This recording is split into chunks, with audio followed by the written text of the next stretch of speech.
You'll see his jersey plastered all over there, the number 19 jersey. And he plays with that youthful kind of swag, and you think like, you know, is he always in it? Is his mind in it? And then he does something special. So I think watching Yamal today, not just as a fan, but also analysing him, what does he do so well? I think it's a great learning moment for any young soccer players to watch this kind of player. I agree. I think the one question about Spain is a little bit like the Dutch. Who's their number 9? Who's going to be that linchpin to score the goals? Is it going to be scoring by committee? I think that's going to be the question mark today. Let's get a break. We'll come back and wrap up the pre-match show with our keys to the match, the history in the World Cup for these countries. You are listening to FIFA World Cup 2026 on iHeartRadio. You're locked into a lot of things you can't change. Weather, traffic. Hey, stay in your lane. Your wireless carrier's latest price hike. But you can unlock a better way. Unlock the savings at Boost Mobile and save up to $600 a year. Switch to the $25 a month unlimited wireless plan. No contracts, no price hikes, and you keep your phone. Stop being locked into their games. Unlock the savings at boostmobile.com/unlock. Based on average annual single line of payment of AT&T, Verizon, and T-Mobile customers compared to 12 months on the Boost Mobile unlimited wireless plan as of January 2026. For full offer details, visit boostmobile.com. Did you know not all batteries are the same? For example, only Duracell batteries are built different with Power Boost ingredients. And Duracell are the only batteries that make this sound every time you say Power Boost ingredients. See? Duracell batteries with Power Boost ingredients. You try.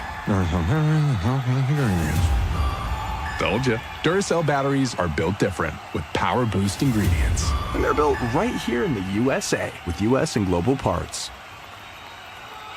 Upgrade your FIFA World Cup 2026 viewing experience. Build it like Beckham from the living room to the lawn with the Home Depot. Create a box seating experience with flowers for pops of color surrounding your pitch, the smell of grilled favorites, and a freshly painted fence sporting your team's colors. Fast free delivery is your home field advantage with charcoal, string lights, or whatever the game calls for right to your door. A clean assist. Build it like Beckham for match day. The Home Depot, official FIFA World Cup 2026 supporter. Subject to availability. For adults with Crohn's disease or ulcerative colitis symptoms, every choice matters. Tremfya offers self-injection or intravenous infusion from the start. Tremfya is administered as injections under the skin or infusions through a vein every 4 weeks, followed by injections under the skin every 4 or 8 weeks. If your doctor decides that you can self-inject Tremfya, proper training is required. Tremfya is a prescription medicine used to treat adults with moderately to severely active Crohn's disease and adults with moderately to severely active ulcerative colitis. Serious allergic reactions, increased risk of infections or lower ability to fight them, and liver problems may occur. Before treatment, get checked for infections and tuberculosis. Tell your doctor if you have an infection, flu-like symptoms, or need a vaccine. Explore what's possible. Ask your doctor about Tremfya today. Call 1-800-526-7736 to learn more or visit tremfyaradio.com. FIFA World Cup takes the global stage from June 11th through July 19th on Fox 1, the official English streaming platform of FIFA World Cup 2026. Stream all 104 matches live and get closer to the action with a personalized viewing experience built around you. Choose up to 4 streams with multi-view, catch highlights before jumping into the action, get live stats in real time, and replay key plays instantly. Experience the FIFA World Cup live on Fox 1. Watch 3 days free. For details, visit fox.com. Offers are subject to change. See Fox 1 for complete terms and conditions.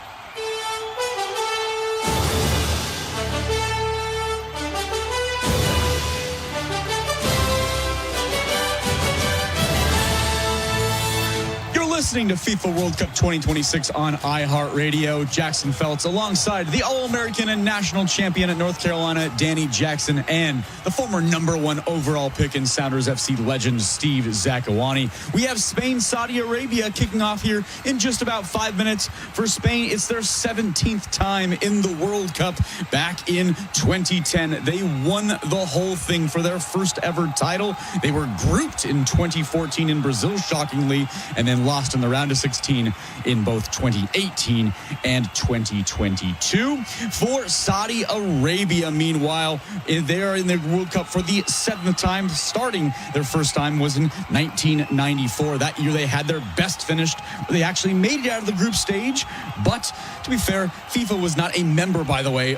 Saudi Arabia was not a member of FIFA, and they did not enter the World Cup qualification until 1978. And meanwhile, they are trying to make it out of the group stage for the first time since that first ever visit. So here we go. Spain, Saudi Arabia, these two teams, a little bit of a David and Goliath situation. What are the keys to this match for both teams, Danny? Well, I think for the Spanish, it's going to be about tactical discipline and patience, especially as you go through the game. If they don't get a breakthrough early and kind of let the doors throw open, I think they're going to have to be just calm and composed, which they are in possession, but they have to make sure they're calm and composed in the attacking third. And for most importantly, is it how do you beat the block? How do you beat a disciplined 4-4-2, which the new head coach Donis, which is interesting, he just came in a few weeks ago, 7 weeks ago, he came in as a head coach, and he talked about just being disciplined and structured. Are they going to have the patience to play the way through? They're going to have to play the ball out wide quickly, find the gaps between the goalkeeper and the back four, play it along the ground, as the Dutch did so well in their game, scoring goals. And then can they execute and play through the lines in the attacking third? Yeah, I think Saudi Arabia, obviously, they're going to sit a bit more of a low block, play tight. But my advice to them would be also don't forget to attack. You will have opportunities to also attack. And for Spain, I agree with Danny 100%. When a team is playing in a low block, where is the space? It's going to be in the wide areas. So get your wingers involved early, especially Yamal. Spain, Saudi Arabia. Spain's looking for their first 3 points, their first win in FIFA World Cup 2026. We'll see if it comes. Kickoff is next. You are listening to FIFA World Cup 2026 on iHeartRadio. Been listening to our pre-match coverage of the FIFA World Cup 2026 on iHeartRadio. Fox's play-by-play coverage of today's match is coming up next.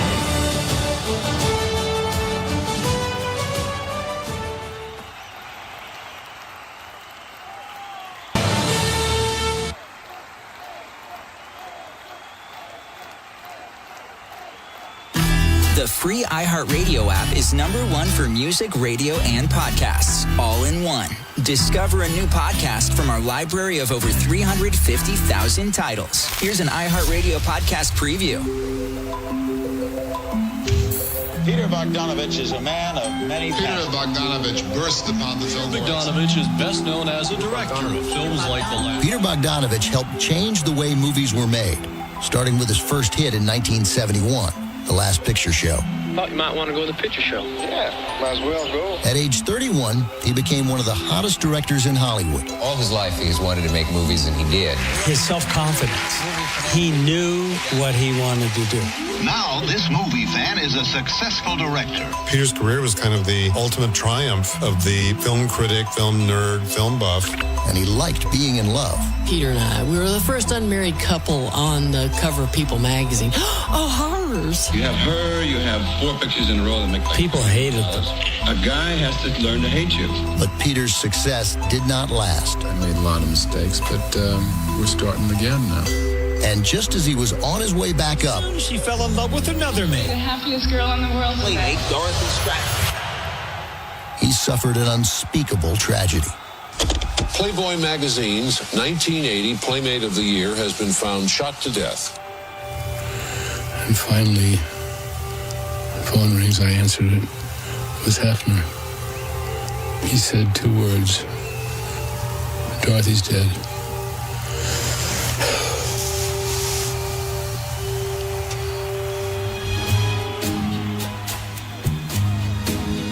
I'm Ben Mankiewicz, your host for The Plot Thickens, a new podcast from Turner Classic Movies. Each season, we'll bring you an in-depth story about the movies and the people who make them. Our first season, I'm still Peter Bogdanovich. Listen and follow this podcast for free on the iHeartRadio app. #1 for music, radio, and podcasts, all in one. Play-by-play action of today's FIFA World Cup 2026 match.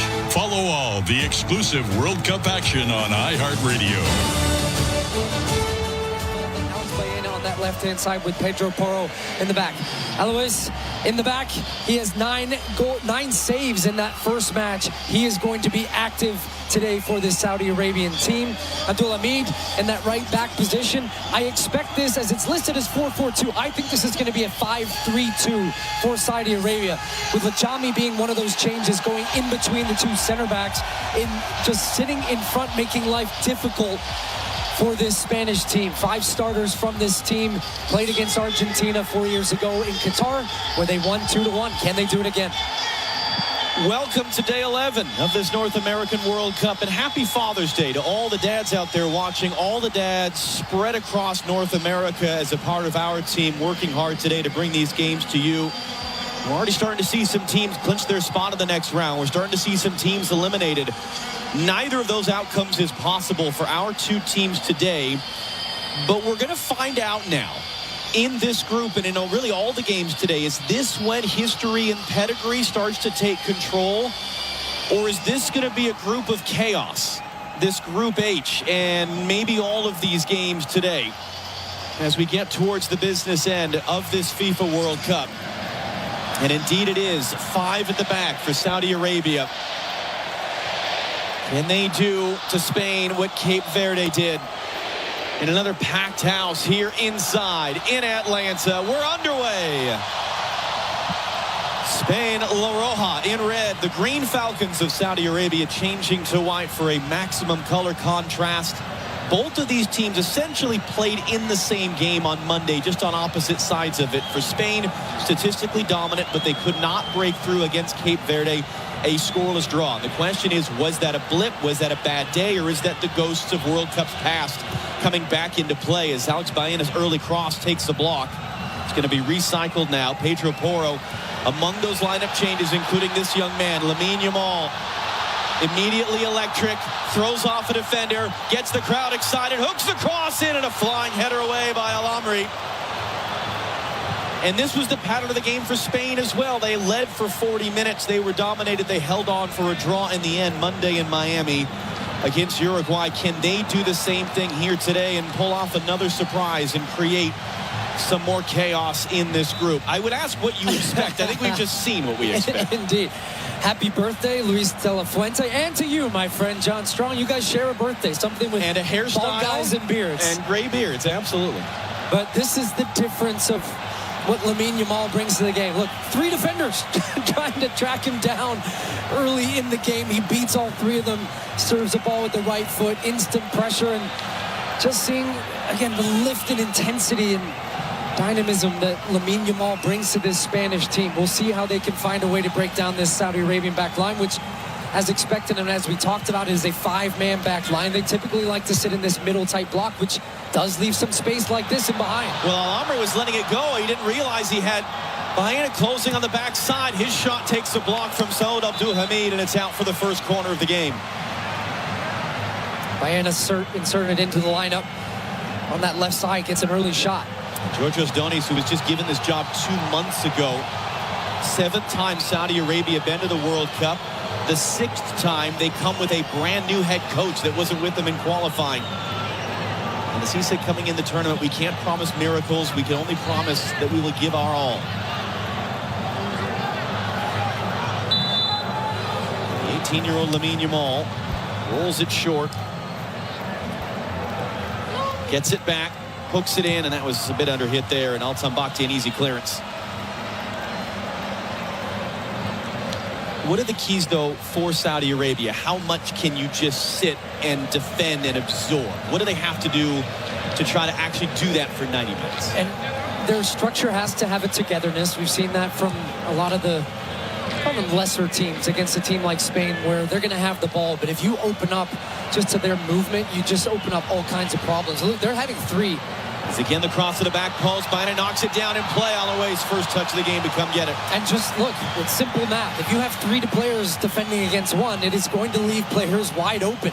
So they've almost got a defensive triangle up against Lamine Yamal. And one of the keys for Spain breaking down this defensive unit is going to be their movement and their running off the ball to open up spaces. Something I didn't think was particularly good against Cape Verde. They made it a little bit too easy at times with the speed of ball movement that just allowed them to shuffle from side to side.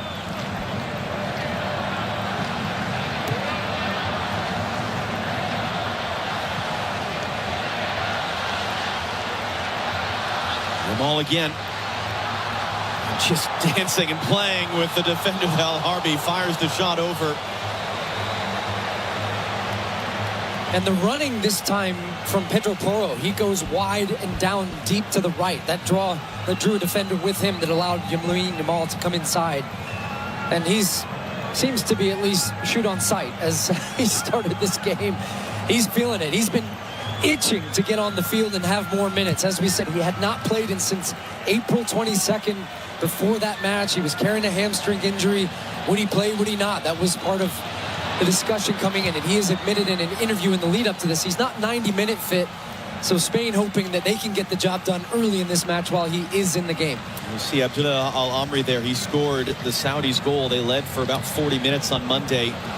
Luis de la Fuente, to finish your point, he told Spanish radio the other day they're anticipating about 60 minutes for Lamine Yamal.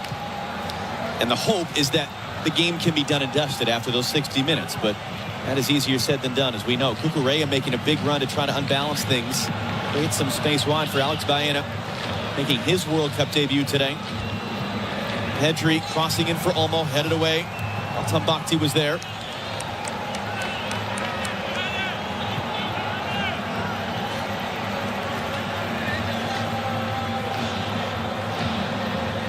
And these moments are key as well for Saudi Arabia to create some pressure, force Spain all the way back. And that's the difference. We didn't see a lot of this from Cape Verde. That's why this game is slightly different. And in some ways, I actually think this shapes up well for the Spanish team, who can play in transition, but you have to have the verticality. And they get it from this guy, Lamine Yamal. Pedro Porro out wide, making his World Cup debut. Crossing the deck, stabbed away. Al-Tambakti under some pressure, able to hook it further out. As Ali Lajami, one of the lineup changes, who was on the initial clearance.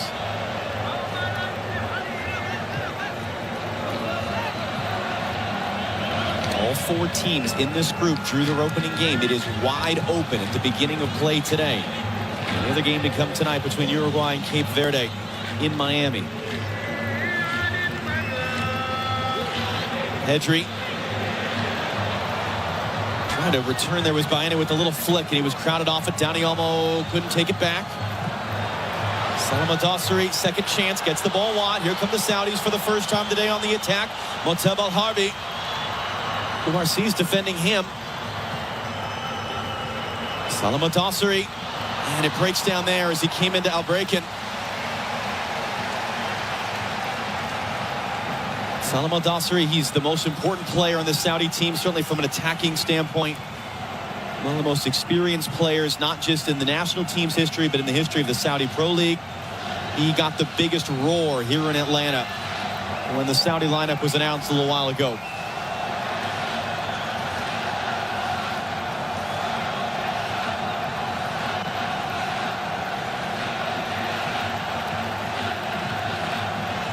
And most of that noise you're hearing right now are the Saudi fans down to our right.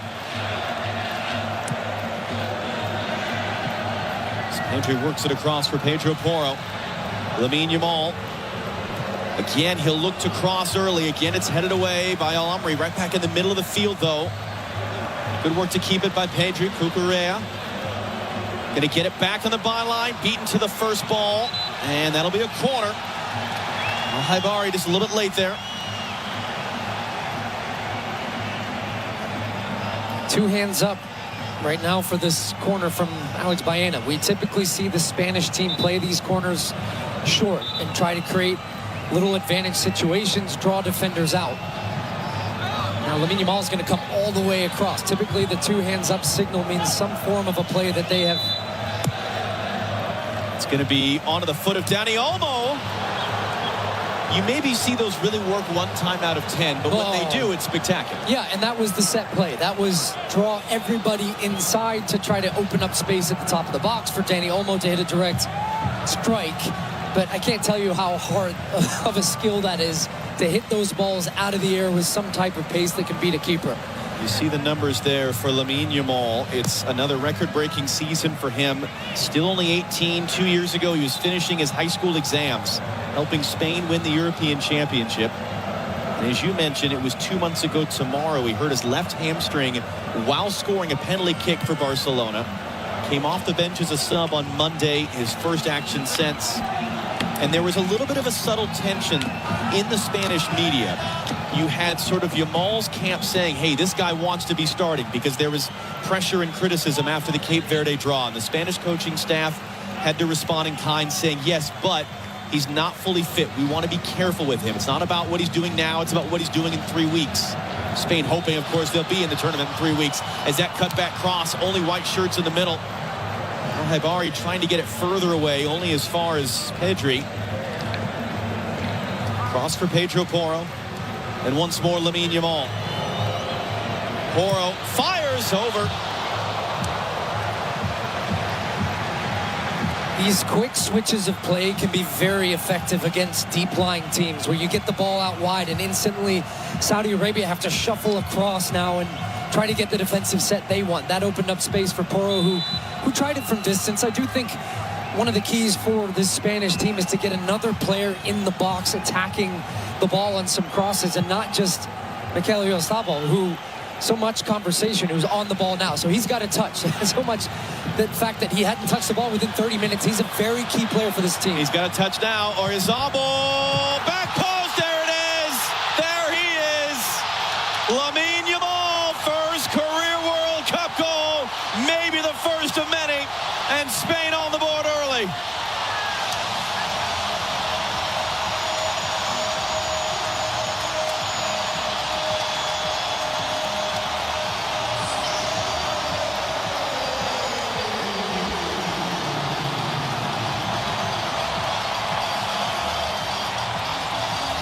And as expected, an instant impact from Lamine Yamal at just 18 years old.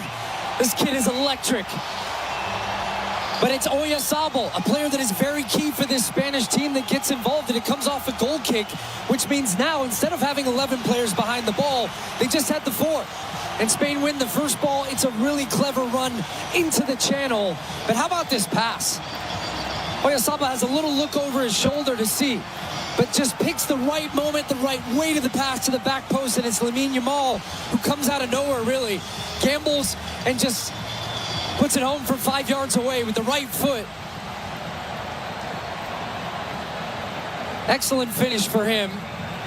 Just his 27th appearance for Spain, and gets his first World Cup goal. Only the 27 appearances at the age of 18. It is, and he's going to be a player like Messi, like Ronaldo, like Mbappe, where the numbers almost become white noise. Stoney almost there in time to defend. That was something De La Fuente said about him. Geniuses like Lamine Yamal, things that to us seem exceptional, for them are not. They're somewhat more normal. He said he's fine. He said he's feeling good. And it's an important milestone for Spain. They were shut out by Cape Verde. They were shut out by Morocco in the round of 16 at the last World Cup. It had been since the 11th minute of the group stage finale at the last World Cup that Spain had scored a goal. 1 minute shy of 5 hours of World Cup play between goals for Spain. 54 shots taken between goals for Spain. Over 2,500 passes between goals for Spain, as Gianni Infantino, president of FIFA, among the dignitaries looking on. And they might have another right off the back of it, backside by it. Alois bats it away. It's still in play, and it's blasted over by Pedri. It's the challenge for Saudi Arabia, where you get disconnected and out of your shape, but turnovers in dangerous parts of the field, you're just going to get punished against this Spanish team who like to press high up the field. They like to win the ball back and create these situations. Lamine Yamal had a chance to maybe shoot. Unselfish, great passing ability as well. That time, Alois did really well coming out and just blocks the first one. And Oyarzabal gets out of the way for then the strike from Pedri that was just blasted over in the end.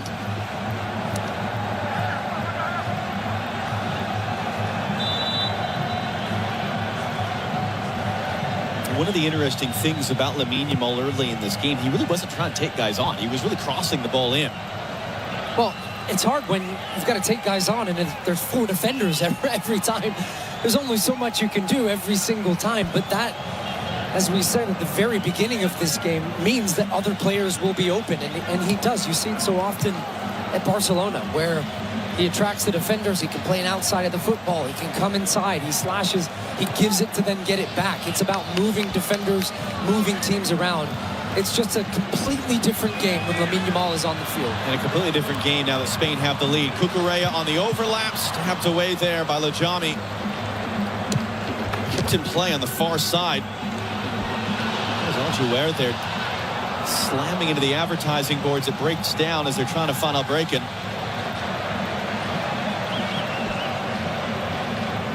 Keep in mind, though, when Saudi Arabia pulled off that shocking upset win over Argentina at the last World Cup, Argentina scored first. That was a come from behind 2-1.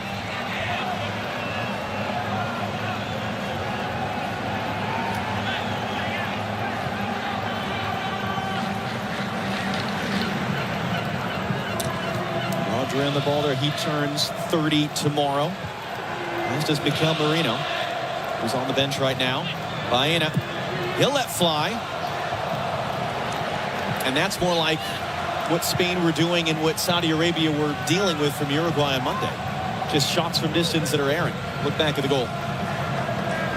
Oyarzabal, what a ball that was.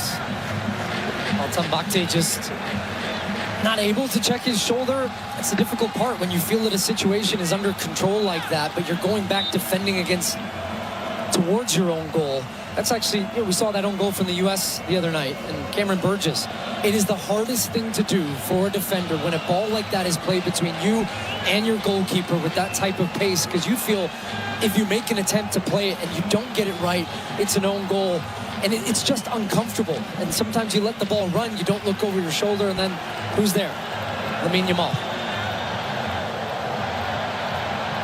You see there just how long it was between goals, including the 30 minutes of extra time against Morocco.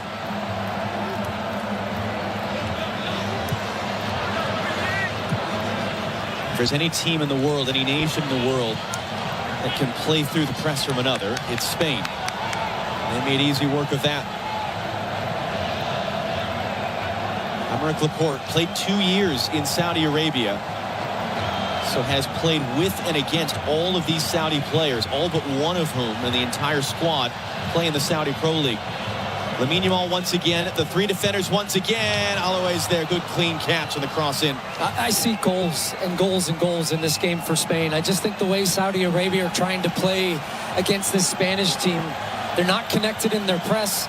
They're getting drawn. They've just turned the ball over. And another shot. Alois, first save for the game. Rebound somewhat leisurely cleared away by Al Amri. I just think you have to make, when you're clearly in inferior opposition against one of the best teams in the world, the European champions, they just seem disconnected in the ideas of what they want to do. If you want to defend with 10 behind the ball, do it. But then when they step up further up the field, they're not pressing together, saying we're going to try to get pressure. They're leaving a lot of space in behind. The Spanish team are going to come to life in these transition type moments. The rotations are slow right now from this sided team, so not a lot of good early signs for them. Dani Olmo, Oyarzabal in front of him, takes the bump from behind there by Nasser Al-Dossari. No foul. A break-in. Al-Haibari, good little spin there, and Baena with the tackle drew a scream from a Saudi player. I'll break him with the hold-up play.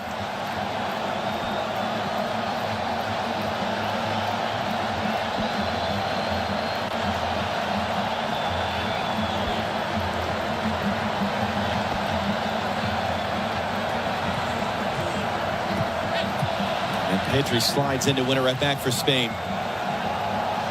In the rest of the world, it's actually known as the Mexican wave, because most of the rest of the world first saw it at the 1986 World Cup in Mexico. In this country, we tend to associate it with fans that are bored when a game is over. That's not really the case in global soccer. Oyarzabal on the end of the cross, cuts it in front, no one there. Oyarzabal got the assist on the goal, ended last time out his Spanish record, 11 consecutive games with a goal or an assist. That ball is still in play. Unai Simon is having to sprint across to prevent it from being a corner. So now 19 combined goals and assists in the last 13 games for Mikel Oyarzabal, who is perhaps the most underrated player on this Spain team. And perhaps the most clutch as well, as that's going to run too far for Lamine Yamal.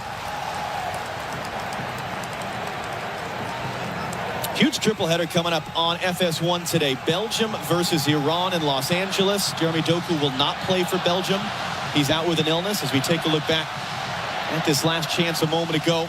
And you're talking about Oyarzabal, his running. That drags the center back, Lajami, who doesn't want to run into those spaces. Pedri, one back high up the field again as Saudi Arabia play right into the pressure. Farah Haibari clears away. The other game in this group, Uruguay and Cape Verde, is in Miami. Vozinha, the hero of Cape Verde's shutout. And if you've seen, his mom will be in the stands in Miami for that game. And then New Zealand against Egypt in Vancouver, BC, rounding out the day. 2 p.m. Eastern, 11 a.m. Pacific. Live on FS1. Coverage of that starts when we're done here on Fox. And all of those games, all of those teams drew on the opening day. So both groups that are in action today are completely wide open. And we said this at the beginning. The second place of this group is more than likely going to get Argentina. So there's a lot of incentive there. It was blocked by Dani Olmo. Oyarzabal running in. Great recovery tackle. Al-Amri there. Or was that Lajami, in fact? Coming in from behind to tackle it out before Oyarzabal could shoot. It's out for a corner. And when we saw Lajami in the starting lineup, I said, okay, what's probably going to be a back five? You don't often see a back five from the Saudi Arabian team. And to me, that's showing right now. And they're trying to adjust for the opponent as opposed to playing a style that has suited them. But make no mistake about it, this has not been a great qualification for the Saudi Arabian team. They barely snuck ahead of Iraq to get here. They've changed multiple coaches. And that is also showing to me in this game. Into the ensuing corner. Takes a flip from Oyarzabal. Dani Olmo comes back across. Still some chaos. Laporte knocked it down. And it's in. It's Oyarzabal. It's 2-0 for Spain. And all their struggles against Cape Verde have been wiped away 20 minutes in against Saudi Arabia.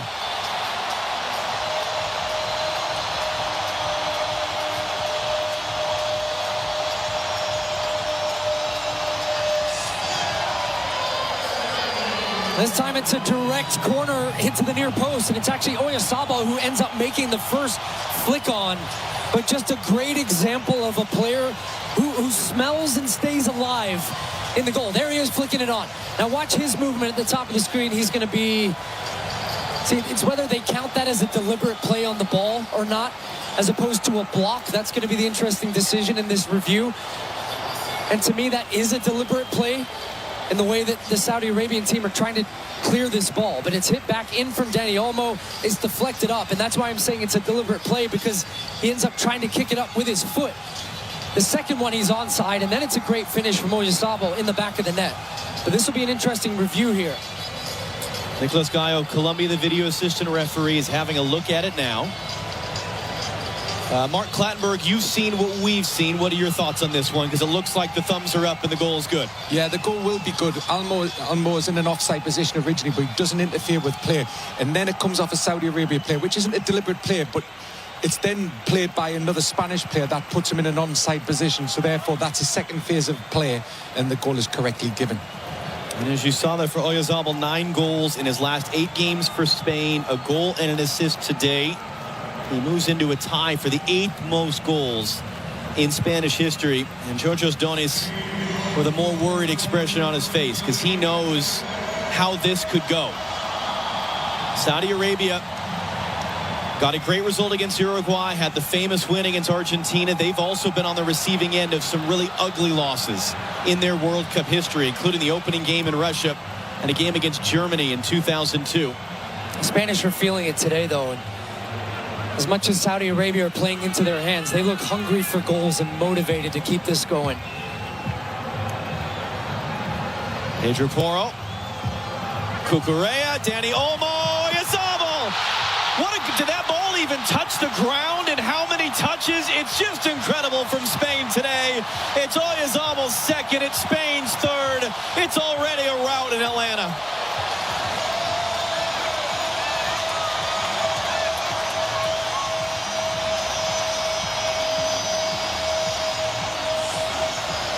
This is scintillating stuff from this Spanish team. And if there were any doubts or questions after the first match, they want to remind people that they are indeed the Spanish champions. Ball comes out, the European champions, out wide to this right-hand side. Then he comes back first time, and he is onside indeed at the back post. Cucurella keeps it alive. Dani Olmo heads it. And Oyarzabal, without a touch in the first 30 minutes of the first game. Well, now he's got 2 goals and an assist in 30 minutes of the second game. Such a key player for this Spanish team and such an underrated player, showing his quality once again. Goals 2 minutes and 25 seconds apart. In the words of one Spanish-based journalist before the tournament, the only thing Mikel Oyarzabal is not good at is self-promotion. Plays at Real Sociedad, keeps a low profile, not a global superstar, one club man. Now in a tie for the 7th most goals in the history of Spain's national team. And he's got an opportunity for a hat trick already. It is as perfect a beginning to the game as anyone in Spain could have hoped for. It's the first half hydration break. It's very concerning for Saudi Arabia right now.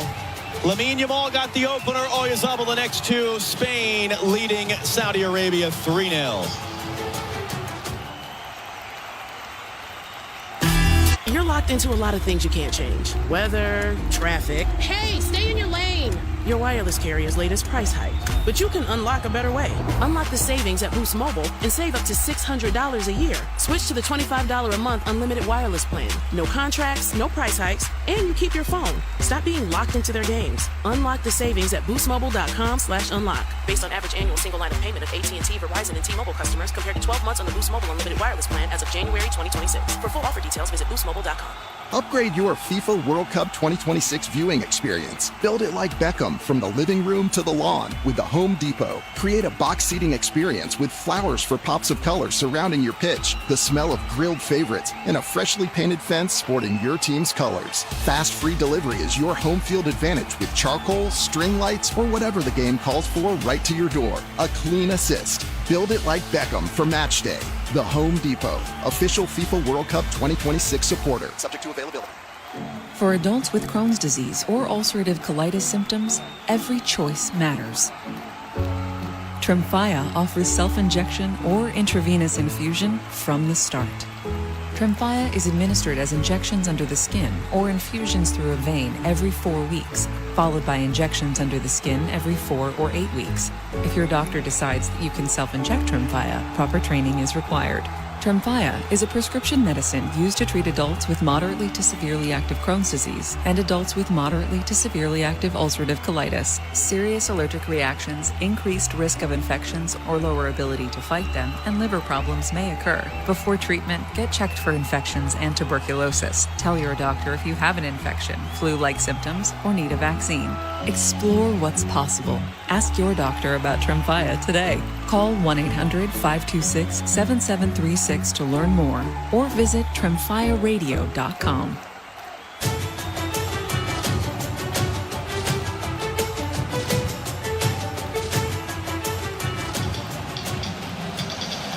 And a look back at some of the replays there as Spain have put up 3 goals in just about 13 minutes. Yeah, and they were just confirming that the offside was looking at Aymeric Laporte on that first one because he was the one that ended up heading the ball to Oyarzabal for his first goal, and then the second goal, no doubts about that one. But the way in which Spain are scoring goals from all different types of moments. They have the corner kick. They have the ball where Oyarzabal runs in behind. Then they have the last one, which was side to side, one-touch passing. Just beautiful, beautiful football. Let's talk about this from a Saudi standpoint, because this isn't disastrous for them in the sense that they're going to play Cape Verde last. They have a chance to win that game, be on 4 points. That's normally the standard by which you can qualify as a third-place team. However, both for the sake of the group, but also the broader third-place finisher standings, goal differential becomes the first tiebreaker when you're not talking about head-to-head, because you're comparing against other third-place finishers. They have to be careful here so they can get out of hand, because they actually could torpedo their chances now. What does Spain need to do the rest of the half to keep that from happening? Sorry, what does Saudi Arabia need to do? Well, Spain are going to keep the foot on the gas. Thank you. Appreciate that. Sure. This Saudi team I'm interested. We've seen this has been a talking point about some of these hydration breaks and coaches making tactical tweaks and fixes. It's not like they wouldn't have known that Spain were capable of this. So here they come pressing still high up the field. And that's what early in this match I was just saying, look, they're not connected in their press. A Spanish team can play through the best of presses in the world. This is a team where every single player is so comfortable technically on the ball. I just think for Saudi Arabia, you've got to get more connected. It actually looks like they've switched back to their more familiar 4-4-2 setup. So that's an instant tweak from what they were playing, which was 5-3-2 or 5-4-1, but whatever it was before, it was wide open. This is more of their traditional structure now. 2 banks of 4, 2 strikers defending against the midfield. And yet still, the Spanish come forward. Behind his cross, might have a second chance here as it comes right back to him. Trying to play in Cucurella there. Abdul Hamid was there to clear. It was meant for Albrecht, and it found Dani Olmo instead. Baena, Dani Olmo. Still Dani Olmo. Able to at least keep it in momentarily. Good tackle there. Lamine Yamal, curling shot didn't curl enough. Man down for Spain right now behind the play. Pedro Porro, who tackled the ball back there. And a yellow card is going to come out. Salam Al-Dossari. He looks in a lot of pain right now, Pedro Porro. He was one of the fresh starters in this game for Marcos Llorente at that right back position. And oh yeah, those hurt. That's when you get scraped right across the top of your cleat like that. There's no protection at all on or cushion. Now, good news for them. He's up and moving. He's walking gingerly back. But those take a good minute or two to walk off that pain.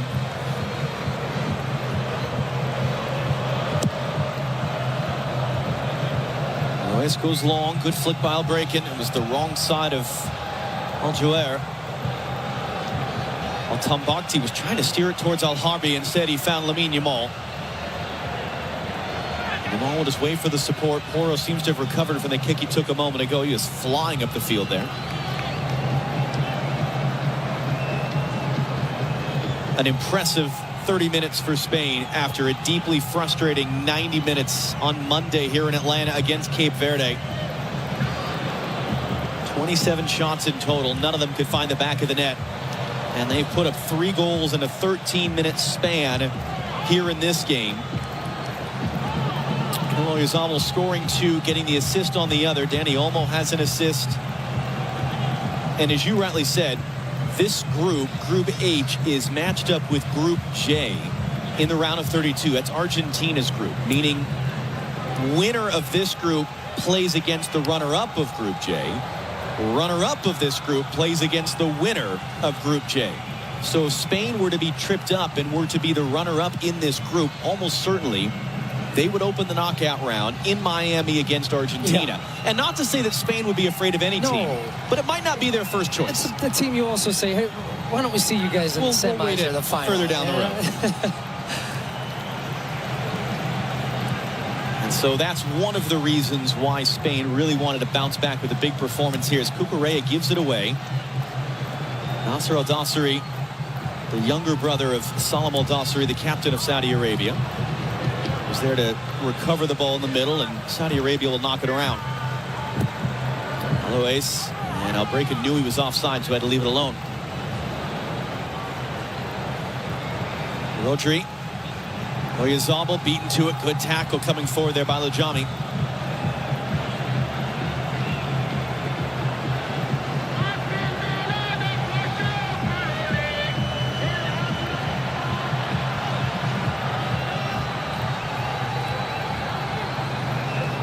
Al-Tambakti needs some options. And that's not the one. It's hard to find ideas when you're constantly under pressure. We think of Spain of being a team that's very good with the ball. They pass and move. They're dynamic. They can play vertically, but still a big strength of theirs in being able to keep the ball in the opponent's half is how they press and force you into turnovers like that and almost suffocate you in a way. It's going to be a long, long day for this Saudi Arabian team. Pedri for Olmo, for Lamine Yamal. Back in for Dani Olmo. Back out for Lamine Yamal. Again, the double team. Cuts to the byline. Cuts it back. Still dancing. Swept away.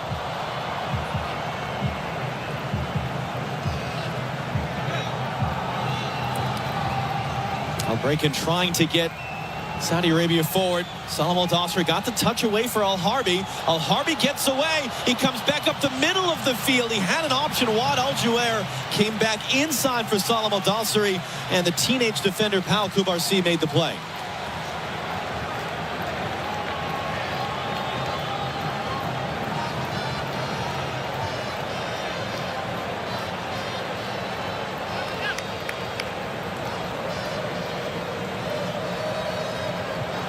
And expected goals, that's a measurement, a statistical measurement for where the shot is taken on the field based on years of data. How statistically likely is it to be a goal? Not based on the quality of the shot, just the position on the field. But by that metric, Spain have overachieved today. And yet in Spain, that's probably never entirely possible for this team to overachieve relative to expectations. Yamal couldn't quite go backdoor there from Pedro Porro, but he's going to pick it up now.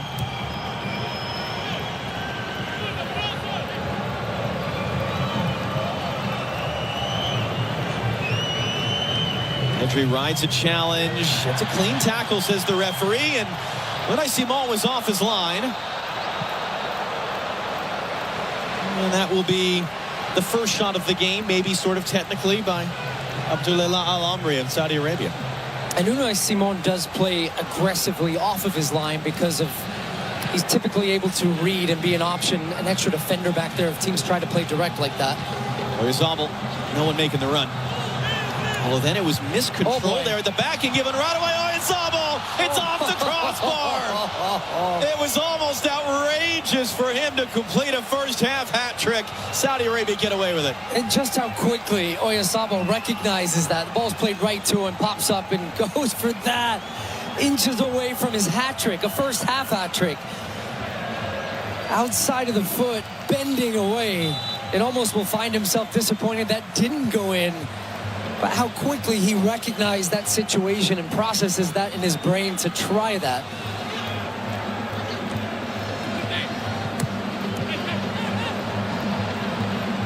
Here they come for more. Lamine Yamal cuts it back inside. Lamine Yamal. Alois makes the save, gives it right to Baena, but he couldn't control cleanly. Second save, Mohamed Alois. Made 9 against Uruguay. Yamal once more. Wants it on that left again, and again couldn't quite get enough curl. But almost every time you don't commit to trying to block the shot like that, and the one time you do, he's going to chop you back onto your right foot. And as you pointed out, Alois, he doesn't often catch balls. He parries them out. And he parried this one straight to Baena, who just couldn't quite get a good hold of that ball as Saudi Arabia trying to play out of the back right now have turned it over.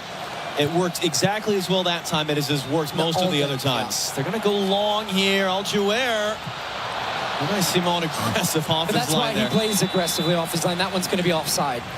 But he plays in those situations knowing that Spain want to try to squeeze the game and make it tight, limit opportunities in the midfield. So if teams try to go direct like this, and he was offside, as you can see. Had he just been able to hold it for a second and stayed in his own half, he would have.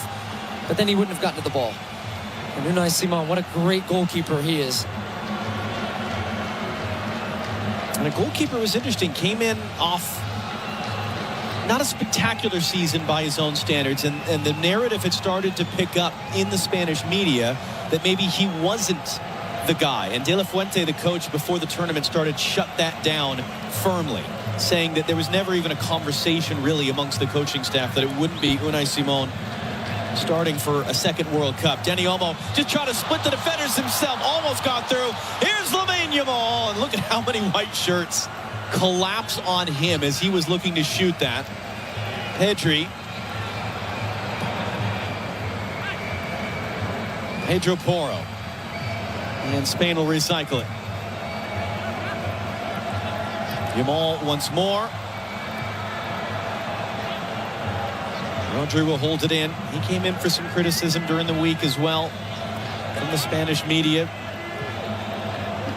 This is good for everyone on Spain that they have come out and started the way they have here today. Yamal rolls it in. Porro clips it up. Cucurella, who described it as a needed wake-up call for this team, the draw with Cape Verde.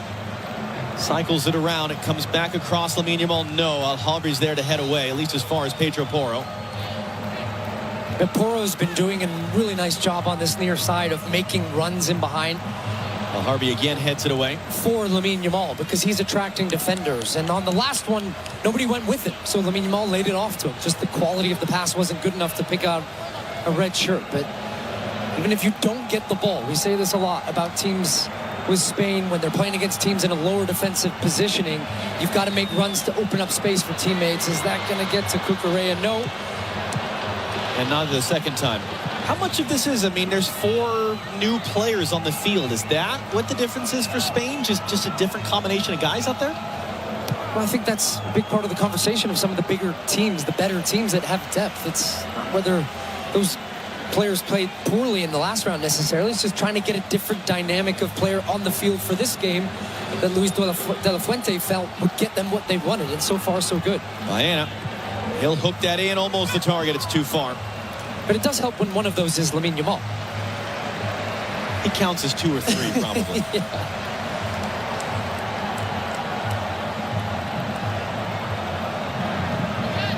And coming up here on Fox, the Visa halftime show at the break. Rebecca, Thierry, Zlatan, and Alexi back in our Los Angeles studio.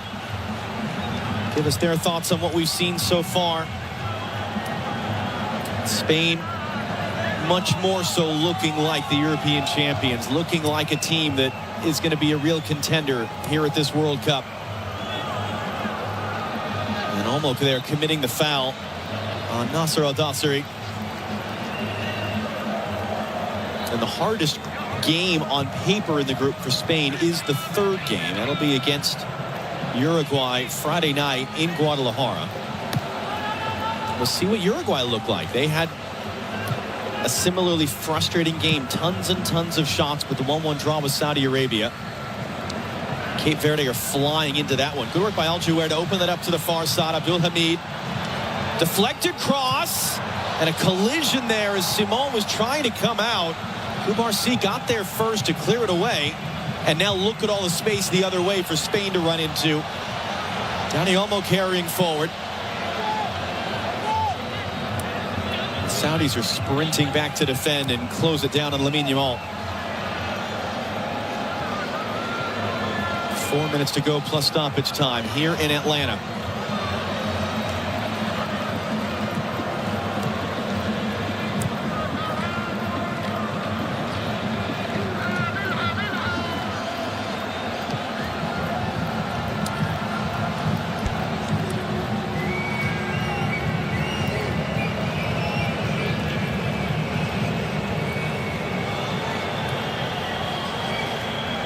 Was Saudi Arabia able to change something after the hydration break, or was that Spain kind of slowing back a little bit? As I say that, it comes to Oyarzabal, tackle away before he could shoot. Second attempt, pulls it wide. No, it was just the fact that, and Spain have still had some of those opportunities. And initially they'd gone into a back 4, they've gone back into the back 5. But still, just defensively, it's been the movement of Oyarzabal, who's been able to get in behind. Actually, that shot ends up coming off his right foot before he tries to swing with his left, then pop back to him and dragged it across that far post. My favorite stat for him is the fact that he's played in 6 major finals in his career, and he has scored in all 6. That is the definition of clutch and just a big game player. And he will be hoping that Spain will be there on July 19th, and he will have that opportunity again. He's an outrageously effective penalty taker, Mikel Oyarzabal. And yet he's making his World Cup debut at the age of 29. Had a torn ACL in the spring of 2022. 4 years prior, he hadn't yet established himself in the Spain national team.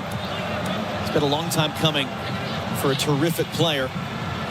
He's just seeing his global star grow a little bit more today. Not that it wasn't big enough from what he's done for club and country, including that winning goal in the European Championship final. And that a promising moment there for Saudi Arabia ends up as nothing as defensive work from Baena knocks it out for a goal kick. And now long the other way, they almost snuck in Lamine Yamal in behind. Altan Bakhti was alert and came across to head it away. Al-Harbi, Al-Breakin, Salam Al-Dasseri. He draws the double team shot, a show of respect for him. Kubarsi plays it out, and this will be really the first real attacking chance for Saudi Arabia. And Saudi Arabia has scored their only goal of the tournament on a corner kick against Uruguay in that last match.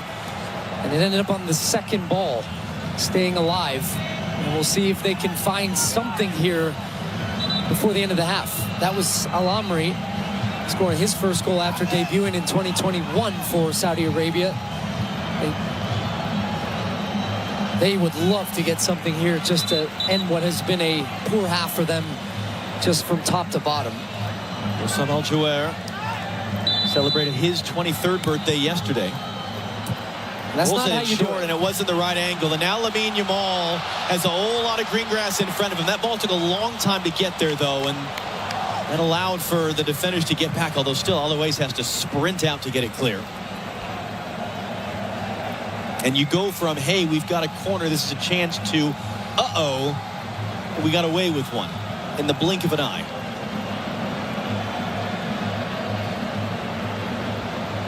And for Saudi Arabia, a lot of these conversations at halftime are going to be kind of around the conversation you teed up about what are realistic expectations of winning this game? Not likely, but the bigger picture at stake here. We can't allow this game to get 5, 6, 7, 0.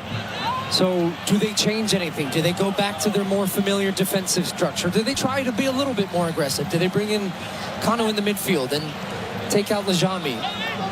It's going to be an interesting second half for this Saudi Arabian team. 5 added minutes at the end of the first half. Marc Cucurella, Alex Baena.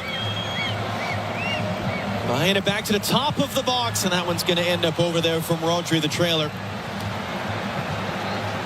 Luis de la Fuente made the changes, maybe more than anything else, kept his cool during the week publicly after the draw with Cape Verde. Has been rewarded with this performance today. Maybe not that moment. Are you surprised at all? Is this what you were expecting? Well, we were talking a lot about it during the Cape Verde match. Was this an anomaly for Spain? Was this one of those days, or were there bigger problems deep within? I think just for them to also answer some of those questions. And as they were saying, maybe this was the wake-up call we needed to kind of kickstart and get going into this tournament. It hasn't always been smooth sailing for European champions going into the World Cup following that. Except for the Spanish team, they were able to go 2008, 2010, win the World Cup, their first in their history.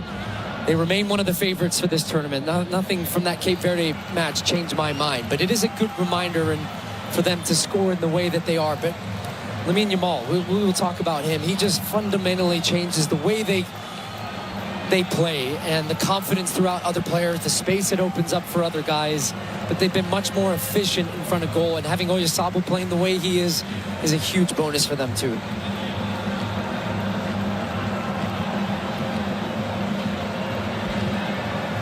Rodri across to Pedro Porro.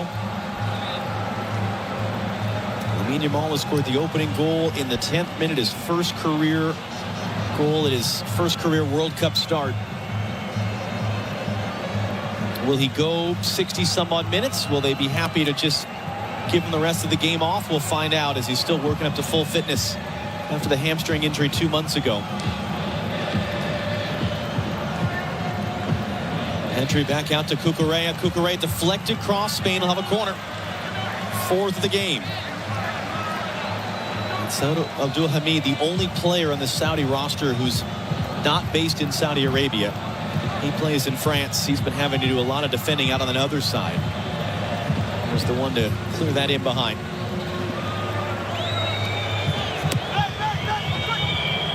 Alex Baena rolls into Yamal. His cross clipped in the air. It's a great touch, Salam Al-Dasseri. He's got Al-Jouer furthest forward. He comes back into the traffic. Wow. He gets the pass away. It's Al-Harbi now. It's Lamine Yamal doing the defensive running. It's a Saudi Arabian throw. It's almost like a bee swarm there of the Spanish defenders around Al Dossri as soon as he was breaking away. I don't know how he was able to get that ball off his foot. But even that clip, I would love to show that again at some point, because you just see this is a team that's up 3-0, end of the first half, could coast in. No, that is a commitment to defending. Lajami off the long throw, and it pings around dangerously. That's a blocked shot. Second ball cleared away by Rodri, as it almost fell cleanly there to Salam Al Dossri. And a commitment to defending. That's a mentality, though. But by the biggest star. Yes. The big star attacking player, that's the guy also leading. That would be a clip I would show my kids of, I don't care what player you are on the team. If you're an attacking player, you're a star, whatever, you have a job as a team to defend. And it might seem like a small play, but that is infectious. But that is a mentality, clearly, from that Spanish team. And that's an offside flag that ends the spell of possession for Saudi Arabia.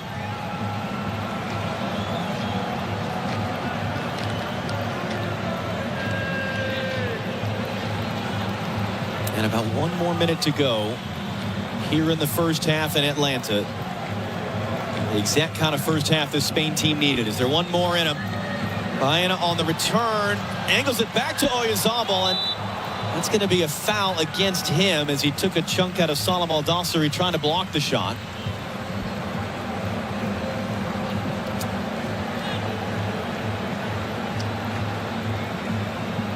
Oyarzabal trying to net what would be Spain's first World Cup hat trick since 1990.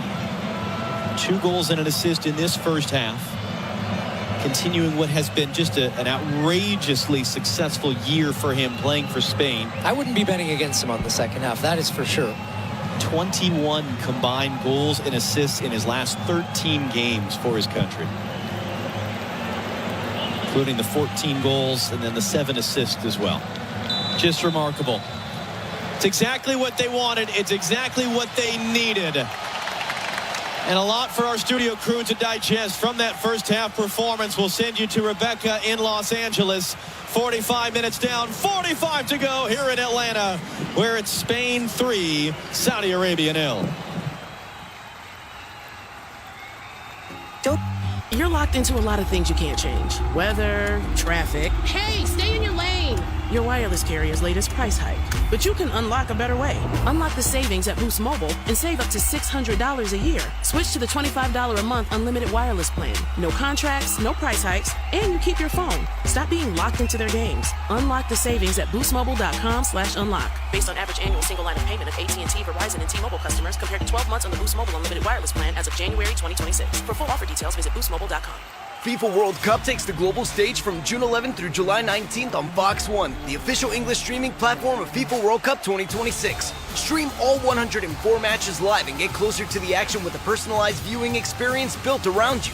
Choose up to 4 streams with multi-view, catch highlights before jumping into the action, get live stats in real time, and replay key plays instantly. Experience the FIFA World Cup live on Fox 1. Watch 3 days free. For details, visit Fox.com. Offers are subject to change. See Fox 1 for complete terms and conditions.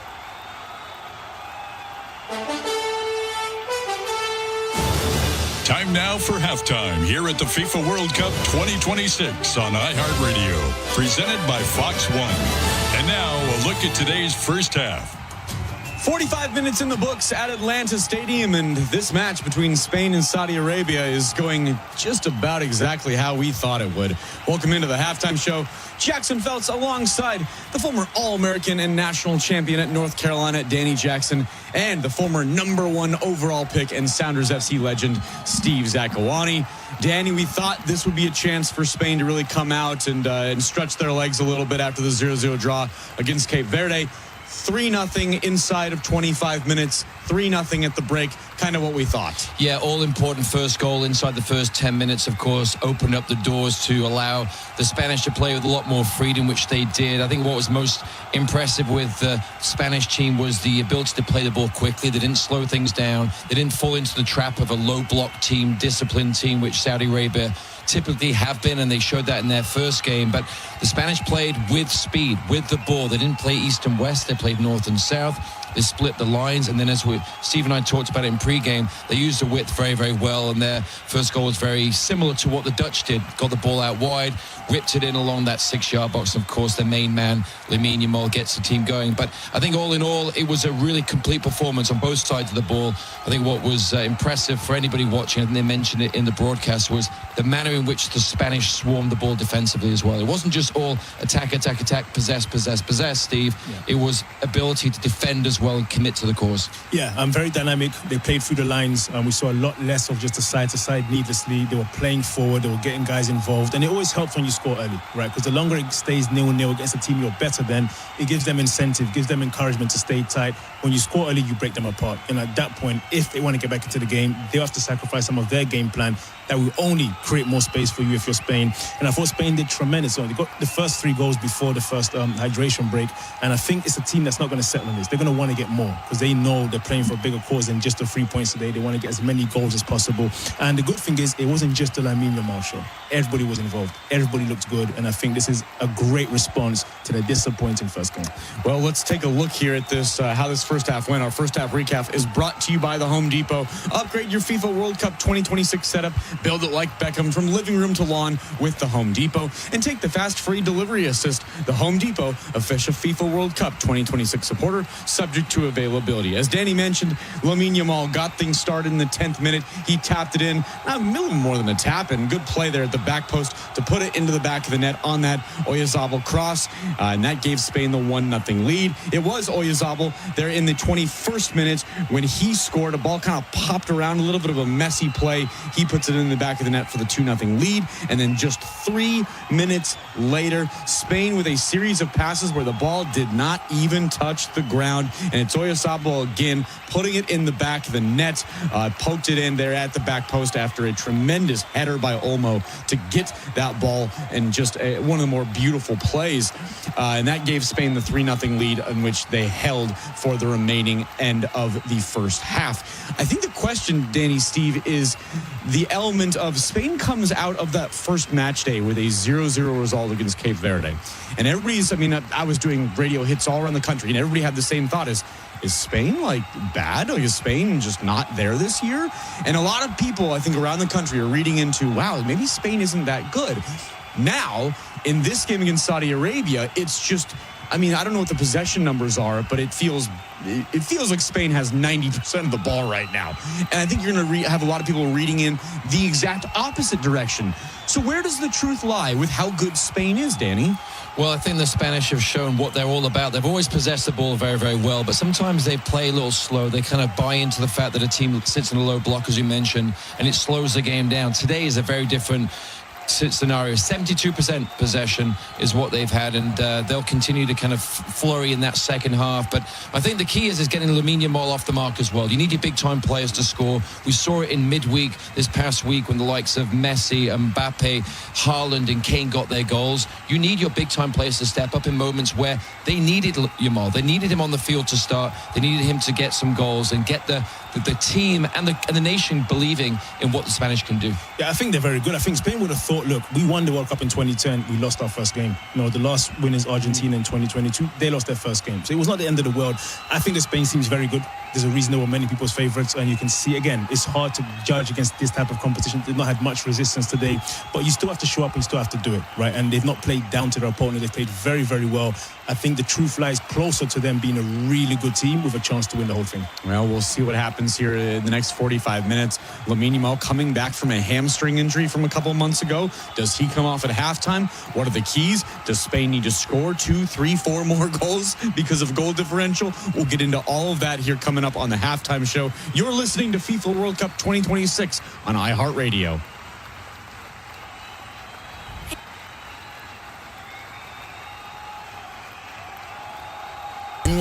Discover a new podcast from our library of over 350,000 titles. Here's an iHeartRadio podcast preview. Here's something pretty disturbing I discovered while researching this podcast. This is what it actually says on the Los Angeles Police Department website. The site states that the Adult Missing Persons Unit investigates 3,200 cases a month, and 70% of those missing people are found or returned voluntarily within 2 or 3 days.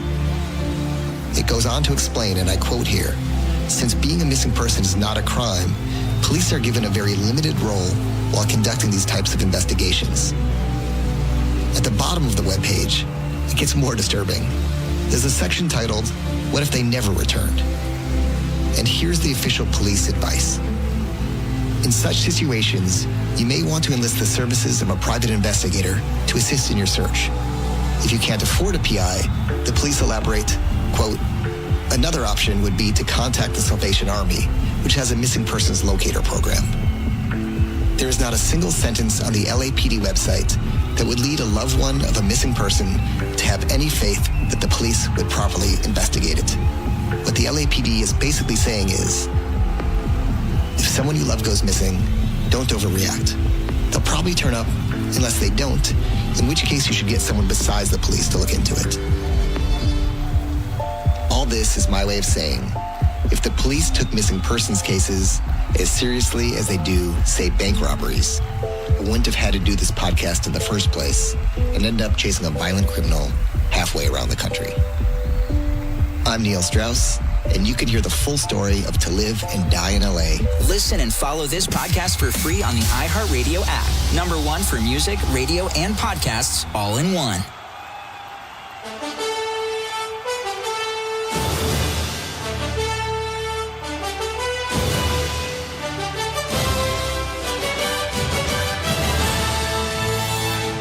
Listening to FIFA World Cup 2026 on iHeartRadio. Welcome back to the halftime show. Spain with a 3-0 lead at Atlanta Stadium over Saudi Arabia. Let's take a look at this second half. Our keys to the second half are brought to you by Fox One. The excitement of the FIFA World Cup is now streaming live on Fox One, the official English streaming platform to catch every unforgettable moment. Fox One brings the action straight to your screen so you never miss a goal. Download Fox One and experience the FIFA World Cup live. I think there's two questions here, Steve. It's first, with Lamine Yamal still coming back from his hamstring injury, do you rest him and do you sit him here at the break leading 3-0? And then second, how many goals is too many goals for Spain when it comes to goal differential? Yeah, I think for them, they're going to talk to him. They're going to ask him, how do you feel? And these days, don't have all the data points where his threshold are. They came into the game knowing he's capped. I would not be surprised to see him push a little bit longer, maybe 60th minute, and then you say, okay, enough is enough. But I can see it going either way. He's going to want to play. He's one of those guys that wants to play every single game. For Spain, there's not enough goals. You go as much as you can. I played for a great coach, the legendary Ziggy Schmid, who would say, look, if you're 10 goals better, then win 10-0. Like, I don't never play down. Get all the goals you should get. I don't think Germany in their opening game felt bad for their opponent, and neither should Spain. If you can score another 3 goals, 4 goals, you do so. Just give yourself the best chance in every metric to possibly advance to the next round. Yeah, I agree. I think my coach in England said the same thing. He said you give the team the most respect by beating them as much as you can, because it's almost, it's a slap in the face if you take your foot off the gas. So for me, I think for the Spanish, it's setting themselves up for what the reviews will be after this game for the second half. They're going to come out and they're going to use what was a negative after that first game. Suddenly they flip it to a positive. It was a wake-up call. That's the positive. They come out of it into the second half, especially getting these 2+ goals, keeping a clean sheet, making sure they do very much what they did in the first half, execute maybe off those 17 shots that they had in the first half, hit the target a little bit more often. But this is all setting yourself up for the Uruguay game. And for the Spanish, if you pick about forward 4 weeks or so and you review this run, that first game was a wake-up call. The second game, they got their rhythm going. They got the goals and the confidence and people scoring that you want to score like Yamal. And then that sets yourself up the hardest game in the group, Uruguay, which then springs you forward into the knockout stage. Because you never know that Uruguay might beat Cape Verde today 5-6-0. Yeah. So you want to set yourselves up. I mean, the idea of running up the score while we have a minute is such an American sports culture thing that gets discussed so often. I remember when the United States women's national team, I forget who they were playing against, but it was a game where they won something like 12-0, and there was such a enormous discourse around American sports media of how much was too much and the celebrations going on, for the 10th, 11th, 12th goals. It's such an interesting concept when we're looking at a game that could go that kind of direction here. Yeah, for me, it's like if I'm on the wrong end of that and the opponent starts playing easy against me, I feel disrespected. Like, if you're better than me, just beat me. If you're Muhammad Ali, I'm in the ring with you, you can knock me out, then just knock me out like that, right? So don't take it easy, and I think you get as many goals as you can. Yeah, and I think for Saudi Arabia as well, they'll want the same thing. They want to be respected. They obviously had a coaching change. Donis came in 7 weeks ago, and they're going to have a bit of pride coming into the second half and into that third game. Second half of of Spain, Saudi Arabia. It's a 3-0 Spanish lead. More next. You're listening to FIFA World Cup 2026 on iHeartRadio.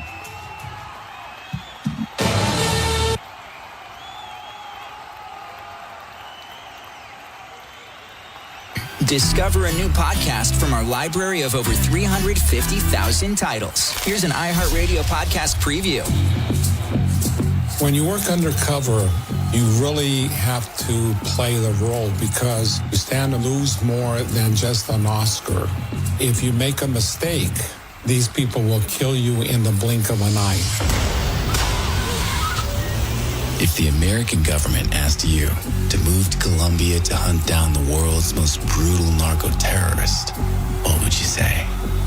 I was a rookie policeman shaking in my boots. In the 1980s, a new generation of American special agents landed in Latin America, tasked with capturing a new breed of ultra-violent narco-terrorist. She would kill you if you owed her money. She would kill you if you encroached on her territory. She would kill you if you personally insulted her. Sometimes she would just kill you for the fun of it. He had all the resources in the world, hundreds of millions of dollars. A man that could have a political candidate running for president assassinated on stage. This was war. My name's John Cuban. I'm the host of a new podcast series called Real Narcos. It follows the stories of the world's most dangerous drug lords and the American special agents who hunted them down. Here you are a doorway away from the most wanted man in the world. You're not expecting him to go down without a fight. We didn't have sophisticated software. That didn't exist. The software was a pen and paper. The only destiny drug traffickers have is either prison or death. Real Narcos sits down with the fearless agents and journalists who were there on the ground at the time to tell the inside story of the hunt for some of history's most dangerous criminal masterminds. These guys are the real deal. And this is Real Narcos. Listen and follow this podcast for free on the iHeartRadio app. #1 for music, radio, and podcasts all in one. We now rejoin Fox's live play-by-play coverage of the second half of today's FIFA World Cup 2026 match. Follow all the exclusive World Cup action on iHeartRadio. In Greece, so you look to make some changes here and recognize that there's a bigger picture here. How long do you give? Go on, the changes he did, the birthday man, Luis de la Fuente, worked. So positive moves. Jeremy Pino is coming on. I can see that, Thierry, but they look like they're making 2 changes. Ferran Torres coming on as well. Thoughts? But I think Lamine Yamal is one of the guys that's going to go and sit. Hopefully there's nothing wrong. It's just like taking care of him coming back and not playing a lot recently. So hopefully for Spain is nothing bad there, but opportunity for Jeremy Pino and yeah, exactly that. And Ferran Torres, I think he looks like precaution because if you take Oyarzabal also out, sure. It must be that. And I'm sure you're happy to see a Palace play on the field, Rebecca. Jeremy Pino, absolute legend. Couple of substitutes as well for Saudi Arabia. Alexi, for them, their approach to the second half is what? Well, limit the damage. But as I said before, once they get spread out, the problem is those spaces, unless they're able to find something and conjure something individually, it makes them even more vulnerable. So, yeah, you got to make changes because obviously it didn't work. But you also have to recognize that you have to keep it as close as you possibly can here. It's just it's a difficult situation for any coach and for any team, and you just got to chip away. Okay, gentlemen, thank you. See you at full time. For now, it's back to John Strong and Stu Holden. And Rebecca, thank you to you and your team for buying us time to scramble on those subs, because there's 2 subs for each team that have been made here. Oyarzabal and Lamine Yamal, the goal scorers for Spain, are off. Ferran Torres, Jeremy Pino are on, and subs as well for Saudi Arabia. Al-Haibari in the midfield and Al-Juair on the wing are replaced by Mohamed Kano, who started the opening game for Saudi Arabia, and Abdullah Al-Hamdan, who came on in stoppage time in that game. They are both on the field. Second half underway. Early afternoon here in Atlanta, nighttime in both Madrid and Riyadh, and Spain looking good so far. Saudi Arabia, as we said, have to be careful with goal differential here unless they're going to pull off a truly remarkable comeback, because they are still very much alive in this group to try to advance. What are you looking for, big picture, second half? Well, big moment for Jeremy Pino, and paying off that for Rebecca, from her beloved Crystal Palace. But it is a big moment for this young man, 23 years old. He missed the World Cup he was at the World Cup in 22, but missed the Euros in 24 with an ACL injury. So he's making his first World Cup appearance, coming in, Spain being smart with the rotations. We saw Ferran Torres starting the first match wide right. He's going to play up the gut in the middle, take the place of Oyarzabal, seeing if he can get into the game and have an impact as well. But this is about getting other guys minutes, keeping the pressure high, and we'll see if Saudi Arabia can punch back with a little bit of something here at the beginning of this second half. Nasser Al-Dossari to his older brother Salam, and then it breaks down there, an offside flag coming around the outside by Al-Harbi.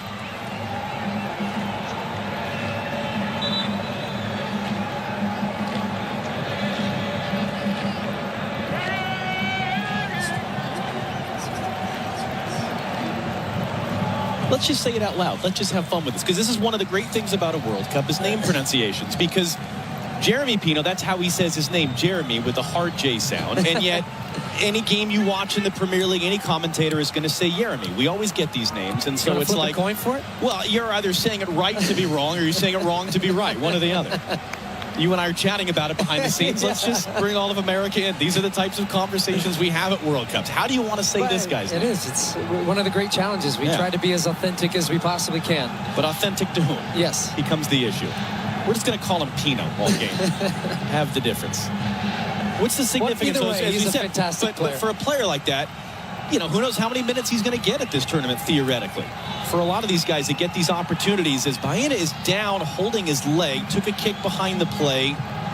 He's going to get back to his feet now as the cross is hooked in for Pino and will be shepherded in behind for a Spain corner.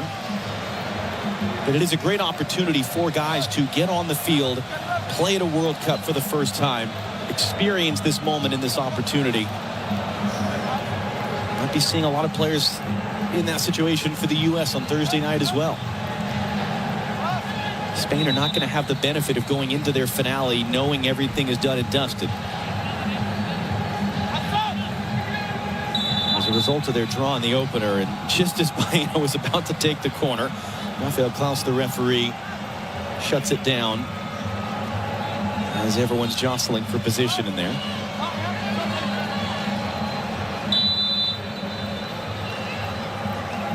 Baena takes a flick. Cucurella is there, saved, and it bounces in. That'll probably end up as an own goal. Cucurella hit it so well out of the air. A week after making a big money move from Chelsea to Real Madrid. And the pictures tell the story here in Atlanta. It's 4-0 to Spain.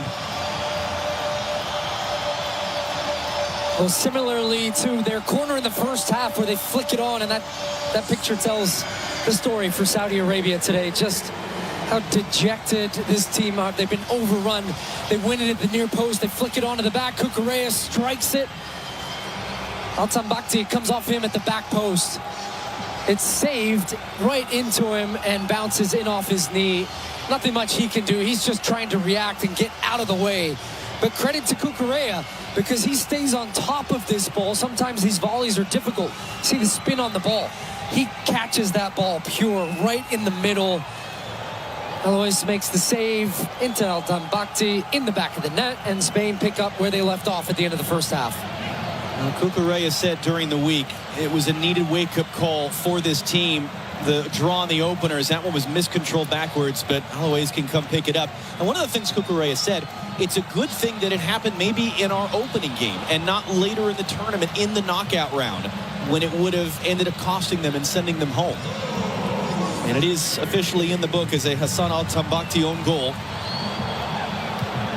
And now this is getting dangerously ugly for Saudi Arabia. This scoreline, as that cross is easily dealt with by Unai Simon, and boy, no hesitation from him. He rolls it out, tries to get Spain moving. Good pressure in the middle by Nasser Al-Dossari to at least stop the immediate breakout.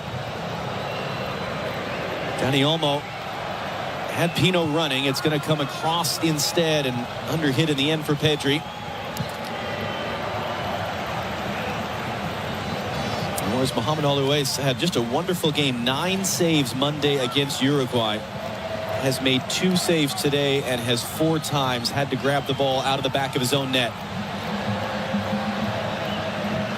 Hard running there by Ferran Torres to keep that ball. Danny almost shaken up. And the way this game is shaping up is going to give Luis De La Fuente, as he's already done, making 2 subs, a real opportunity to give different guys within his squad minutes.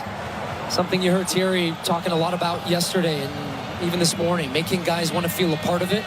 This starts to become a game that you could do that knowing that you've got Uruguay next and then you're into the knockout stages. So I expect Spain to empty the bench using their last 3 subs with guys that maybe wouldn't have seen as many minutes. And keeping in mind, on the assumption that Uruguay win later against Cape Verde, it would be winner take all for the top of the group and avoiding Argentina in the next round. And those 2 teams face off, Spain and Uruguay, Friday night. Scan the QR code on the screen. Vote for your Michelob Ultra Superior Player of the Match. We'll look back at that goal. You've had Lamine Yamal, historic goal for him to open it up. Mikel Oyarzabal, 2 goals and an assist. So some good options. And still with 40 minutes to play here in Atlanta, as that ball's going to be out of play there, breaking down with Kano and Al Hamdan.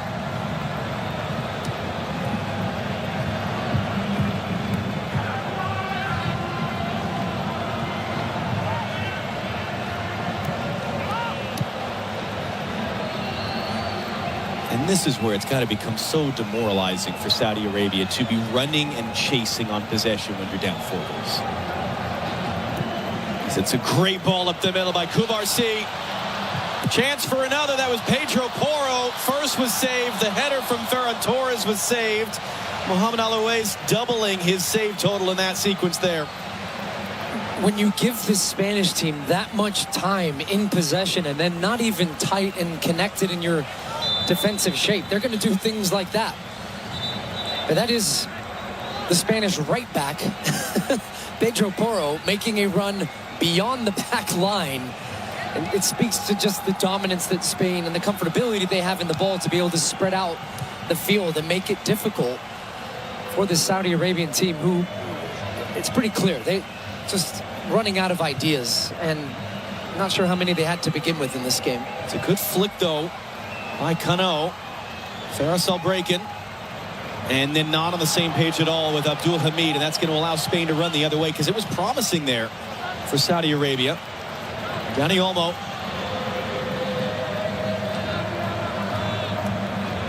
And yet moments as well where you can tell Spain are happy to take the foot off the pedal a little bit and just cycle it around. I think that's how they'll continue to play this second half is, look, let's not exert too much energy. We don't need to play super high tempo. We'll keep the ball. If the chance is there, we're going to go from 2nd to 5th gear. But if not, we're just going to wear you down. We're just going to demoralize you. But it is not a team that is going to slow down scoring goals if those opportunities are there, because you have a lot of guys that are goal hungry, guys that want to leave an impression when they're on the field, using any chance like this to impress their coach and say, hey, look, I know we're stacked, I know we're deep, but I want to play more minutes, and I'm deserving of more of those minutes throughout the tournament. And this was that ball again. What a pass it is, finding Pedro Porro. He'd come inside from the space that had been vacated, hits the shot. Alois with a save, makes a good save, but as usual, parried that one up.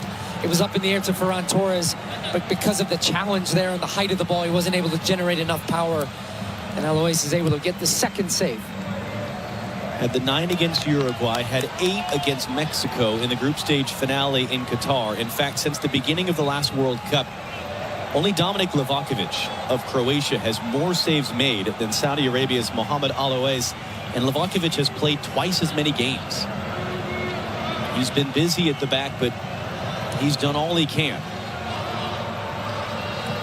Backdoor pass there, not fully dealt with. Cucurella elects to play it back into the middle as he was getting crunched by both defender and goalkeeper. Comes back to Rodri. Comes in to Pedri. Pedri wants to shoot, couldn't find a lane. And now Porro hooks in the cross. Cucurella just couldn't rise all the way up. Baena holds it in.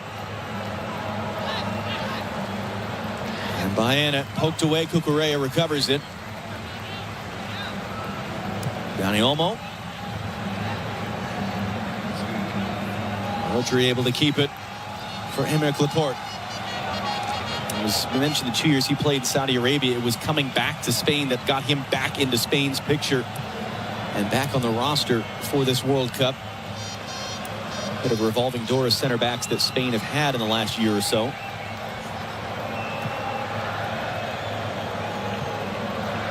And you can see it's just creeping in here. It's really in a 30-yard stretch in Saudi Arabia's half of the field, and we'll break down there. James Corden and the After Hours crew will be on Fox tonight with another nightly recap of the day's World Cup action. Special guest Thierry Henry and actor Michael Pena will be on the show midnight local time, wherever you are anywhere in the country, live on Fox. Not live, on tape. You know what I mean? And that was Cucurella almost getting on the end of it. We actually popped a stat up on the screen about defensive line breaks. That's players that run beyond the back line and create opportunities. It's pretty telling for Spain that 2 of the top 3 for them are their fullbacks. And that's important when you're playing against a team that is sitting deep defensively, trying to keep things in front of them, because attacking players as they drop a little bit deeper, to have those runs from players that start back but then make those line breaks in behind, it's incredibly difficult to defend. And it's why Cucurella and Pedro Porro have both been so effective. Pedro Porro right now is playing as a center midfielder. He's one of the highest players up for them. And it's rotations that are trying to unbalance an opponent. And when Spain are doing that, that's them humming at full speed. Well, hummed on there. Couldn't connect the pass with Salam Al-Dossari. So to kind of revisit this, was this inevitable? Yes. Spain were just going to click back in here after, it's not like they played terribly, and some of it was a great goalkeeping performance, but it wasn't the result they wanted on Monday. No, and against an opponent that, as we've said, they struggled through qualifying. This is not a great Saudi Arabian team, but yet, look, a lot of the conversation about Cape Verde and their first World Cup, but what a heroic defensive performance, but how different they have defended versus Saudi Arabia. Way more open in this game than Cape Verde, who are very compact, solid, committed team defending. Not seeing that from Saudi Arabia. But the other thing is we're seeing the real quality from Spain, a much better dynamic look and feel and speed of ball movement and creativity. The Spain we expect and the Spain we know is showing up here today. And Spanish legends of the past there, Fernando Hierro in the background, Gianni Infantino in the foreground. Michel Salgado is there in the top right. And I don't believe that Djorkaeff is sleeping there. I think he's perhaps checking his phone. It's tough because in the same way, they don't tell us when those cutaways are coming. They don't tell the people on the other end of it the cutaways are coming. And that might have been offside anyway, as it's going to roll all the way through to Unai Simon. But you brought it up at one point. We've seen at this tournament, big teams kind of struggle to get going. Historically, we've seen European champions not necessarily be spectacular at World Cups. And you have to go back to 2010. Spain, the last time a European champion won the World Cup, and they lost their opening game in South Africa. So why is that? Why do we see sometimes these big-time European teams kind of take a little bit to get going at the World Cup? Yeah, it's interesting, isn't it? Because you even have the Italians win the European Championship and then they don't qualify for the World Cup. And just on a larger scale, I think perhaps sometimes there's, I don't want to say complacency, but maybe just for a team on paper where Spain are like, well, we're the European champions, we have all this talent, and then they play against teams from different regions and different type of intensity, competitiveness, just different styles. And the Spanish team, they were slow in the first game. It wasn't the usual Spanish group. Even for all the possession they had, they weren't as direct and as dynamic as what we're seeing today. So it's actually a nice way. And the way that Argentina played Saudi Arabia in the first match of the World Cup in 22, they lose that game, and it was almost like, hey, come on, let's get together. And boy, did they. Ahmed Kano there with the yellow card as he caught Rodri in the face. 2 substitutions in the wings for Saudi Arabia. And a change as well coming for Spain. So Al Amri, who was sitting on a yellow card suspension for the group stage finale, he is taken off. And Faris Albriken is off as well. Mohamed Abu Al-Shamat, who started the opening game, and Ala Haji, who came on late. both subbing on here. Looks like Nico Williams and Mikel Merino will both be coming on for Spain at the next opportunity as Rodri gets back to his feet after taking that knock to the face.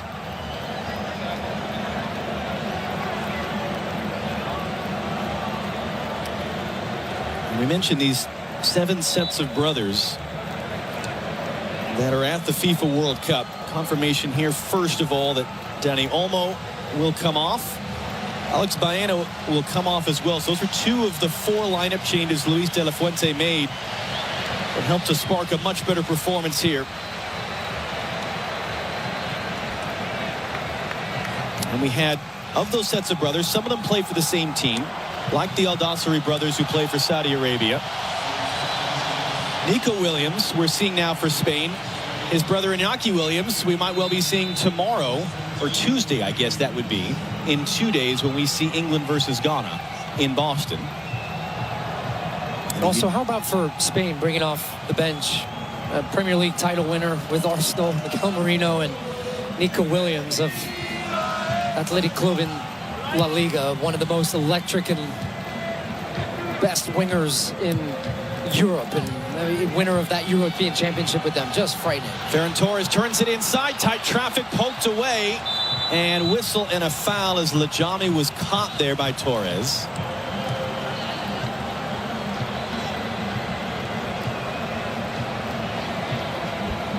So open at the back, Saudi Arabia, and it was actually off it started all the way back on a free kick for Spain, where they tried to find a long direct ball, then Saudi Arabia can't quite clear it. That's a good last-ditch challenge there, though, to clear that one away off the foot of Ferran Torres from Lajami. And it was the follow-through of the shot that ended up catching him in the leg to draw the foul and just stop the pressure for a minute. They're going to play short again. You keep laughing when they do that. Because every single time they seem to do it, they end up turning the ball over and putting Spain right back in possession. But, the alternatives, you try to go direct, and they also win it. So what is the right way? Is there a good option against Spain? It's kind of the point I was about to make, is this isn't unusual for opponents against Spain. We're critical of the Saudi Arabian team, but many teams face Spain like this, and the same thing happens, even the best teams in the world. Pedri escapes the traffic. He's got a couple different runners here. It's good hard running. Abu Al-Shamat to slow him up, and then it's one back. Nasser Al-Dossari. His older brother Salam. Abu Al-Shamat.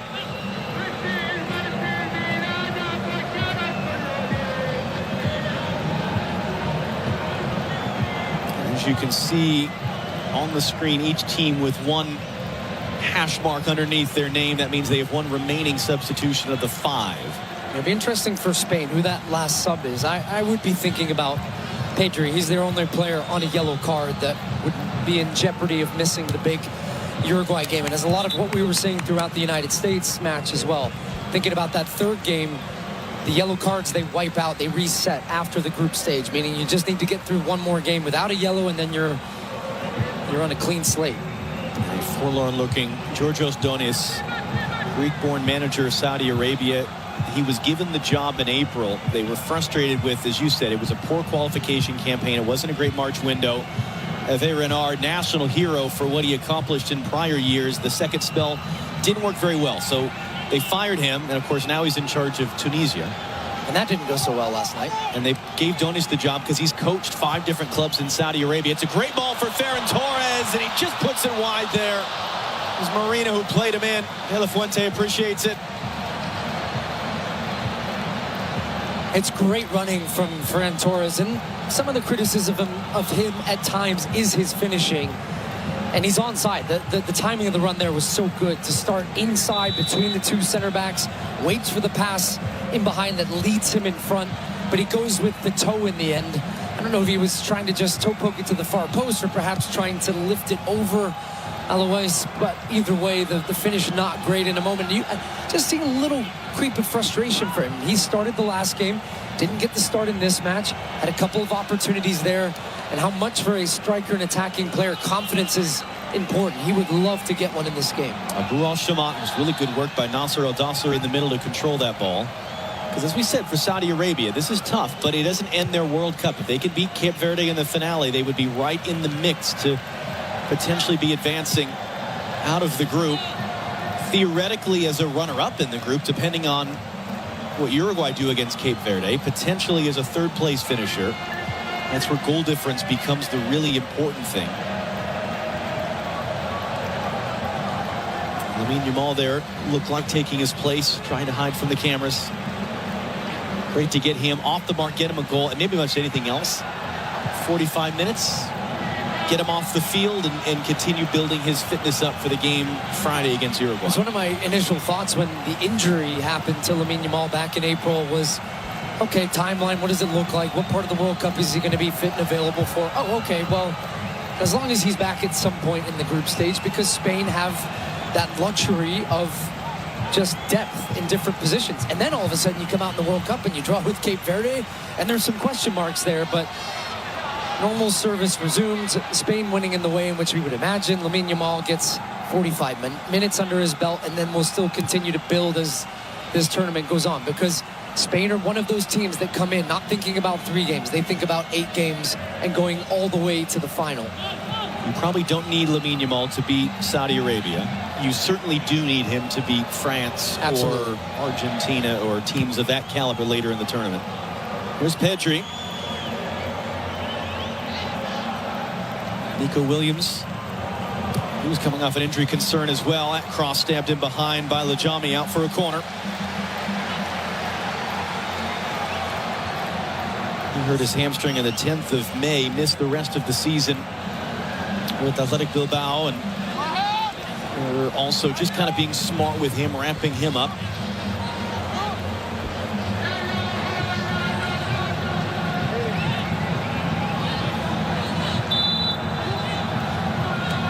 William short. Pino will return. It's a very comfortable Spain right now. Pedri to the back post. Rodri back in front.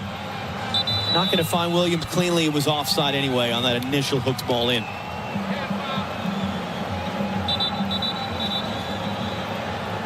And that looks like it's going to be our second half hydration break.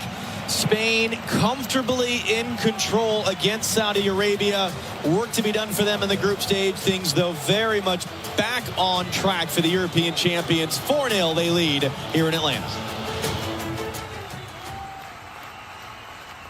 And you're locked into a lot of things you can't change. Weather, traffic. Hey, stay in your lane. Your wireless carrier's latest price hike. But you can unlock a better way. Unlock the savings at Boost Mobile and save up to $600 a year. Switch to the $25 a month unlimited wireless plan. No contracts, no price hikes, and you keep your phone. Stop being locked into their games. Unlock the savings at boostmobile.com/unlock. Based on average annual single line of payment of AT&T, Verizon, and T-Mobile customers compared to 12 months on the Boost Mobile unlimited wireless plan as of January 2026. For full offer details, visit boostmobile.com. Did you know not all batteries are the same? For example, only Duracell batteries are built different with Power Boost ingredients. And Duracell are the only batteries that make this sound every time you say Power Boost ingredients. See? Duracell batteries with Power Boost ingredients. You try. Told ya. Duracell batteries are built different with Power Boost ingredients. And they're built right here in the USA with US and global parts. Upgrade your FIFA World Cup 2026 viewing experience. Build it like Beckham from the living room to the lawn with the Home Depot. Create a box seating experience with flowers for pops of color surrounding your pitch, the smell of grilled favorites, and a freshly painted fence sporting your team's colors. Fast free delivery is your home field advantage with charcoal, string lights, or whatever the game calls for right to your door. A clean assist. Build it like Beckham for match day. The Home Depot, official FIFA World Cup 2026 supporter. Subject to availability. The DJ playing John Denver here in Atlanta as the Spain and Saudi Arabia fans enjoy their Father's Day afternoon. Maybe less so the Saudi Arabian fans so far. 4-0 the scoreline. The European champions in charge, coming off of that really historic scoreless draw against Cape Verde in the opener. Can I just say that this song being played over the loudspeakers after that U.S. win against Australia is a moment I will never forget. As a fan of this game, as former member of the U.S. men's national team. Entire stadium in Seattle belting this John Denver song. All the team, the players, Mauricio Pochettino, everybody joining in there. Good times are rolling. They want to keep them going. Country Roads or Sweet Caroline? What would you prefer in that moment? This one. There you go. You are correct. Substitution for Spain. And you passed it. Luckily for you, Pedri, who we said is on a yellow card suspension. Risk is replaced by Fabian Ruiz. As we go into the final 20 minutes here in Atlanta. You saw the numbers there. The huge statistical discrepancy, that's not a massive surprise as the fans applaud themselves for the performance there. The 4-0 scoreline is tough. Now, the first part is to say and to reiterate, this does not end the World Cup by any stretch for Saudi Arabia. If they can beat Cape Verde, they're going to be right in the mix to get a spot in the knockout round. But you have to keep in mind the larger context for Saudi Arabian soccer right now. They are hosting the World Cup in 8 years' time. They are building up to that incredible moment that the U.S. and Mexico and Canada are experiencing now. As so many will know, there has been an unprecedented, gargantuan investment in soccer in Saudi Arabia, among other sports. Tons of money pumped into the Saudi Pro League. The issue has been most of that money has gone to foreign players. Most of the playing time goes to foreign players. That has not been lost on Georgios Donis, the Saudi Arabian manager, or his predecessor or others, that a number of these Saudi Arabian players, they are not starters at their own clubs in their own league. And that is a big challenge for them to figure out, is how do you grow Saudi players and the Saudi team over the next 8 years, given the influx of foreign players making big money and trying to grow the profile of the Saudi Pro League. That conversation will continue. It's been a challenge for them. You've got, particularly at the back, a number of guys who were backups at their clubs. The goalkeeper, Alois, after being a backup for 4 years, went to a club in the second division in Saudi Arabia to get regular playing time. It's a puzzle that is not so easily solved. It's not altogether different from the puzzle that MLS thinks about at times, is that you want to be a league where you get big foreign stars, but you want to make sure you're also the incubator of homegrown talent, which MLS has done a good job keeping the focus on as well. So this will not help from a perception standpoint, from a momentum standpoint.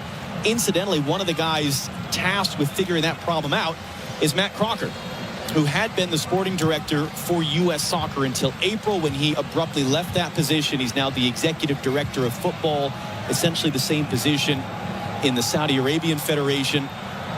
But that's a part of the context for Saudi Arabia at this tournament, not just the perception of Saudi soccer now, but to build up to the home World Cup of theirs in 8 years' time. Can Spain get on the hunt for more? It's meant for Ferran Torres. It's headed away by Ali Lajami. Cucurella just able to keep it under some pressure there from Abu Al-Shamat.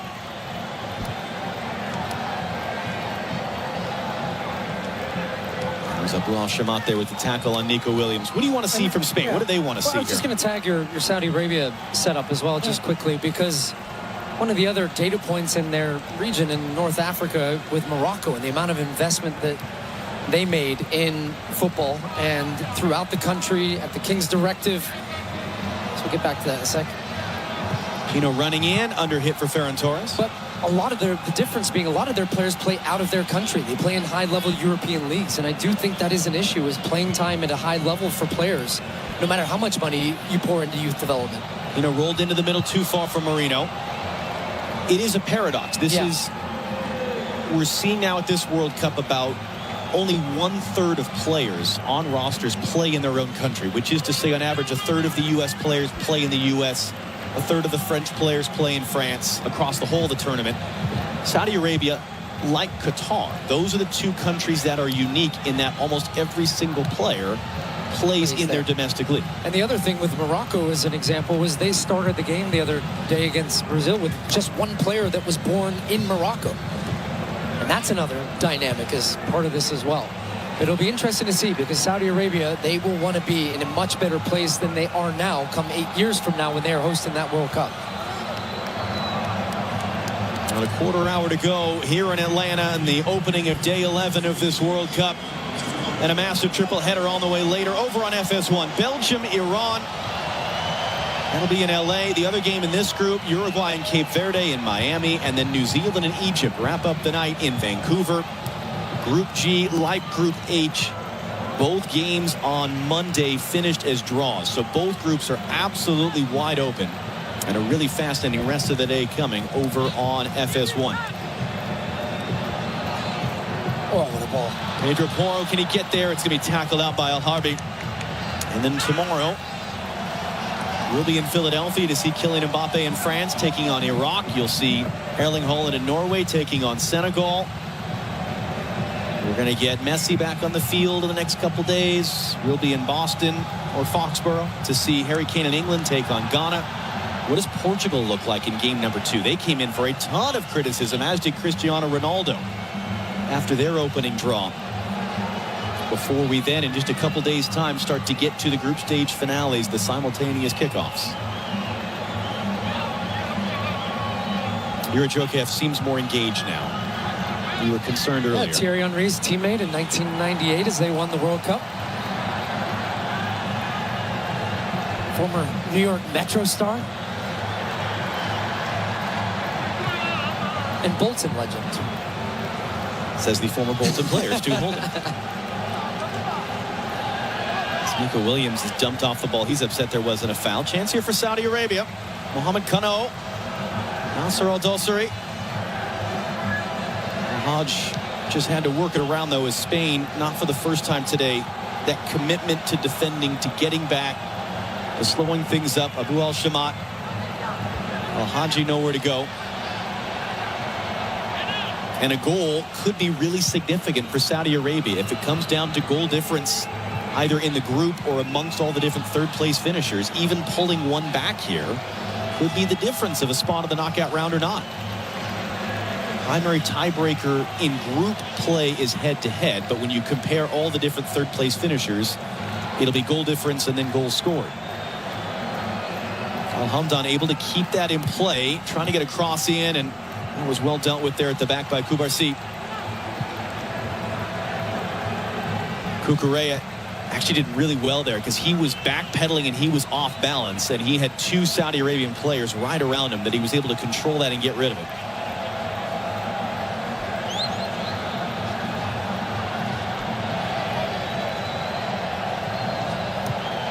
Rajami, it's going to be errant in the end for Saud Abdul Hamid, who celebrated getting married just before the tournament, and when he was in the Netherlands for his wedding, had his passport stolen out of his car, and so couldn't join up with the training camp in Saudi Arabia, had to join up here in the U.S. with them. And that's the one exception we were talking about earlier. He does play in France with Lens this season on loan from Roma in Italy. Long cross in, brought down. It was Fabian Ruiz who sends it in. It's Mikel Merino, just kind of works it out. Merino takes the bump, loses the ball.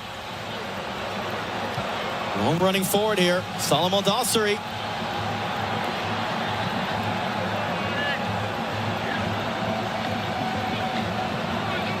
And a good tackle there to take it away from behind. Al-Dosari never even saw him coming. And now Pino trying to lead the break. Ferran Torres, and intercepted. Now you're really seeing it stretch. Yeah, there's some tired legs on both sides, but more so the Saudi Arabian side. When they have the ball, they just seem content to try to slow the game down. You don't see this giant push forward and committing numbers. There's not an aggressiveness in a way that they feel genuinely that they can win, let alone tie this game. And Spain just also at the same time, they just get set in their defensive block. They're going to take pride in a clean sheet, though. Something you were saying about Saudi Arabia wanting to score. Spain will want to keep a scoreless game as well, like they did in the first. They just didn't score and have the goals in the first match. Now they've got 4 of them. They're on cruise control. If the opportunity presents it, I think they will go for a 5th. But as it stands, they're just kind of coasting to the 90th minute right now. It does, by the way, for Spain extend towards some historic proportions, an unbeaten run of theirs. First of all, competitive games, official games, tournaments and qualifiers, this will be 33 competitive games in a row without a loss. That is the all-time European record. The last team to beat them in a competitive match more than 3 years ago was Scotland in a European Championship qualifier. It'll be 32 games in all competitions without a loss, as that shot is going to be dealt with by Unai Simon. That was Al Hamdan there. Just the third shot of the game for Saudi Arabia, and the first that required a save. The all competitions 32. That's approaching a Spanish record of 35. It was Argentina who came with a 36-game unbeaten run into the last World Cup before the Saudis beat them. But Spain are approaching some really historic records with this long unbeaten run of theirs.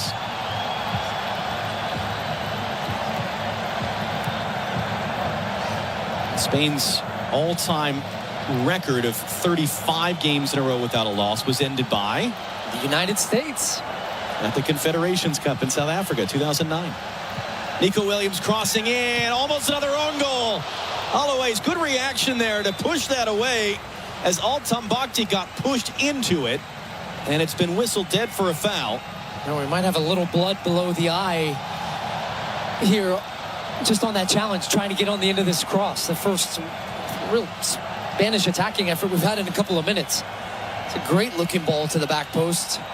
And as Pino was attacking this one, I think it did come off Al-Tambakti at the end. He's got his hand up, just kind of pushed Al-Tambakti into the ball. Comes off his thigh. He was hoping not for the stat of having 2 own goals here. Galloway's making the save.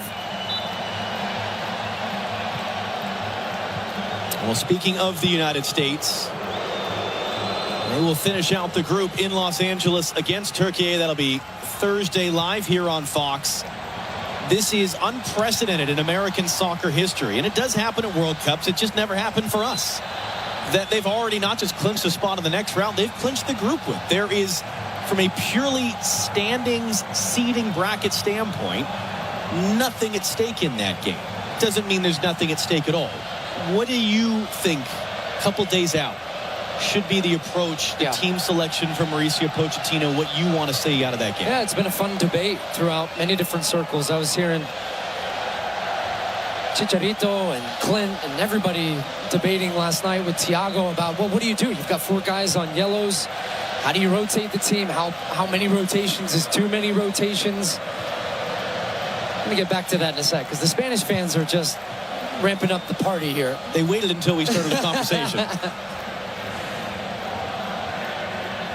All right, they've lost interest. Go ahead. Yeah, I think, certainly you don't play the 4 guys that are on yellow cards. So that's Balogun, Richards, Anthony Robinson, and Tyler Adams. I would rest those 4 players. You don't want to risk at all potentially missing that final, that round of 32 match that they'll have up in San Francisco. The other part is for this U.S. team, right? I would think about rotating and resting Flo Balogun, Tim Ream. What state is Christian Pulisic in? Can you get him a couple of minutes? Because should you? Yes, if he's fit and available, I think you play him off the bench. Get him 25 minutes. Just give him a little bit of rhythm before then you would hopefully start him in that knockout match.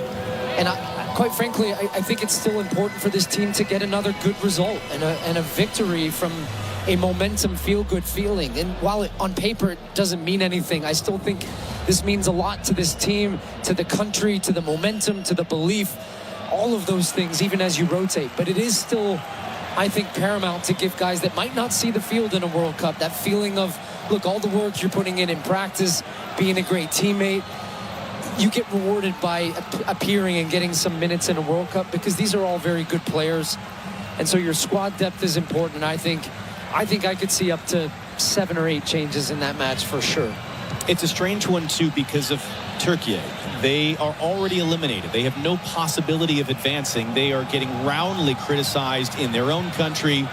There were a lot of people who thought they might be challenging to win the group with some of the individual stars that they have. As it comes across to Saud Abdul Hamid, his cross in easily dealt with by Laporte. And so what kind of team do they play? What kind of approach do they have in this game? This has been an absolute disastrous nightmare for Turkey in their return to the World Cup for the first time since 2002. So really interesting and different in an unexpected way in that game on Thursday in Los Angeles. And maybe the biggest point, as you said, is just that opportunity to continue the momentum, the excitement that the country has about this team. But also in Turkey, as you laid out, just how big of a disaster that is back there. This is a country that is absolutely nuts about their soccer. Their fandom is some of the best you will see. Crazy environments. It means everything to them. So the idea that, well, Turkey are out, they've got nothing to play for. No, they have pride, respect. All of that is at stake for them in that match. So I don't think you're going to get a team that's just going to lay down for the U.S. They're going to come out and they're going to fight and make things difficult as well. 4 minutes to go here in Saudi Arabia. We said a goal could be pretty significant for them when the goal difference is counted up and the standings are put together, if indeed they can win against Cape Verde. They're going to have to win Friday in that finale. That was a collision of heads between Saudi Arabian players. And Mohamed Kano got the worst of it, and so the game will be stopped by referee Rafael Klaus so that he can get looked at. Saudi Arabia do have an available sub. It was Al-Haji who was the other in that collision.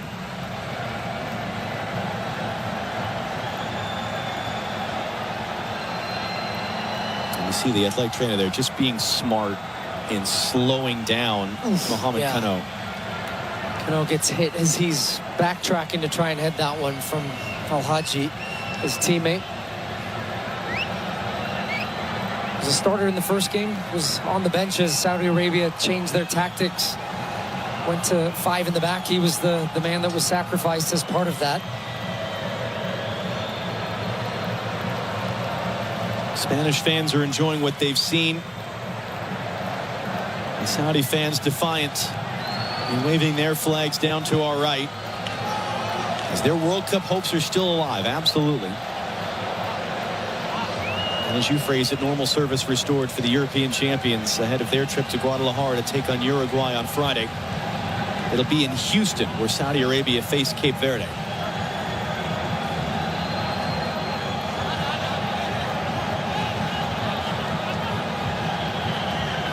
And as you see there, 31 unbeaten all competitions, including friendlies, 32 competitive games without a loss. That is an all-time European record that was broken even in that scoreless draw against Cape Verde. Italy had held the record prior to that. And for Spain, look, they have played now 2 games inside this beautiful dome here in Atlanta.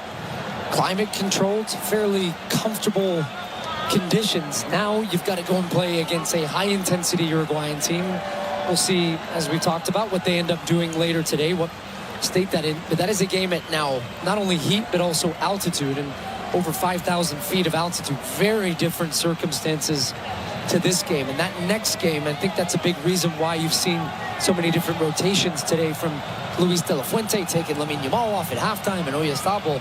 He recognizes the bigger fight in this group, which is going to be that last match, I would imagine. Unless Cape Verde, again, just ride this magical moment, and who would be betting against them doing something? You see Kano getting patched up there. And that was always already a Uruguay team that has been very combustible. Under Bielsa, there was a ton of noise around them in the last year. There's a fragility, it feels like at times, with Uruguay that can potentially be exploited by the right opponent. And almost the complete opposite with Cape Verde. A team that plays free, a team that plays without expectation from anybody. Except for maybe now Vozinha's 16, 17 million Instagram followers, whatever he's got. Khalid Al-Ghanam is going to be coming on. It looks like it's going to be Nasser Al-Dasseri who comes off, and so Kano will continue after the head injury. One other quick thought. The United States opponent in Santa Clara in the round of 32. It will be a third-place finisher. Which third-place finisher depends on a very intricate, essentially a mathematical formula. It's not a random draw. I know. It's not a randomness. It is based on, there are 495 different possibilities of if the 8 best third-place finishers come from this group and that group and this group, that means this team goes there, this team goes there. So it is, in fact, all spelled out. It will not become precisely clear until this weekend, next weekend, I should say, Saturday night as the group stage wraps up. The likeliest scenario statistically, as we're in 6 added minutes, is that it would be a third-place finisher from Group B. That means the likeliest scenario is it would be the winner of the game coming up in a couple days between Qatar and Bosnia-Herzegovina. That doesn't mean it will be either of those teams. Certainly, if that game finishes a draw, neither would have a good enough record to advance as a third-place finisher. So, but that will be the first data point where we start to find out the possibilities, but it might be a few days after. In fact, almost certainly will be a few days after until we know for sure which team the U.S. will play. That's different than knowing for sure you're getting, say, the runner-up from this particular group. So just a heads up that you're going to see a lot of winner between Bosnia-Herzegovina and Qatar. That's the likeliest possibility, but it's not for sure. Good job, the U.S. man. gets set for You that. nailed that, by the way. Thank you very much. As the cross comes in, there's another. It's tapped home. It's Ferran Torres. It's the 5th for Spain. It's a bit of a shrug from the assistant referee of whether it was offside or not. It was close. And that really does hurt Saudi Arabia's hopes of advancing as a third-place finisher, depending on what happens. What a day for the European champions.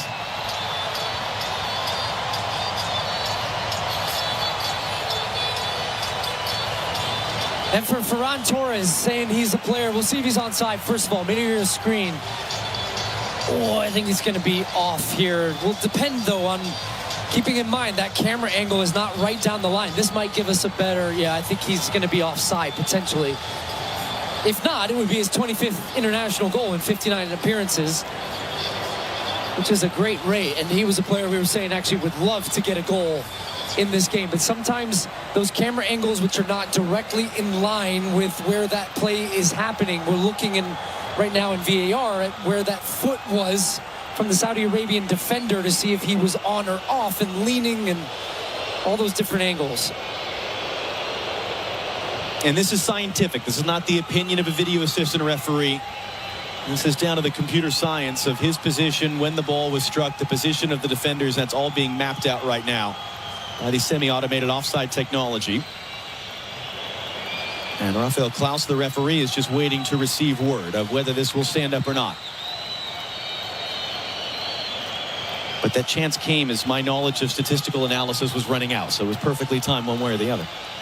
And it's why we always do talk about, though, how your eyes can be deceiving at times in these offside decisions. And it's not until, as they're going to right here for us. And the reason it's close is the defender very top of the screen there, his foot. And that looked even closer, that angle right there, than the one where it looked like, okay, my initial intuition was, okay, he's offside. But then you start to see that, you're, ooh, maybe that foot there was keeping him on. And it has to be a part of your body you can score with as an attacking player.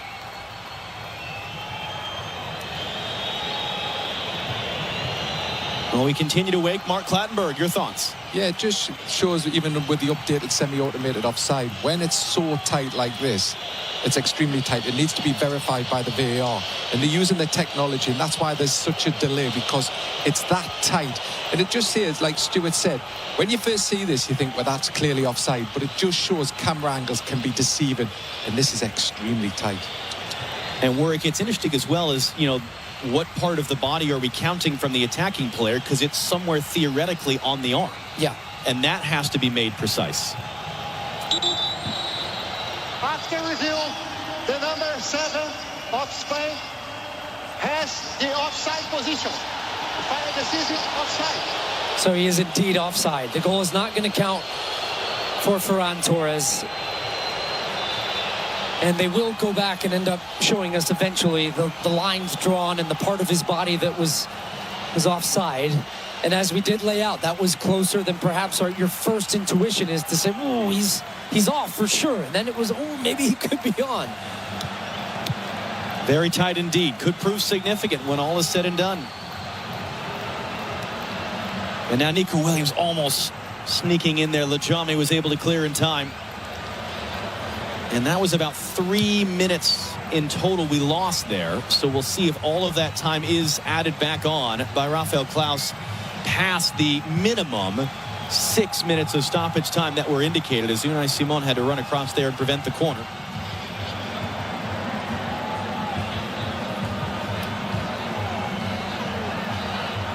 So Abdul Hamid needs someone to throw this ball into. And only now is he starting to get the countdown. That's a collision of heads there. And actually, Kubarsi is down holding his leg, it looks like. Slowly getting back to his feet, the 19-year-old defender for Spain.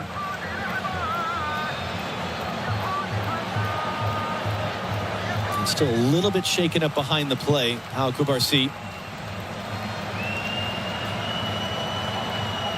Possession dominant as we would have expected. Statistically dominant as we would have expected. And the scoreline dominant as Spain would have hoped. But as you said, it now kind of comes down to what Uruguay and Cape Verde do later today. What Spain would need in their finale to win the group and not have to think about potentially playing Argentina in the round of 32. Which, because of this result, you're thinking, okay, well, if Uruguay are going to win, they actually are starting to think, well, we've got to win big. Because then that gives them the chance, if they draw with Spain, then you get the goal differential as opposed to head-to-head as the tiebreaker. That could make that a potentially wild finale between Spain and Uruguay in Guadalajara Friday night. Nico Williams back to Marc Cucurella, created a goal from an own goal. That was the fourth for Spain. Kubarsi, whether it's meant for Marino or not, he picked it up. Pedro Porro, really effective game for him today. His cross in between options and headed along. So we're 1 minute past the minimum 6 indicated. Theoretically, we have 2 left to play after that long VAR review and the disallowed Spanish goal.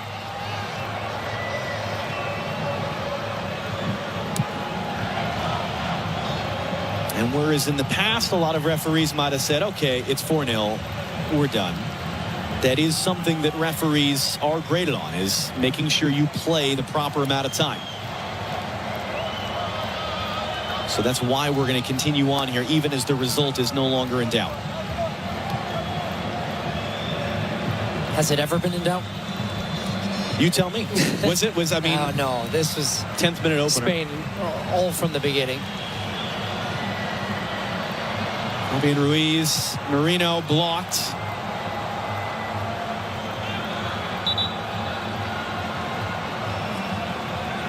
And as we've seen, that's the big difference. If you can get that early goal, just changes everything. That is going to be the end. Spain got going early, and they put it away early. Mikel Oyarzabal, 2 goals and an assist. Lamine Yamal, as a teenager, gets his first World Cup goal. European champions are back on track. To Rebecca in Los Angeles we go as it finishes here in Atlanta. Spain 4, Saudi Arabia 0.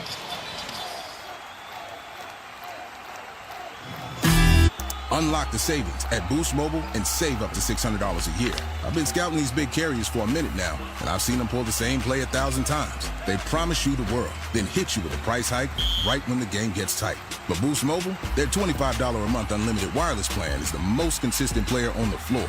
No contracts, no price hikes. Unlock the savings today at boostmobile.com/unlock. Based on average annual single line payment of AT&T, Verizon, and T-Mobile customers compared to 12 months of the Boost Mobile unlimited wireless plan as of January 2026. For full offer details, visit boostmobile.com.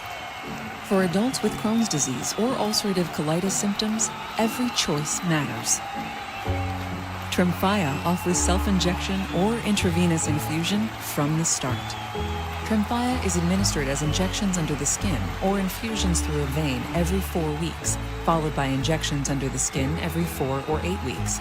If your doctor decides that you can self-inject Tremfya, proper training is required. Tremfya is a prescription medicine used to treat adults with moderately to severely active Crohn's disease and adults with moderately to severely active ulcerative colitis. Serious allergic reactions, increased risk of infections or lower ability to fight them, and liver problems may occur. Before treatment, get checked for infections and tuberculosis. Tell your doctor if you have an infection, flu-like symptoms, or need a vaccine. Explore what's possible. Ask your doctor about Tremfya today. Call 1-800-526-7736 to learn more or visit tremfyaradio.com. Time now as we look back at today's match with our post-match show as we continue our coverage of the FIFA World Cup 2026 on iHeartRadio.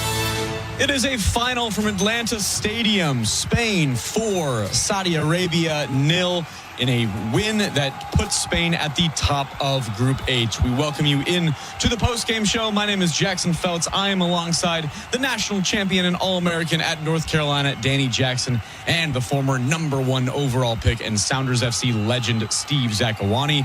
We are breaking down this 4-0 Spain-Saudi Arabia win there in Atlanta. And Danny, really in the first half, ended the first half 3-0. Spain gets the goal, start of the second half, and they cruise home to this dominant win. Yeah, job done for the Spanish. They got their work done in that first half. They got Yamal off on the scoreboard, his first ever World Cup goal inside the first 10 minutes. That was important for them after some of the pressure that was getting heaped on the team after their poor result in the first game against Cape Verde. So it is an important result. The second half was much different than the first half. Of course, we expected that. We've seen that in games past. We saw the Americans also do that when they got their job done against Paraguay early and then kind of professional in their second half appearance, as the Spanish were today. 17 shots in the first half for Spain, 22 in total. It's only 5 in that second half. But again, it was controlling and preparing for what will be a fantastic third game. Depending on the result, of course, of Uruguay in this second game, it could set up a real interesting fight for that first place spot. Yeah, they were never in danger. I think what helped is they scored in the 10th minute. When you did that, us in Saudi Arabia, if you want a part of this game, you're going to have to come out of your shell. They didn't have the quality to do that. Spain pinned them back. Going up 3-0 before the first hydration break kind of would do that to you. About as good as it can get. You got Lamine Yamal to play. He scored. Your forwards got going. No injuries. You got guys out at the right time. Your goal difference is now +4. You now sit in a good spot. You can watch this next game, and you know exactly what you have to do going into the final game. But you've now put the World Cup on notice that Spain has now arrived in the United States. I also think we look at the Spanish. We talk about national team coaches. Del Toro is a coach that's been around the youth setup for a while. He's navigated and promoted himself through the ranks, now coaching, obviously, the first team here. Also, lots of young players coming through. We talk about 8 Barcelona players, no Real Madrid players, first time in a long time, if ever, where you don't have any representation from really one of the biggest clubs in the world. But I think that's the factor of what Barcelona do so well. They develop kids through their academy program, like the likes of Messi, Iniesta, and Xavi, and the players we've seen in years past. This is the next iteration of a Spanish team. They obviously won the 2024 Euros. I think it was somewhat of a surprise. They didn't have a talisman player playing up front. Yamal was 16 years old at the time, came onto the world scene, had an incredible tournament. Dani Almo, who started today, was a real forefront in the attack for the Spanish 2 years ago. But they are favourites. They're going to have to find a way to score by committee, I think. But Oyarzabal today was one of those kind of unsung heroes, as he has been. I think 26 goals now in his national team career. One club man he is. But they enjoy, Steve, playing with each other. It seems that they have done it from a youth level through. There's a respect in the way that they play. There's a structure in the way they play. But they play with a smile on their face. And they do. And I think the DNA in the Spain team is what it's been for the past couple of decades or so. They can possess the ball as well as anyone. When you have Rodri in that midfield and Pedri, players of that level, that pedigree, it's the way they play. What was different today was much less side to side. They were breaking lines, getting forward. And again, we said it a few times already, but when you add Lamine Yamal to your lineup, you become that much more dynamic. First play of the game, he takes on 3 players, gets across into the box. He's like, okay, he's showing up here today. And I think that makes a massive difference for what the Spain team can do. Spain 4, Saudi Arabia 0. That puts Spain at the top of Group H. We'll take a break here on the post-game show. We'll come back and give you that game recap, tell you what happened to get Spain those 4 goals. We'll continue next. You're listening to FIFA World Cup 2026 on iHeartRadio. The free iHeartRadio app is #1 for music, radio, and podcasts, all in one. Discover a new podcast from our library of over 350,000 titles. Here's an iHeartRadio podcast preview. They asked me, Ambra, could you do something for us? And I said, yeah, absolutely. And they said, would you want to meet them tomorrow and wear a wire? I'm Ronan Farrow. The Catch and Kill podcast chronicles how I followed a trail of clues from the Weinstein story to others about the systems that protect powerful men accused of terrible crimes in Hollywood, Washington, and beyond. But I didn't bring those stories to light on my own. A cast of compelling sources, from brave whistleblowers to shadowy undercover operatives, were enmeshed in this stranger-than-fiction saga. Holy crap, I'm really in trouble. There are the women who have come forward with their experiences of abuse. There's only one barrier to him getting what he wants. I've got to get out of here. There are fact-checkers and lawyers who had to face off with the high-profile legal teams of powerful men. I got it. What do you get? I have it. And for the first time, through never-before-heard recordings from the investigation, you can hear how it happened as we were living it in real time. It's on my phone. Recording? The recording. The audio. Come on. The Catch and Kill podcast. Listen and follow this podcast for free on the iHeartRadio app. #1 for music, radio, and podcasts, all in one.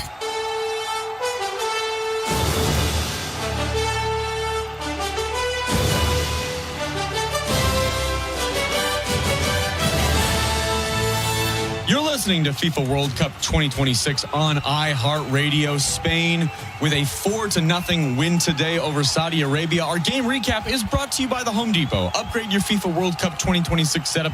Build it like Beckham from living room to lawn with the Home Depot. And take the fast free delivery assist. The Home Depot, official FIFA World Cup 2026 supporter, subject to availability. Let's take you through how Spain got their goals today. It started, as Steve mentioned, in the 10th minute. It is the superstar Lamine Yamal with a little more than a simple tap in at the back post. Oyarzabal crosses it, and it was pinpoint perfect for Spain's 1-0 lead. 11 minutes later, 21st minute, it is that man who had the assist, Oyarzabal, scoring here. It was a little bit of a messy play back and forth, but he ends up putting it into the back of the net for a 2-0 lead. And then it was just 3 minutes later, that man scores again. Mikel with a great goal at the back post on a pass that didn't even touch the ground after about 4 passes. Olmo with a perfect header towards that back post before Oyarzabal puts it in for a 3-0 lead. We hit halftime with a score of 3-0 and then some big changes for Spain. A couple players in, couple players out, including Lamine Yamal, who continues to work back from a hamstring injury. And it only took a few minutes for Cucurella on a corner kick. His powerful shot goes off the goalkeeper, then off the defender. It's an own goal that goes into the back of the net for Spain's 4-0 lead. From then on, for the next 40 minutes, it was very much kick the ball around, wait for the clock to run out. 92nd minute, Fernan Torres, it appeared had a tap-in goal for a 5-0 lead, but he was offside, and that kept Spain's lead at 4-0, and that is how the game ended. Now, Spain will look ahead to a final group stage match against Uruguay next week. We'll take a break, and we'll talk about that major group stage game to wrap up Group H ahead. You are listening to FIFA World Cup 2026 on iHeartRadio. You're locked into a lot of things you can't change. Weather, traffic. Hey, stay in your lane. Your wireless carrier's latest price hike. But you can unlock a better way. Unlock the savings at Boost Mobile and save up to $600 a year. Switch to the $25 a month unlimited wireless plan. No contracts, no price hikes, and you keep your phone. Stop being locked into their games. Unlock the savings at boostmobile.com/unlock. Based on average annual single line of payment of AT&T, Verizon, and T-Mobile customers compared to 12 months on the Boost Mobile unlimited wireless plan as of January 2026. For full offer details, visit boostmobile.com. Upgrade your FIFA World Cup 2026 viewing experience. Build it like Beckham from the living room to the lawn with the Home Depot. Create a box seating experience with flowers for pops of color surrounding your pitch, the smell of grilled favorites, and a freshly painted fence sporting your team's colors. Fast free delivery is your home field advantage with charcoal, string lights, or whatever the game calls for right to your door. A clean assist. Build it like Beckham for match day. The Home Depot, official FIFA World Cup 2026 supporter. Subject to availability. Did you know not all batteries are the same? For example, only Duracell batteries are built different with Power Boost ingredients. And Duracell are the only batteries that make this sound every time you say Power Boost ingredients. See? Duracell batteries with Power Boost ingredients. You try. Told you. Duracell batteries are built different with Power Boost ingredients. And they're built right here in the USA with US and global parts.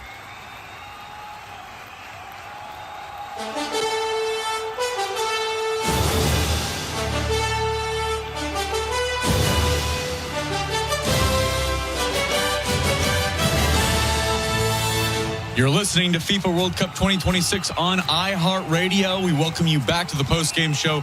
Spain with a 4-0 win today at Atlanta Stadium over Saudi Arabia. Jackson Feltz alongside the former All-American and national champion at North Carolina, Danny Jackson, and the former #1 overall pick and Sounders FC legend, Steve Zakawani. Gentlemen, I want to talk about what's ahead for Spain. And obviously later today we will get Uruguay, Cape Verde. We all assume that Uruguay will take care of business. Who knows? But we all look ahead to then June 26th, where Cape Verde will play Saudi Arabia. And then the game that I think everybody in this group has been looking forward to, Uruguay versus Spain. They're on June 26th.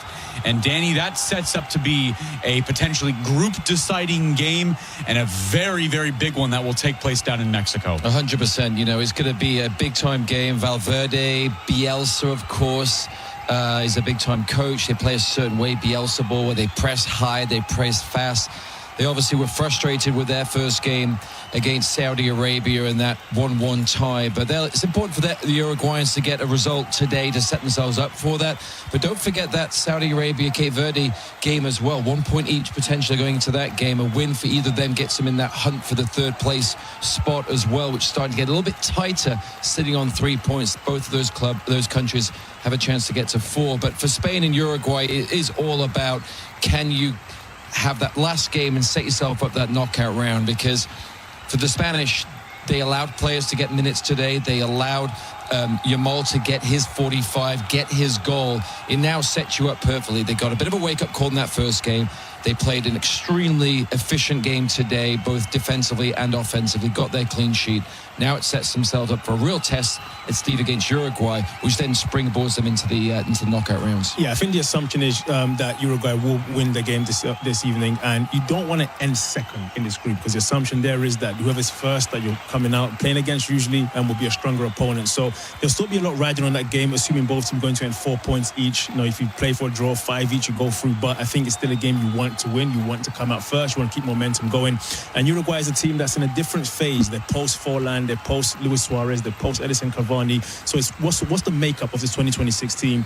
Disappointing drop points in the first game. Can they bounce back today and then set up a blockbuster clash against Spain in the final game? Yeah, there's a little bit of confrontation in that first game. Darwin Núñez came off. Bielsa dragged him off, and he was a little bit disrespectful by all accounts into the eyes of Bielsa. They did not agree on that decision, but it is going to be interesting. They dominated that game. Lots of possession. Uruguayans are extremely fierce opponents, and they have been, as Steve mentioned, some of those names in years past. I mean, their heritage goes back to the first ever World Cup, of course, that was hosted there. So, you know, they got lots to play for, and what a great test for the Uruguayans as well. You know, and Steve, you talked about, you know, setting yourself up depending on first and second place in this group. It's important to note that Group H is partnered with Group J, and the first place team with Group J will likely be Argentina. So if Spain don't get a result against Uruguay and Uruguay get a huge goal differential later tonight, then Spain could finish second in this group, which means first game in the knockout round of 32. We're not talking about quarterfinals. We're not talking about semifinals. We're talking about round of 32 could see Spain versus Argentina, which would be just wild. But we're still a long way away from that. But it is Spain with a 4-0 win today over Saudi Arabia. I want to ask you guys about Lamine Yamal, the superstar. He started the game today. 3 goals in that first half for Spain. But do Spain need him to light them forward in it going forward? We'll take a break. We'll talk about his impact and his influence and his necessity on Spain's squad. Next, you're listening to FIFA World Cup 2026 on iHeartRadio. You're locked locked into a lot of things you can't change. Weather, traffic. Hey, stay in your lane! Your wireless carrier's latest price hike. But you can unlock a better way. Unlock the savings at Boost Mobile and save up to $600 a year. Switch to the $25 a month unlimited wireless plan. No contracts, no price hikes, and you keep your phone. Stop being locked into their games. Unlock the savings at boostmobile.com/unlock. Based on average annual single line of payment of AT&T, Verizon, and T-Mobile customers compared to 12 months on the Boost Mobile unlimited wireless plan as of January 2026. For full offer details, visit boostmobile.com.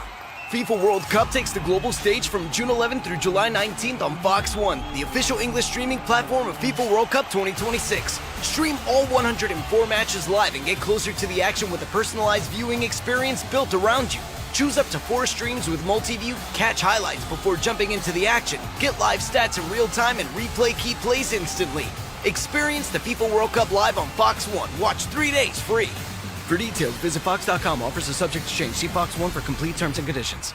Upgrade your FIFA World Cup 2026 viewing experience. Build it like Beckham from the living room to the lawn with the Home Depot. Create a box seating experience with flowers for pops of color surrounding your pitch, the smell of grilled favorites, and a freshly painted fence sporting your team's colors. Fast free delivery is your home field advantage with charcoal, string lights, or whatever the game calls for right to your door. A clean assist. Build it like Beckham for match day. The Home Depot, official FIFA World Cup 2026 supporter. Subject to availability.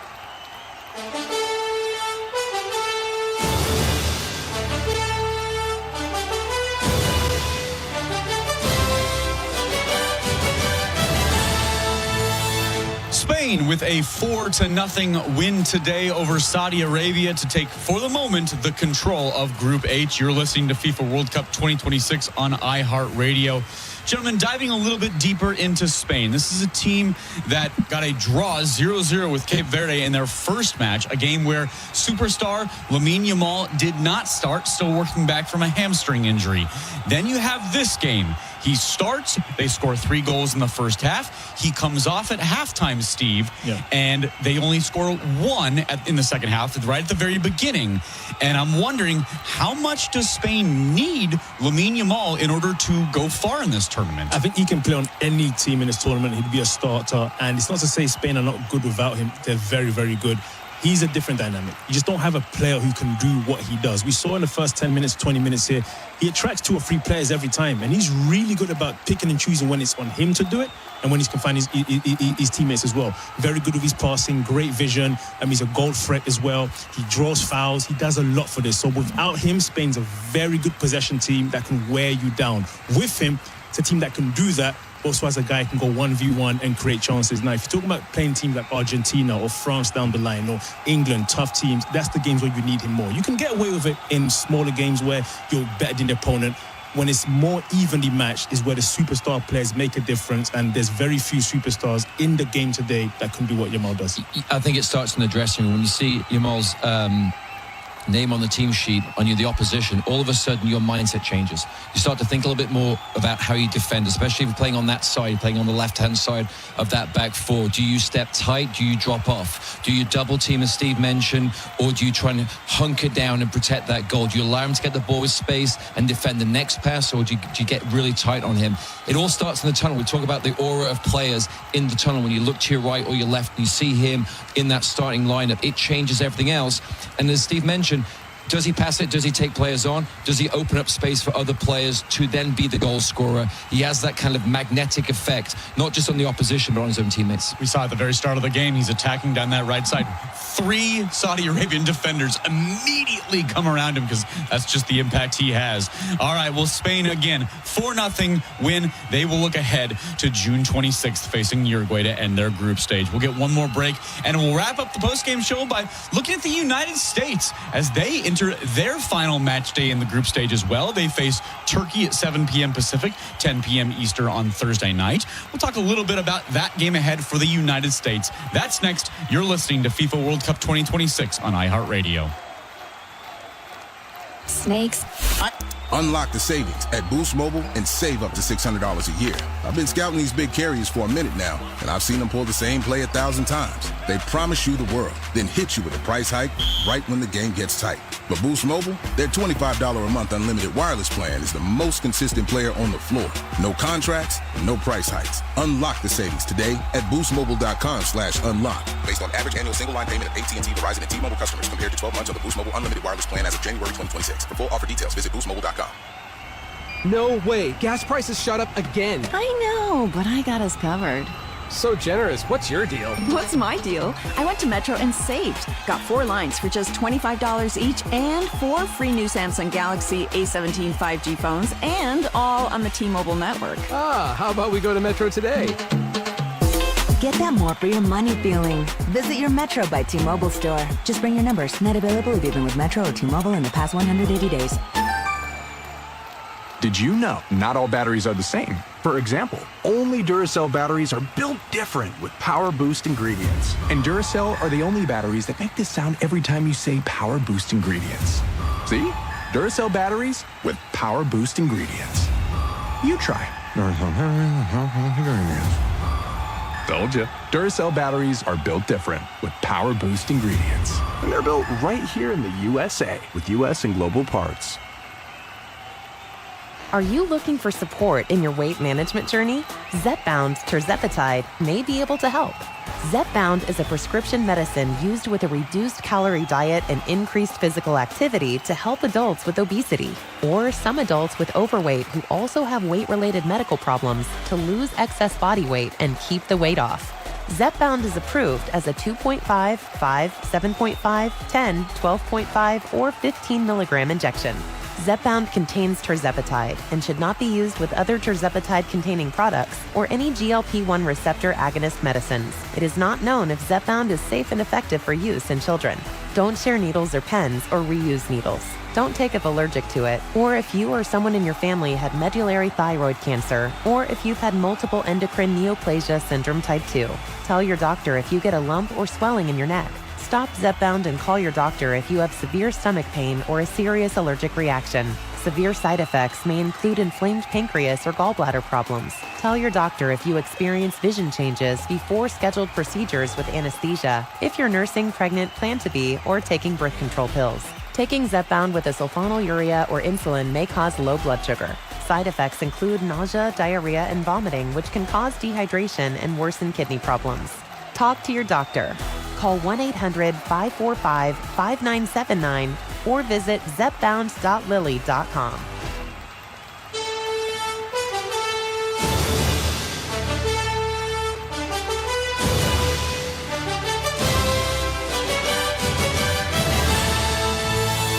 You're listening to FIFA World Cup 2026 on iHeartRadio.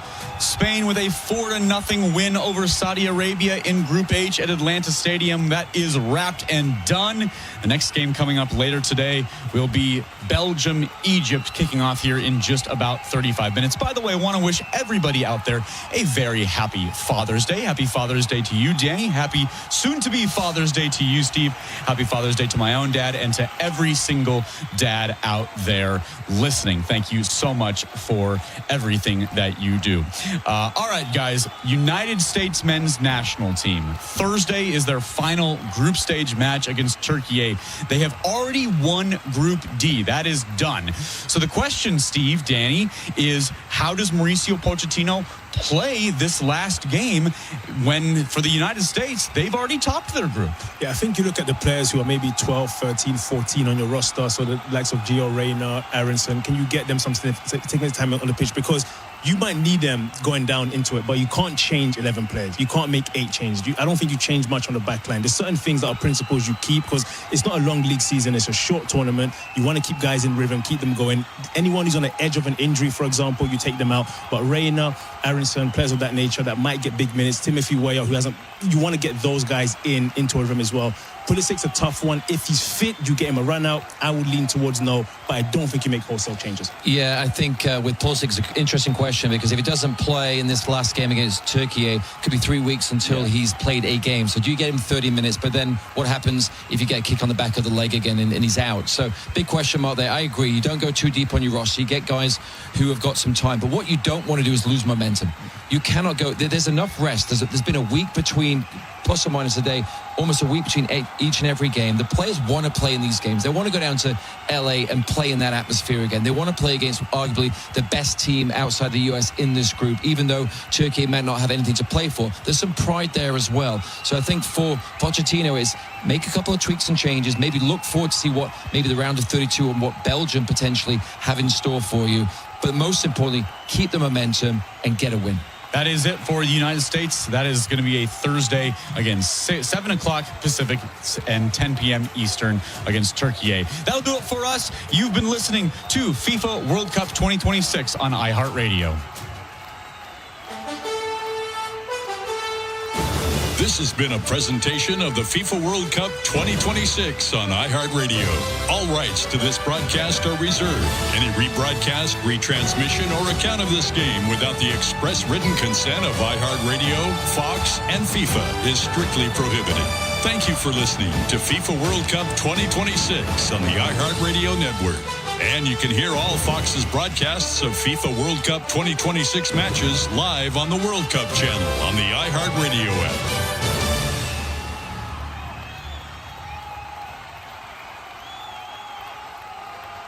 Don't you... You're locked into a lot of things you can't change. Weather, traffic. Hey, stay in your lane. Your wireless carrier's latest price hike.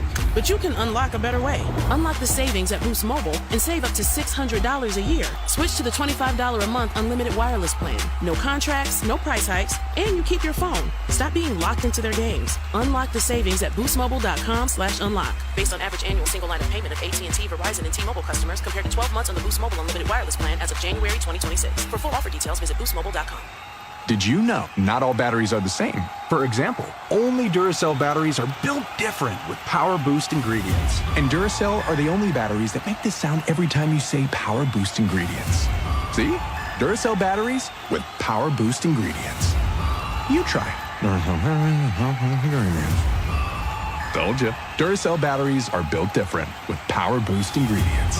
And they're built right here in the USA with US and global parts. Do you know the symptoms of moderate to severe obstructive sleep apnea, or OSA, in adults with obesity? They may be happening to you without you knowing. If anyone has ever said you snore loudly, or if you spend your days fighting off excessive tiredness, irritability, and concentration issues, it may be due to OSA.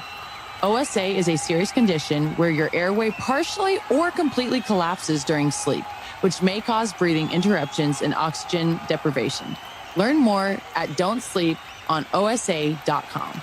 This information is provided by Lilly, a medicine company.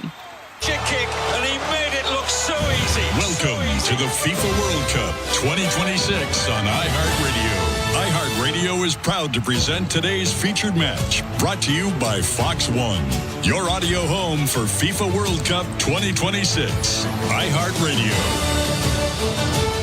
Welcome back to FIFA World Cup 2026 on iHeartRadio. Today we are returning to action in Group G, where everyone has 1 point right now, entering the second match day. Later tonight, we will get to New Zealand facing Egypt. But coming up in just 30 minutes, we will count you down to kickoff here. We are looking ahead to Belgium, Iran in Los Angeles. Both of those teams looking to take control of Group G here at the 2026 World Cup. So we welcome you in to today's broadcast. My name is Jackson Feltz, and today I am alongside the All-American and national champion at North Carolina, Danny Jackson, plus the 2009 #1 overall pick in Major League Soccer and Sounders FC legend Steve Zakawani. Gentlemen, I want to start today by talking about the big news over the last 24 hours in the World Cup. It is all over the headlines headlines and social media and everywhere else. All you need to do is look at the Instagram following that has grown for one Eloy Room, the goalkeeper for Curaçao, who yesterday he set a new mark, 15 saves, Steve, in 90 minutes, the most saves in a 90-minute World Cup match ever, and it earned Curaçao their first ever World Cup point for a country of 156,000 people. Yeah, and I think that last point you made is significant. You know, he's not playing for a major powerhouse or anything like that. They're a country who came here, look how the first game went, they lost by a big margin, and you probably don't expect them to do much at this World Cup. So to have a moment like that where they are the national story in a World Cup that has the likes of Messi, Ronaldo, Lamine Yamal, their name is also being mentioned there in a positive light. I think that's huge. And for himself, right, you want to prove yourself on the biggest stage. It's the thing you dream of as a kid. Can I play in the World Cup? Can I get there? You probably don't think you'll get there if you're Curaçao. You're not born in a Brazil or an England or a Spain that qualifies continuously. So to be there and put in that type of game that is meaningful and gets his team a point against a good Ecuador team that needed the win as well, I think it's fantastic. Some of those saves were truly, truly brilliant. And then, listen, he joins a long-distance goalkeepers who made great performances. Tim Howard, we think of him in the 2014 World Cup having that type of game as well. And so I think for Eloy Room, it was really massive and good for MLS as well. And this is the magic of a 48-team tournament, right? And it's obviously increased over the years from 32 now to 48, is that you do have the ability to fulfill dreams as a player on a smaller nation. You get to qualify, you get to play. And more importantly as well, you get the fans to travel and hope and dream and celebrate. A 0-0 for Curaçao is like beating any good team. It's a huge result. They can celebrate that for years and years and years. What domino effect does that have on the development of players in and around their country, right? There's this whole effect that these type of results have. And for me, when you look at the Scottish traveling, the first time they've gone to a World Cup since 1998, drinking Boston dry, right? And they're going to go head down to Miami. Goodness gracious, what's going to happen down there in the sun? I would say slap on the sunscreen because it could be painful down there. But it's the fans that make the World Cup. It's the color, it's the pageantry, it's the orange of the Dutch and the yellow of Sweden and the Colombians and all sorts of color. The Japanese cleaning the stadiums after they have supported their team because that's what they do. I think one of the things that, Jackson, I've read, we've all read different articles and listened to podcasts, the ability and the appreciation for these travelers coming from different countries of America, of true America, all these different towns that they visited, all these different experiences from food and from huge Walmarts and all these experiences, but vice versa, the Americans seeing just the color and the kindness of the world as well. I think it's just an incredible combination of people and cultures coming together for this World Cup. Yeah, the traveling Curaçao fans last night. I mean, it was the atmosphere and the energy and the emotion that they showed after Eloy Room's performance was magical. And I mean, that's a country of 150,000+ people going up against a country of Ecuador with 18 million. And that's the magic of the World Cup. It's a little bit like NCAA tournament where maybe, you don't get those nations that go on those epic runs, but you do have moments. And boy, what a moment was created with Curaçao. Earlier today, we also had a 4-0 win for Spain over Saudi Arabia. Let's take a look here, by the way. Our standings update is brought to you by the Home Depot. Upgrade your FIFA World Cup 2026 setup. Build it like Beckham from living room to lawn with the Home Depot and take the fast free delivery assist. The Home Depot, official FIFA World Cup 2026 supporter, subject to availability. Well, like I mentioned, we are going here to Group G. This is a game between Iran and Belgium here in Group G, taking place in Los Angeles. Currently, everybody has 1 point in that group. New Zealand and Iran played to a 2-2 draw in match day 1. Belgium and Egypt played to a 1-1 draw as well. So that is the situation for Belgium. They're in their 15th World Cup. Iran in their 7th. Belgium is stationed just south of Seattle in Renton, Washington, at the training facility of Seattle Sounders FC. Iran is down in Tijuana, Mexico. And like I mentioned, today's match right between them there in LA. And, Danny, you attended the Belgium-Egypt game in Seattle. And the energy, you talk about, right, the visiting fans, right? The energy from Belgium fans filling Seattle Stadium was also, like I mentioned, magical. It was incredible. It was just such a warm energy. There was no animosity. There was love in and around that stadium. It was all red, obviously both countries dominantly red. And so, and what's fascinating is when the locals who don't have necessarily a country they're associated with by nationality, but they attach themselves to one or the other. And you saw when both teams scored, but the entire crowd celebrated. There was a loud, boisterous noise. It wasn't all one way or the other. It was shared, and I think an appreciation of some of the biggest names in the world, like the De Bruynes, Salah, of course, Lukaku coming off the bench, scoring after 15, 20 seconds. There were some amazing memories, and I think the fans will take a lot away from their experience of that game. And Steve, you went to the World Cup in Qatar 4 years ago, and you can also speak to the immense, great diversity when you have two combining cultures in a game like this of Belgium, Iran, or anything else. It truly does create quite an atmosphere that we're going to see today in LA. It's the world's game. It's a beautiful game for a reason. And I think, us being here based in Seattle, just seeing the different things, even around the stadium, how it brings people together. Everyone's having a good time. Even when there's maybe a cultural barrier, a language barrier, the moment the ball's introduced, that all goes away. And I think, so it's been beautiful to watch. And I do think that fans are coming here very passionate, supporting their countries, but also just to appreciate the World Cup. And I think, as Danny mentioned, I think a lot of people are discovering the United States for the first time, different cities, and seeing kind of the wonder and awe. The things we take for granted on a daily basis, like a giant super Walmart walking into there. I don't think twice about that. For them, it's like, wow, I've got to document this and send it back home and show my grandparents what I'm seeing. I think things like that have been really funny and fascinating to watch. But again, it's a small snapshot of what this game can do with all going on in the world, to bring it together and for us to just enjoy a month of the beautiful game. That reminds me, Danny, of the comment you made yesterday where there was some video of somebody walks in the Walmart and says, my whole village could be in here. Village. It's the size of some Walmarts for sure. All right, well, we got Belgium, Iran in Los Angeles. Let's get into it. Today's lineups are brought to you by Fox One. The excitement of the FIFA World Cup is now streaming live on Fox One, the official English streaming platform to catch every unforgettable moment. Fox One brings the action straight to your screen so you never miss a goal. Download Fox One and experience the FIFA World Cup live. All right, let's start with Belgium. Danny, what they're doing today. Rudy Garcia, I think it'll be a 4-2-3-1. A couple of changes for him in the starting lineup. Courtois, the magical goalkeeper, made some big saves in that first game. He'll be in goal. Back for Meunier and Goy, Michel and De Kuyper are you back for Raskin, alongside captain Tielemans in the midfield. And his seal makers, De Bruyne, Trossard, and then Lukaku, goal scorer in that first game, coming off the bench after 20 seconds. He gets to start up front. And Steve, for Iran. Yeah, we do think they'll be in a 5-4-1, maybe a 5-3-2, but in goal will be Beiran Van, and then the right back there will be Hardani. The three across the back, Kanani, Khalil Zadeh, Nemati, left back, Haj Safi, and then the four in midfield on the right, Ramin, Rezayan, Goldos and Ezatolahi centrally, Mohebi to the left, and then up top, number 9, Mehdi Taremi. You mentioned Goldos. He was dealing with a recurring ankle injury.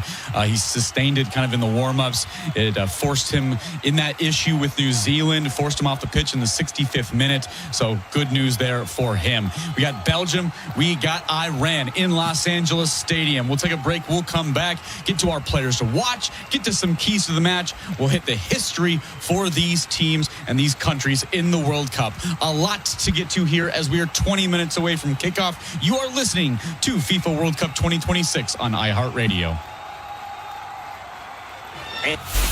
Unlock the savings at Boost Mobile and save up to $600 a year. I've been scouting these big carriers for a minute now, and I've seen them pull the same play 1,000 times. They promise you the world, then hit you with a price hike right when the game gets tight.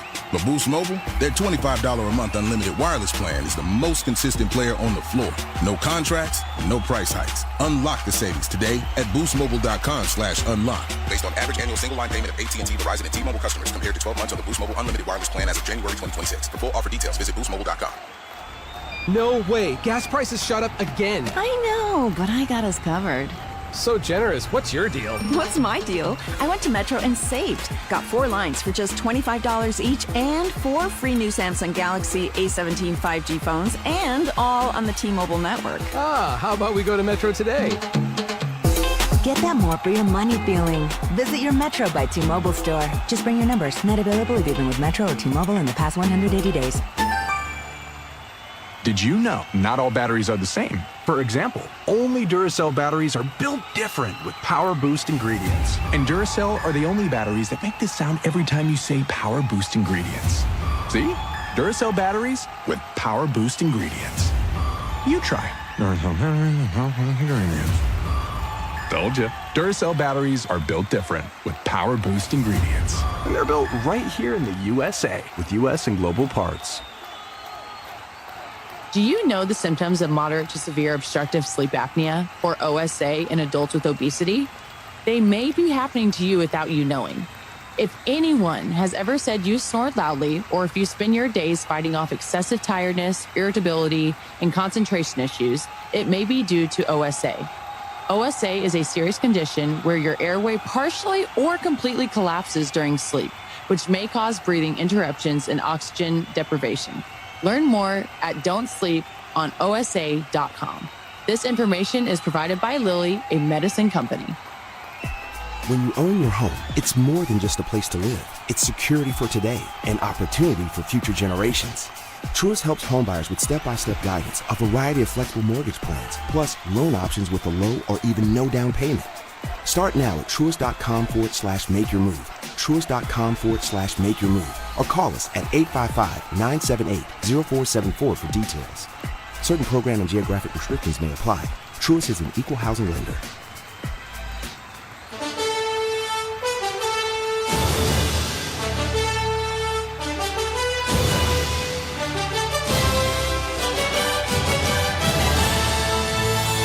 You're listening to FIFA World Cup 2026 on iHeartRadio. Today in Los Angeles Stadium, we have Belgium versus Iran in Group G. Welcome back to the pregame show.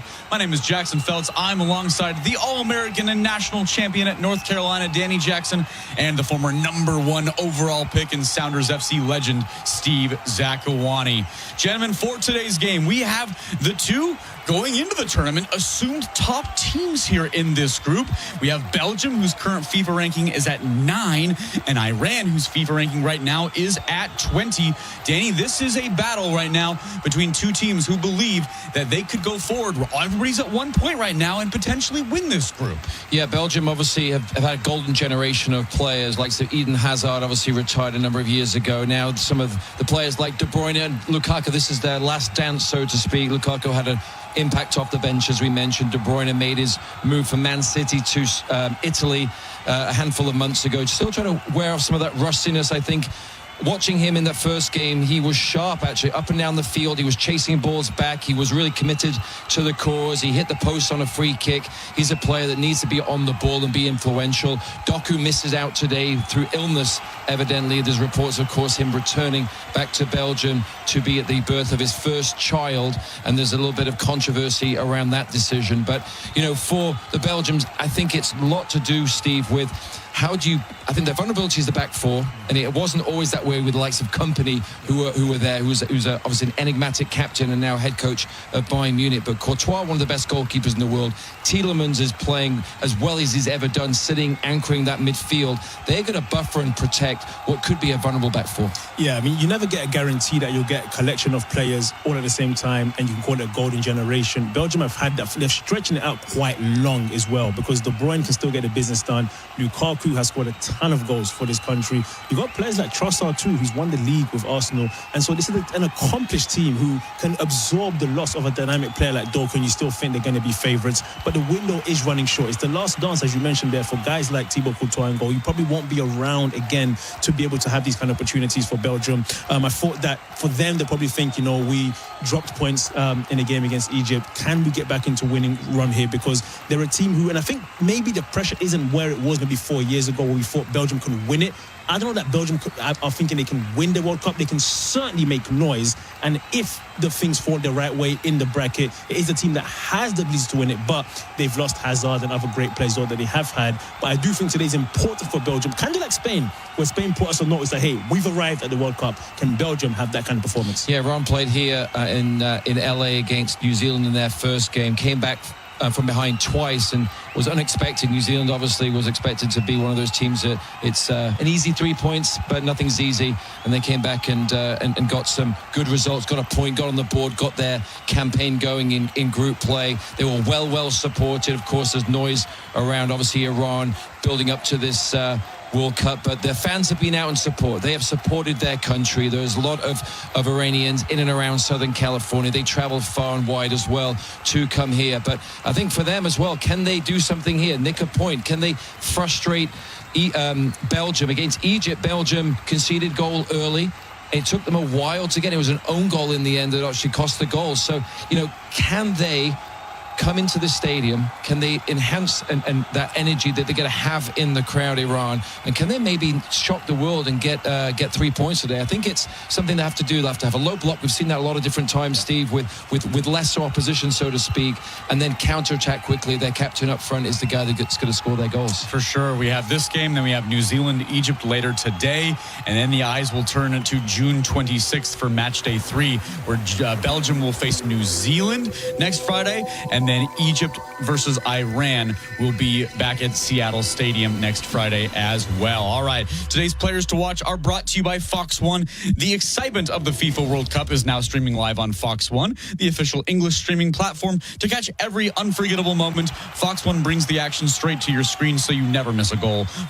Download Fox One and experience the FIFA World Cup live. Steve, who are you looking at for today's game between Belgium and Iran? I'm going to go with Romelu Lukaku, and the reason why is this. He's kind of an interesting player who he's played in really big clubs. Man United, he's been at Chelsea, he's scored a ton of goals for Belgium, and I don't think people still consider him all the way around to be the complete world-class talent, even though his career would say he's had a pretty good career. I think he's a guy who's dynamic. He gives them a lot of different options. They're so strong on the ball, maybe not the most technically gifted, but if he's on, big body, put himself about, runs, works hard, knows De Bruyne really well. I think he can be someone that can get back at the net today.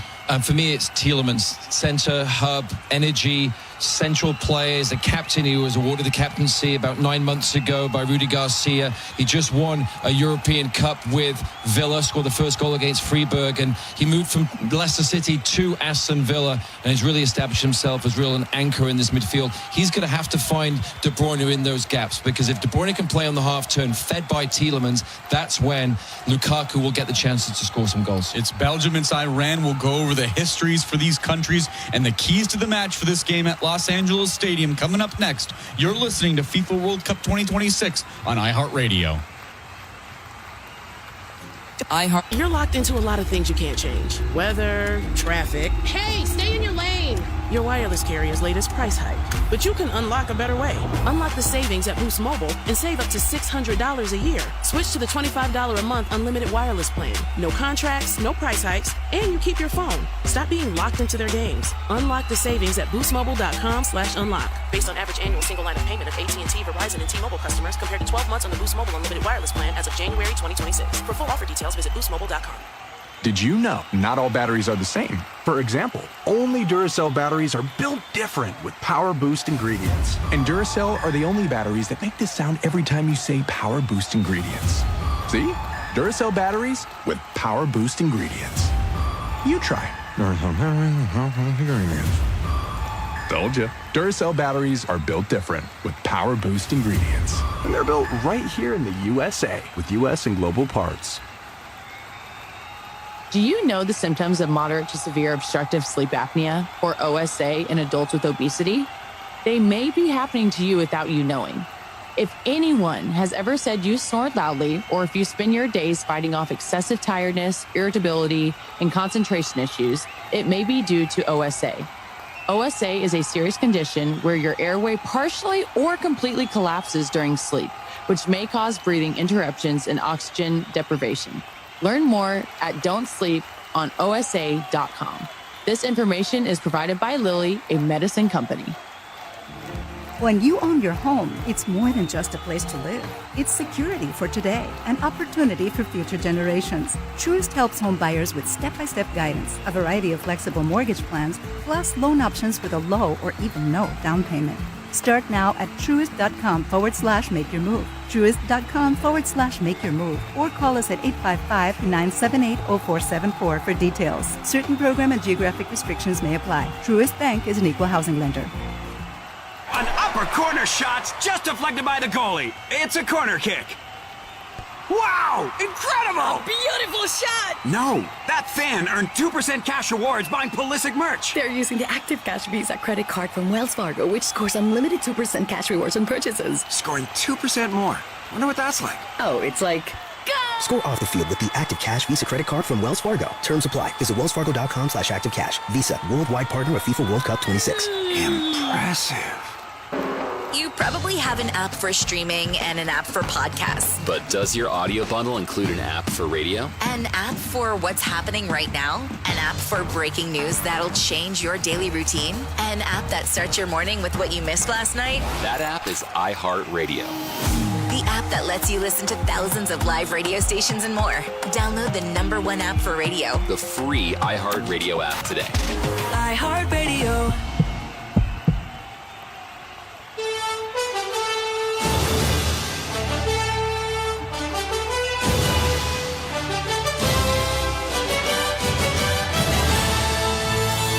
You're listening to FIFA World Cup 2026 on iHeartRadio. We have coming up here in just a few minutes, Belgium versus Iran in Group G, taking place at Los Angeles Stadium. For Belgium, this is their 15th time in the World Cup. Their best finish was just back 8 years ago in 2018 when they came in third place, but their golden generation has never gotten them to a World Cup final. They finished fourth place in 1986. They failed to qualify for World Cups in 2006 and 2010. But taking a look at the most recent World Cup, they were grouped. It was a bit of a disaster for Belgium. They were in one of the groups of death with Morocco, Croatia, and Canada. They finished with 4 points, but that was not enough to get them out of the knockout round. For Iran, meanwhile, this is their 7th World Cup, the first coming in 1978.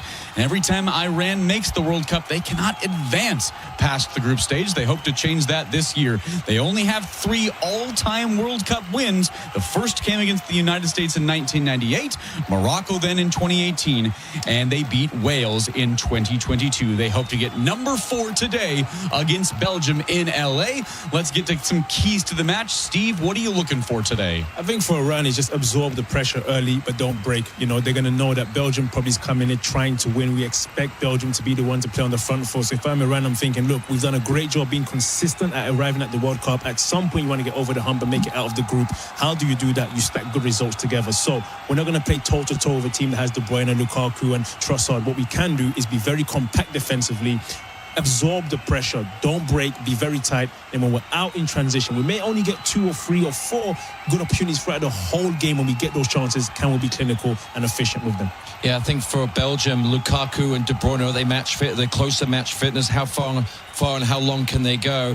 And I think what showed in that first game against Egypt, when the ball went out wide, especially Lukaku on the field, getting good delivery, and we've seen it with the Germans, we've seen it with the Dutch, we've seen it with other teams across this World Cup. When you get the ball in good positions and whip the ball in dangerous areas, good things can happen. That's where Lukaku will get his bread and butter. That's where he'll find his goals. That space between the back line and the goalkeeper. With Trossard and Saelemaekers, they have this quality on the outside. Even with the loss of Doku, they still have the offensive threat to move forward and score some goals. You know, guys, it's interesting. We saw when Belgium played Egypt in Seattle Stadium in match day 1, the crowd was probably about 99% Belgium. It was an incredible atmosphere. We get the view right now of Los Angeles Stadium. It's about the other way around. It looks to be about 90% Iran fans. A very more mixed crowd, I would assume. I can see more red jerseys here on this camera shot, but very, very mixed crowd here. This should be a great atmosphere for today's game. I think so, and I think every game for the most part this World Cup has been really impressive, just how the fans have shown up and turned up to support the teams. And I do think, I think we see a lot more Iran fans in the crowd today. Belgium will always be there. You have a team of De Bruyne, Lukaku, you'll be pretty well followed as well. And the key for Iran is, can we use that to our advantage? If we do have that, we've got to find any advantage we can possibly get. Can we use the crowd today? Maybe that's a small edge they can focus on. I mean, Rezaian got a goal and an assist. He's got some good quality to whip the ball into dangerous areas, and we've seen it. If you can absorb pressure, as Steve mentioned, get a counter-attack, get a set piece, nick a goal, you can make the evening very, very frustrating, or the afternoon, I should say, very frustrating for the Belgium team, because they'll look to try and get ahead. They had to chase the game in their first game against Egypt, coming from behind. They'll want to have more of an enjoyable game in that first half. We've seen teams take care of business early, as as they have done, as the Dutch have done, as the Americans did in their 2 games? Can they do that today? Well, it is all there for both of these countries. Everybody on this group right now is at 1 point. So we will send things down to Los Angeles Stadium for Belgium, Iran. Will one of these teams get the first win here in this group in the World Cup? We will find out next. You're listening to FIFA World Cup 2026 on iHeartRadio.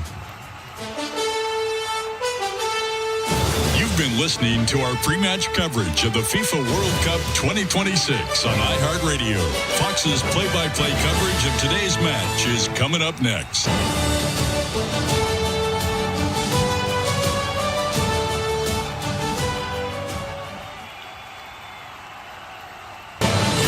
The free iHeartRadio app is #1 for music, radio, and podcasts, all in one.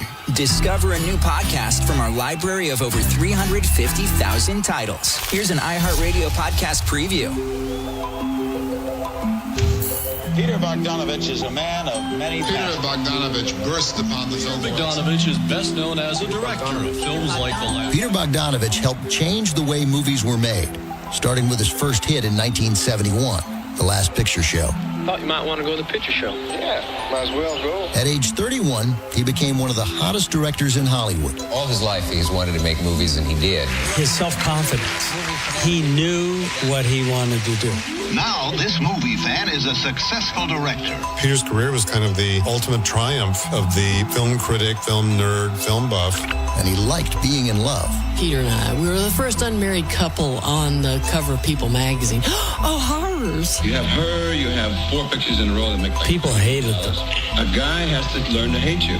But Peter's success did not last. I made a lot of mistakes, but we're starting again now. And just as he was on his way back up... She fell in love with another man. The happiest girl in the world. Playmate Dorothy Stratton. He suffered an unspeakable tragedy. Playboy magazine's 1980 Playmate of the Year has been found shot to death. And finally, the phone rings. I answered it. It was Hefner. He said 2 words. Dorothy's dead.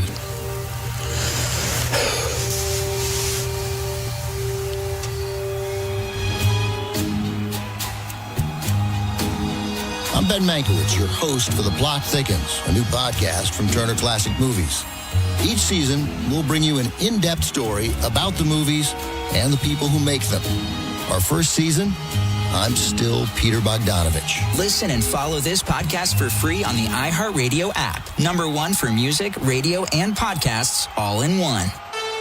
iHeartRadio's World Cup coverage continues as we join Fox's live play-by-play action of today's FIFA World Cup 2026 match. Follow all the exclusive World Cup action on iHeartRadio. The lack of aggression, the lack of real fervour against Chris Wood, against New Zealand, was something that they have to address today. They've got to be more positive in defence. And here's a line for you, by the way. Average age for Iran in the starting 11, 32.52. And I'm told that makes it the oldest starting 11 in World Cup history, full stop, for anyone, surpassing Germany, 31.91 in 1998, ironically, against Iran. We can tell you conditions are a lot more favourable here in LA than they are back in Belgium, where they've had a Sunday scorcher. Nearly 20 degrees warmer on the Fahrenheit scale there. And it's the first ever meeting of Belgium and Iran on the football pitch. Both teams know there is scope for improvement. Belgium, who finished third as recently as 2018 at the World Cup, still have firm designs on winning this group. Iran might see it as a bit of a bonus game, with Egypt still to come in Seattle on Friday. That's the one they have always targeted as crucial. Brandon Mechelen in central defence for the Red Devils of Belgium. Alexis Salamakers, little misstep there. He's come into the team because Jeremy Doku is unavailable. He's been under the weather. Also due to become a father soon, and that's been a big discussion point. The fact that he might miss action later in the tournament. But first things first, Rob, Belgium have got to get themselves out of the group. Yeah, absolutely. And you're looking at a way in this game that they're going to have to find a way to get the ball into Lukaku. You can see how defence-minded Iran are from the side, from the set get-go. Taremi, ball up to him now. He's leading the line very much as a sole player. Mahebi from the left-hand side is going to try and get up in support. But very much a 4-5-1 that we can see. You've got Tielemans, you've got Raskin, you've got De Bruyne, all in behind, all ball-playing midfielders. They'll look to develop the game around Lukaku. He's there for the final touches. You might not see him move a lot, but he's in front of the goal, ready to strike. Salamakers. Raskin, another of the players to have been added to the equation by Rudi Garcia. And this one comes spinning off Ali Nemati for Team Melli, as they're known, Iran. And the first corner of the game goes the way of Belgium. Looking at just those combinations out wide for a start. Because Lukaku's going to occupy so many of the centre-halves and defence-minded players, he'll have space out wide. That is the route for Belgium today. Yes, you want that main man in the middle waiting, but getting it there. You don't want to go too early. It's going to be De Kuyper to take this one. Maxime De Kuyper of Brighton and Hove Albion in the Premier League in England. First set piece of the game here in LA. And it comes to Salamakers. Kevin De Bruyne sending it in. It was awkward there for Beerenvand. He's tried to get his body behind it. Ali Reza Beerenvand, the vastly experienced goalkeeper. Early on, Iran with a bit of defending to do. Yeah, straight into Lukaku. Beerenvand knew he was there and panicked. And he's taken an absolute whack from him. Just middle of the screen, Lukaku gives a shove. Man, it skips up off the surface. It's awkward for the goalkeeper, but his eyes are on Lukaku. Studs are up there. It's the knee in the shoulder, in the neck. And it's the painful one. In there, you're saying Lukaku's got to go for it, but it is dangerous. He does get a yellow card. And the booking right off the bat. Romelu Lukaku, who has played little club football this season. 64 minutes, in fact, only for Napoli. And I think Rudi Garcia felt compelled to name him in the starting 11, given the big impact he made off the bench in the last game. And pleading his case here, the referee is the man from Argentina, Dario Herrera. You can understand his case. He's saying the ball's in front of the goal. It's a cross. I'm 5 yards out. It's a Kevin De Bruyne crossing it. If I don't go for it, he's going to be so angry with me. I've got to make a lunge, and it's just unfortunate more than anything. It is straight leg. Goalkeeper does get caught. A slight pause here in LA gives us a chance to say hello to our expert when it comes to the laws of the game, Mark Clattenburg. Yeah, I understand what Rob's saying is once that ball comes across inside the penalty area, you expect the centre forward to go for it, but what he does, he leads with that straight leg with the stud shown, and once the goalkeeper makes a contact, automatically the forward Lukaku is going to go into the goalkeeper. But it is dangerous, and I can understand the referee's thoughts around it. He could have managed it, of course, but I understand why he's given that yellow card because of the stud shown on the goalkeeper. But you know what, Rob? Goalkeepers are always protected. I knew you were coming with this straight away. Overprotected species, a lot of us. It was inevitable. Thank you, Mark. We're a rare breed. We need help. Not a bit of it. Well, we certainly wish Beerenvand the best. They've had Hosseini limbering up one of the reserve goalkeepers, Beerenvand, Iran's most capped keeper, and shades of what we saw the last World Cup when he got injured. Yep. I was going to say unfortunate against England, wasn't it? Yep. And as a cynical point of view, from Belgium's point of view, you say, OK, that's disappointing, a yellow card for Lukaku, but tell you what, next thing we're going to do is cross it straight on him. Lukaku, incidentally, first start for club or country since June of last year. And he scored in a qualifying win over Wales. And he had Galinoy is the man at the helm of Iran. Greatly respected football figure. Only the third Iranian to be in charge of the national team at the World Cup. In recent years, they've tended to look overseas for coaching know-how. Here's Nemati. So always in danger of showing too much of the ball to Salamakers. And a bit of tidying up there by Saeed Ezzatullahi. It's all very tense in this group. That's the live table. Be updated as we move along. Yeah, something's got to give in this group, you feel, hasn't it? Somewhere, someone has got to put in an outstanding performance, or conversely, a really poor one. De Bruyne always looks to do the prompting. Trossard, Premier League winner with Arsenal. We had De Kuiper taking up a very high position. Belgium had the ball again, but immediately losing it. Rascat did his job, did pretty well as a substitute in the last game. And De Bruyne there and taking aim. That didn't quite come off for Kevin De Bruyne and Belgium. Well, as soon as they won it back, Iran, for once, had committed a lot of bodies forward. That's their game, is to break with fury and with numbers. But if you lose it, you leave yourself a little bit open. You can understand Kevin De Bruyne taking that shot on. He's not going to get an opportunity like that too often in this game if Iran are there in numbers. Still in the early feeling out stages here in Southern California. And Iran setting out their stall rather in the manner that we expected. As Rob said, not going to see too many attacking forays. Well, we saw there the ball went up to Taremi and Razin on the right-hand side and Mahemi on the left. They're the two who are going to get up in support. You see why two goal scorers from the first game giving themselves an opportunity when they go forwards. You've got to do that in a game like this where you are the underdog. Yes, Ramin Razayan had quite the match for himself. Scored the first goal, set up the second for Mohebi. But I know they were disappointed with the result against New Zealand. Still a lot of football to be played. Trossard did really well, and it's Beran Van making the important stop.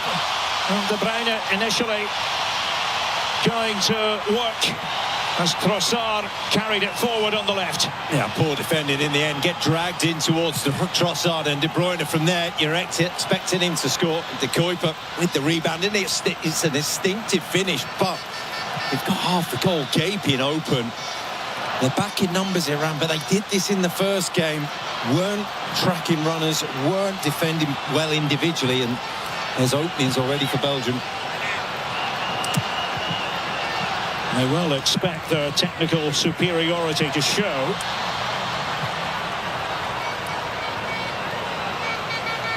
Trossard. Yuri Tielemans, who is these days the captain, 5th major international tournament for him, his 3rd World Cup. Sort of a link between the generations. We speak a lot about the big break-up, about the old guard moving out, not completely moving out, with Thibaut Courtois, Kevin De Bruyne, Lukaku still around, and there is Lukaku finding that pocket of space. And the block was by Kanani. That's Kanani, but you see that yard he's given him. That's what they did time and time again after the first leg. You can't win a fight with Lukaku. It's just not going to happen. But you need to be tight. You need to be tighter than that. You can't let him turn. And De Kuiper went over there. Mechelen lending height to the attack. But there is the shrill whistle of Dario Herrera, the Argentinian referee. A little bit of relief for Iran. They'll look to close it down. Look to slow it. Just give themselves a breather, get some bodies up front. Delighted you've chosen to join us. Belgium and Iran. here in this space age stadium in Inglewood, California. Tielemans. Pascal was beside him. Pascal of Rangers in Scotland. Finished third behind Celtic and Hearts this season. Here is Raska. Salamakers. Romain Meunier. Trying to play that telling ball over. Trying to do that going back to the own goal in the last match. Lukaku plays an important role in that, even though he didn't actually get the touch.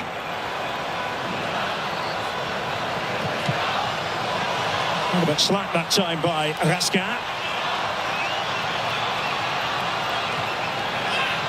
Iran looking to circulate it. And then Mati and back to Beranban. It'll be interesting off the ball what Belgium do. They haven't really got into a high press. It's nothing of great note. It's poor from Beranban. Foul for Raska, Trossard and Lukaku. He's behind Tielemans, however. And here's Kevin De Bruyne. Speculative ball in there from the Belgian maestro. Taremi is a very experienced and accomplished player, leading the attack for Iran. Olympiacos in Greece these days, but Inter in Italy, Porto in Portugal on his CV. He's got a big load of space in front of him. Just the way that ball got played into. Belgium not really pressing very, very high. I don't think they can with Lukaku up front, because he's just not going to last any length of time if they ask him to close down. De Bruyne, with his standards, you're feeling that was a golden opportunity for Belgium. Safi had ventured forward. It's hard to imagine Team Melli without him, quite frankly. 26 now. Made his debut more than 18 years ago. Taken by Safi. He's looking to make the connection with Shoja Khalizadeh. Safi again. Lukaku is back there, bolstering the defence. Lukaku. Oh, it does come out here, and an opportunity. Kanani swiveled and turned, but Courtois with the save for Belgium. Brilliant strike, wonderful save. Kanani can't believe it. He's just got that half a yard of room there, just swings the leg at it. But Courtois, watch him cut his legs, that's the key thing. He's such a big man, gets down so well, he has to sweep his legs away, gives himself every chance to make a save. That's brilliant from Courtois. One of the best in the world still, Thibaut Courtois. And Zayan is trying to create a bit of room for himself in that cramped corner. And they have a go again, the Iranians. Well, they had Azatollahi amongst others available. And once it gets backpedaling towards beyond the far post, it's a big question asked. Can he get the header on target? But you look at that, you look at the openings and the actual impetus and enthusiasm in the stadium pick up. It's encouragement for Iran. Courtois, by the way, 17th World Cup tournament appearance. Level now the all-time list for Belgium with the great Enzo Schifo. One of my favourite World Cup players from the 80s into the 90s. And Taremi, unselfish running. Unfortunately, just a fraction mistimed. But again, Belgium not pressing, but holding a high line. There's a little bit of an inkling there for them. Here is Lukaku. Salamakers. And De Bruyne. Not to be.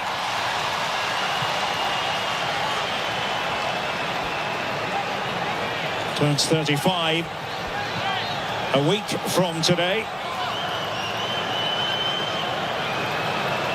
Instructions coming from Amir Gananoy and from Rudi Garcia.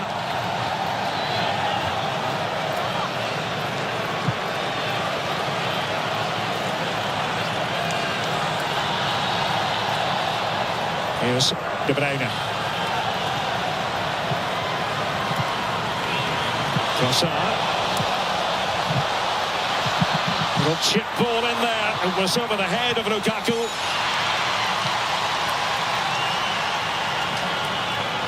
Belgium try again. The Red Devils, as they're known. Mechelen, who had made his way up. De Bruyne. Stumble. Just what he needed to remain on his feet. Danny was of a mind to canter forward, but getting no change out of the Belgians. Tielemans' idea was to spring Lukaku on the Iranian defence, but through to Beranban. Gasca just behind Tielemans that time.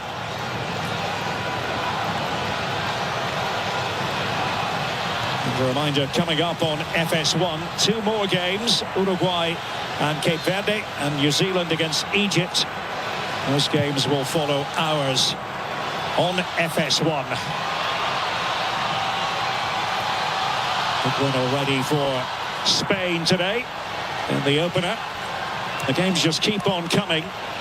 And I know so many people around the United States who previously didn't necessarily pay attention to every match who are now saying, just can't take my eyes off the action. You might need some match to keep your eyes open at times, but they just keep on coming and keep on entertaining.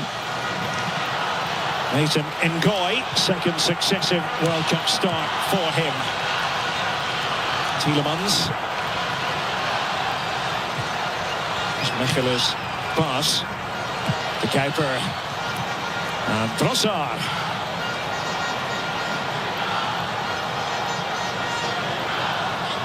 Play on either flank, really. De Bruyne was waiting. Trossard. There's a go. And so many bodies back there for Team Melli. Meunier. Sending it over. Beranban to claim it. Said, that's mine. Safe pair of hands. Recovered from his earlier blow. It's a good claim, but it's good from Belgium. Looking at De Bruyne and Trossard on one side and out on this right-hand side as well. The combinations, you can see Meunier, Tielemans and Salamakers down here on the right, but they're leaving Lukaku alone. And I know you want to get your men around him. At the same time, that combination out wide, you get joy from that. Gasca pushing it through Lukaku and Tielemans. And it was De Bruyne. Belgium, of course, didn't enjoy the middle game in the group at the last World Cup.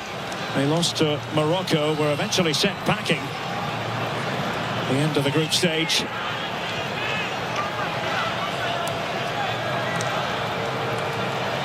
Salamakers looking lively. Shame about the pass. De Bruyne doing the ball winning. Salamakers. Meunier. Belgium 14 unbeaten. Trossard with that pass for Lukaku. Gasca's header in there. And it came off Khalilzadeh through to Beranban. And I suppose you would say, so far so good for Iran. Absolutely, yeah. When you're out there on the pitch and you're playing against a team who are superior to yourselves, you do it in units of time, you do it in 10-minute periods, and they've got through 2 lots of 10 minutes. They're saying, okay, we're all right. May not have created a lot, not asked too many questions, but shots on goal have been at a minimum. We were with the Belgians in Seattle, the last game against Egypt on Monday. There was a lot of huffing and puffing, uninspired play from the Rode Duivels, the Red Devils. They did up their game towards the end. They had conceded first. They were behind for such a long period. Ngoy. De Kuiper, quite happy to be the extra attacker. Gasca. Meunier had pinched infield. De Bruyne for Lukaku. How many times have we said that down the years for Belgium? Play is going to continue. Sadamakers. There's COYI. It was Tielemans. Nothing wrong with the idea behind that pass. They can't get out at the minute. Iran really struggling. And Mechelen, bit of a late developer, certainly at international level. Yuri Tielemans, and forcing the save from Berenban. He was alert. He's just put his foot through it. It's a good save, but one you're expecting at your near post, and where do you want it as a keeper there? Just feel there, firing it across goal, or a bit more of a measured cross might have been the option for Tielemans.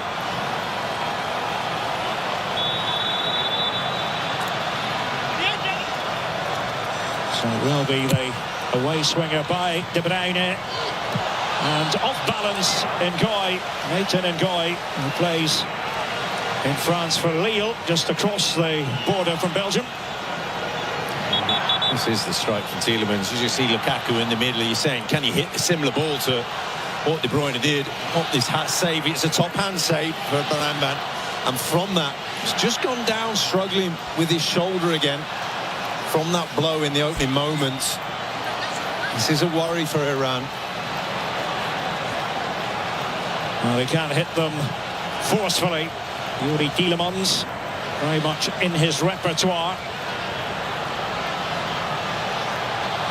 Blank score sheet so far. This meeting in Group G. No surprise to see that Belgium have a lion's share of ball possession. It's a matter of what you do with the possession, and in all honesty, against Egypt, wasn't very much. No, but you feel it's a better fit here. Torami, Razayan, shot for handball. I certainly thought they had a case. It came off Raska. Free kick it's going to be. That's a good spot. A little bit of movement towards the arm, from the arm towards the ball. And starting to take confidence.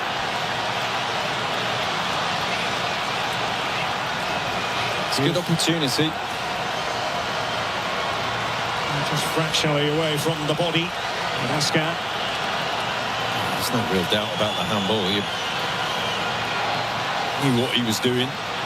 Tried to look innocent. Didn't really succeed though, did he? Iran have got a bit of an issue with this, is that it's 30 yards out and it's Thibaut Courtois in goal. It's too straight to cross. So they're almost going to have a go at this. Haji Safi looks like the most likely, standing on his left foot. They've created a wall within the wall to make it a little bit more difficult for Courtois to block his view. But it's going to have to be something spectacular. Zayan is there as well. Haji Safi just off to his right. Ezatolahi behind, and Haji Safi, that's perfectly worked. And how about this from Iran? Torami with the opening goal. A deeply moving Iranian moment here at the World Cup.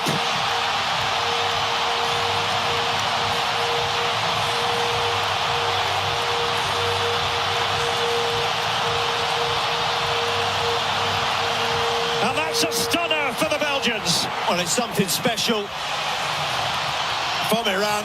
His offside is the only problem. Just stepped a fraction too early. He's also not a yard away from the wall. That wall that they make needs to be another yard away. It's brilliantly executed, but Taremi just goes a fraction too early. Well, the celebration that followed. Mehdi Torami. No smiles in the Iranian camp. Well, not really much reaction at all from Amir Galenoi, but we wait here. Everything being formally checked.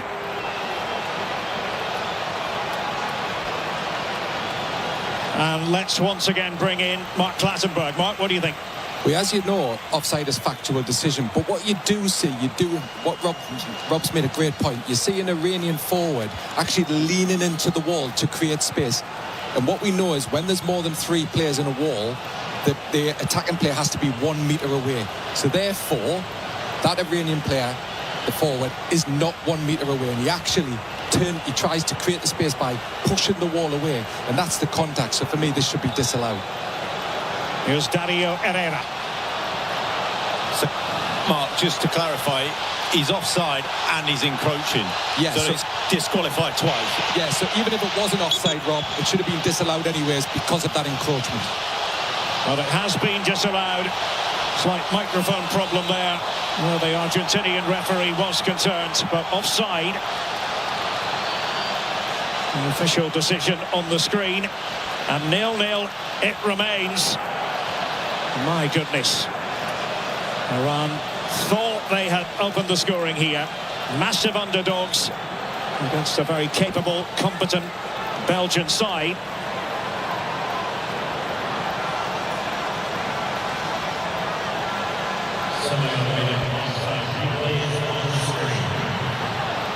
Fans are being shown the decision here on the stadium. Here's De Bruyne and Lukaku. Bobbled around in there. All the way up towards Torami, but COYI was able to solve what was only a minor problem for the Rode Duivels, as they say in Flemish, Les Diables Rouges. In French, it is a multilingual country. Actually 3 official languages, but the main 2 are Flemish and French. Trossard, Lukaku, Raskin. Here's De Bruyne in the deeper position. Salamakers. We're a bit later than we thought we were going to be with a cooling break. De Bruyne and Lukaku with Tielemans just behind. Meunier stepping forward confidently, but grabbed by Bevan again. Just got to compose themselves around disappointment of that. They work on things like that in training and they come off once and that's it. So real disappointment with the goal being disallowed, but it does give them the confidence, just gives them that lift. And tell you what, we can compete with this. We're in this game. And even though it was annulled, Rob, hats off for the inventiveness. Oh, it was brilliant.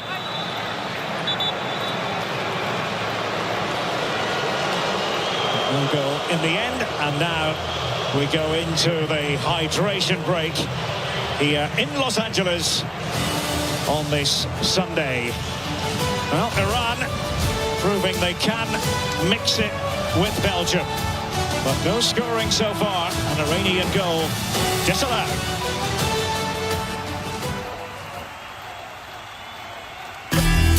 Unlock the savings at Boost Mobile and save up to $600 a year. I've been scouting these big carriers for a minute now, and I've seen them pull the same play 1,000 times. They promise you the world, then hit you with a price hike right when the game gets tight. But Boost Mobile, their $25 a month unlimited wireless plan is the most consistent player on the floor. No contracts, no price hikes. Unlock the savings today at boostmobile.com/unlock. Based on average annual single line payment of AT&T, Verizon, and T-Mobile customers compared to 12 months of the Boost Mobile unlimited wireless plan as of January 2026. For full offer details, visit boostmobile.com. For adults with Crohn's disease or ulcerative colitis symptoms, every choice matters. Tremfya offers self-injection or intravenous infusion from the start. Tremfya is administered as injections under the skin or infusions through a vein every 4 weeks, followed by injections under the skin every 4 or 8 weeks. If your doctor decides that you can self-inject Tremfya, proper training is required. Tremfya is a prescription medicine used to treat adults with moderately to severely active Crohn's disease and adults with moderately to severely active ulcerative colitis. Serious allergic reactions, increased risk of infections or lower ability to fight them, and liver problems may occur. Before treatment, get checked for infections and tuberculosis. Tell your doctor if you have an infection, flu-like symptoms, or need a vaccine.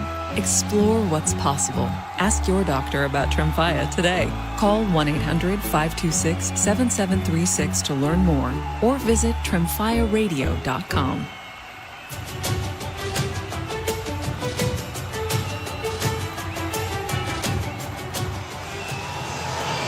So goalless here in Los Angeles between Belgium and Iran, but the Iranians making their opponents think. And they did have the ball in the net, only for the goal to be disallowed. We have the benefit of Mark Clattenburg's experience here on Fox. Mark, we'll let you just finish your thought going back to that incident earlier and the annulled goal.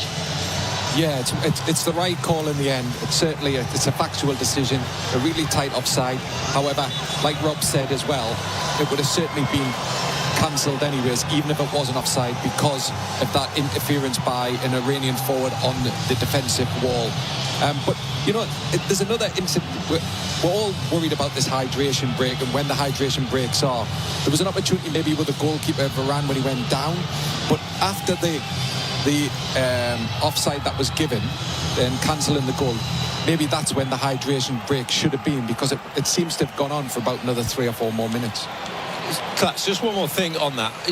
You see it often that when you have a wall next to a wall and they're infringing on that 1 metre on the space, why didn't the ref move it beforehand? Normally you see them sort of disperse that wall and say you've got to move away. Probably a lack of concentration, Rob. I think he's set up a lot of things, and there's a lot of things can happen, of course. Yeah. But I think he's just lost his trail. But the VAR should have been aware of that, because that's a tactic, and that can happen further on in the tournament. Thank you, Mark. Yellow card here for Ezatollahi of Iran. Went in a rugged fashion against Tielemans. It's got the wrong side. Easy decision this time for Dario Herrera. Just feel this is a big 12 minutes. They've had the better of the half hour, Iran. De Bruyne's pass just drifts out of play. This is match day 2, if you like, for these two sides. That's the state of play, the live table. New Zealand and Egypt, the other protagonists in this group. First tiebreaker now is the head-to-head. Didn't used to be goal difference. That's one of the later tiebreakers now. If you have more than 2 teams on the same points, then it gets even more complicated. But we won't bore you with that right now. Still a long way to go in this group. Mechele. That is going to have to be stopped. Pushing off Dario Herrera. Trossard. Here's COYI. 23-year-old defender, hails from the Molenbeek section of Brussels. So many fine footballers have come from Molenbeek.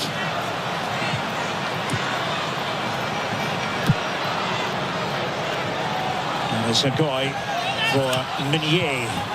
Former postman in his younger years, used to deliver the mail. There's a lot of business interests nowadays, including one in a rotisserie chicken restaurant in Bastogne.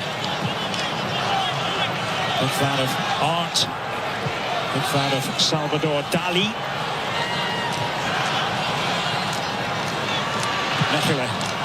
Belgium looking to create a bit of art here, but ultimately uppercut as that. Raskin was there to win it back for the Red Devils. Trossard. Just narrowly missed winning the UEFA Champions League with Arsenal as they fell at the final hurdle against Paris Saint-Germain. Belgium just got to move the ball a bit quicker. Got the players wide. You look at the top of your screen, top right. Trossard, Tielemans waiting for it there, but it's because the ball's been moved slowly. The opportunity to get the players on the ball is not quite there. De Kuiper. So Tielemans has ended up, and Lukaku with a header. Tries to react to it, Romelu Lukaku. Tielemans was offside on the cross earlier. Saying that's when he'd already made the run and the ball was slower than Tielemans. Should be the other way round. Lukaku getting a sighter. Not had a lot so far. In the first game, without Lukaku in the starting 11, Belgium didn't really have any sort of centre-forward threat.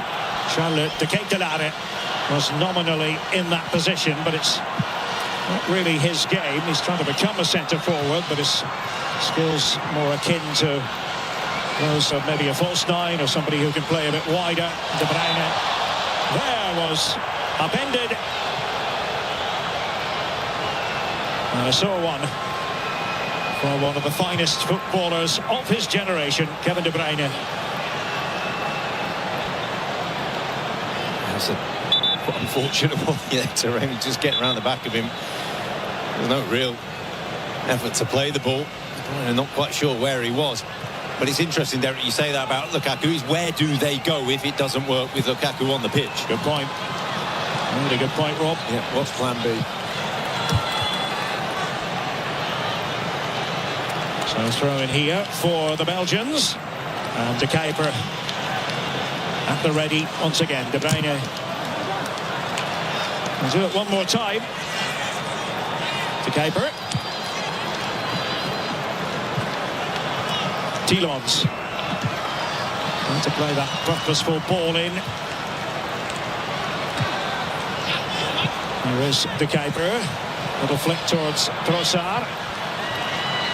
De Bruyne down again and asking the question of officialdom, what's going on here? That's twice in the space of a minute or so.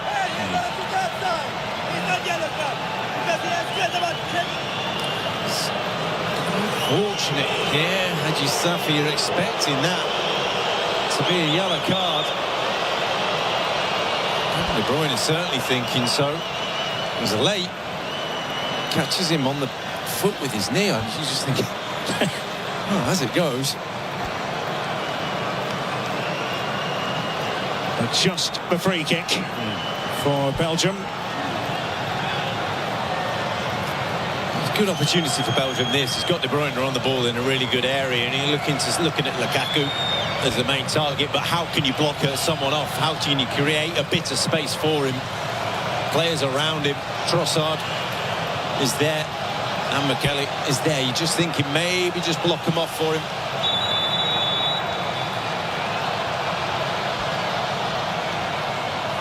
It's going to be the keeper to feed it in. Looking for Lukaku. Unable to pick him out. Salamakers on this near side. It's a good story involving him and our friend in the studio, Zlatan Ibrahimovic. It said that 3 years ago at Milan, Salamakers was getting a bit too big for his boots for a young player. He's driving around in a luxury car, and it's reported that Zlatan said, no, that's not going to work. Either you take the car back or I'm going to grab the keys and do it myself. Maybe we can ask Zlatan about it if that is actually true. I just wonder whether he bought a second car and just drove that one into training instead. We'll be hearing from Zlatan, Thierry Henry and Alexis Lalas with Rebecca Lowe during the Visa halftime show coming up here on Fox. Yeah, I was just wondering what the guys in the studio, Thierry has obviously worked with a number of these players before, and just wondering what they can do differently here, because the real chances have gone for Iran. The enterprise in football has been with Iran. And Meunier in no hurry, and the referee has run out of patience here with Thomas Meunier.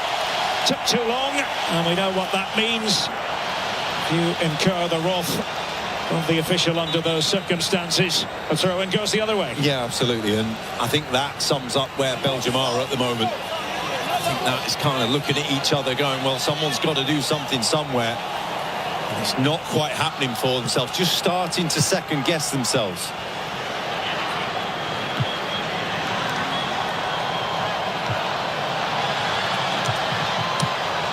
Now here's Taremi. And the challenge by Ngoy was a good one, a clean one. And Raskat there to sweep up Mechelen. De Kuiper. Well, James Corden on the After Hours crew will be on tonight. Another nightly wrap-up of all the action and special guests, including our own Thierry Henry and also Michael Peña. That's on Fox later. De Bruyne making that run, tried to time it perfectly and touched it on.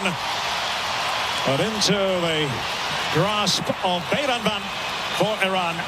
Gives a thumbs up to Trossard, because Trossard drifts and makes a run, and it's a wonderfully flighted and weighted ball. But even for the great Kevin De Bruyne, that is such a hard skill to take it on the volley, to lift it back over. Bayranban. They need runs like that, Belgium. Need something a bit different.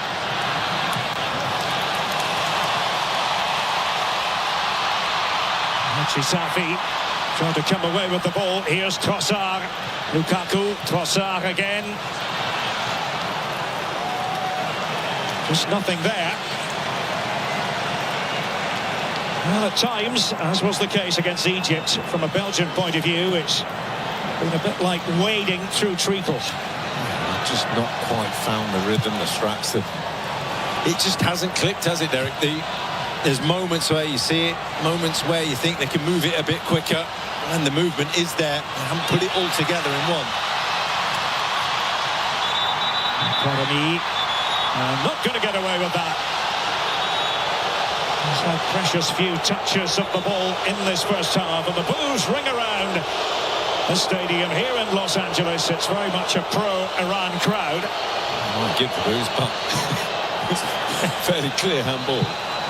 De Bruyne pushing it through. Looking to get a second crack at that one. Trossard, really sprightly. Tielemans and De Bruyne. Now Lukaku. An attacking tank for Belgium. If he does score, next goal will see him jump to the top of the table for Belgium all time at the World Cup. And here's a chance for De Kuiper. Waited for that ball to drop. And testing Bayranban. Raska. Nearing the end of the first half. Just trying to flag a bit. Iran, you just see they've been defending for long periods comfortably. Just beginning to waver now. Leandro Trossard. Kevin De Bruyne. Trossard and Salamakers. There was the important piece of defending by Shoja Khalizadeh. Big block, because there was a space there on the edge of the box. He recognised it, managed to step up in time. He was much criticised for his performance in the first game. And rightly so. It was poor. I always appreciate your blunt honesty, Rob. And he wasn't great, certainly. I think every Iran fan will concede that, but keeping his place. He's 37 years of age now. As I mentioned, the oldest starting 11 ever at the World Cup. Trossard. And no joy for him, no joy for Belgium. First half ebbing away. You certainly don't want a repeat of what happened at the World Cup 4 years ago in Qatar.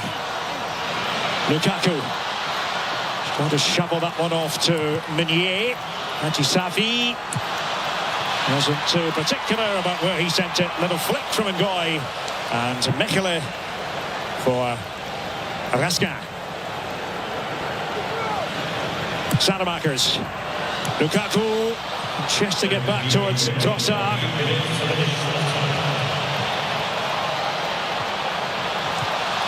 Now, maybe possibilities here on the break for Iran. 8 minutes to be added on. Lukaku is jogging after that one through to Bayranban. So still a lot of time left before the players head for the interval, and it remains 0-0 here in Southern California. Yeah, a little bit disjointed now. Bayranban just standing on the ball, waiting, just trying to kill that. A lot of that 8 minutes. Man, just wanting to. The rest of the players, he's saying, let's play. His teammates are saying, no, go long. Let's just kill a bit more time upfield.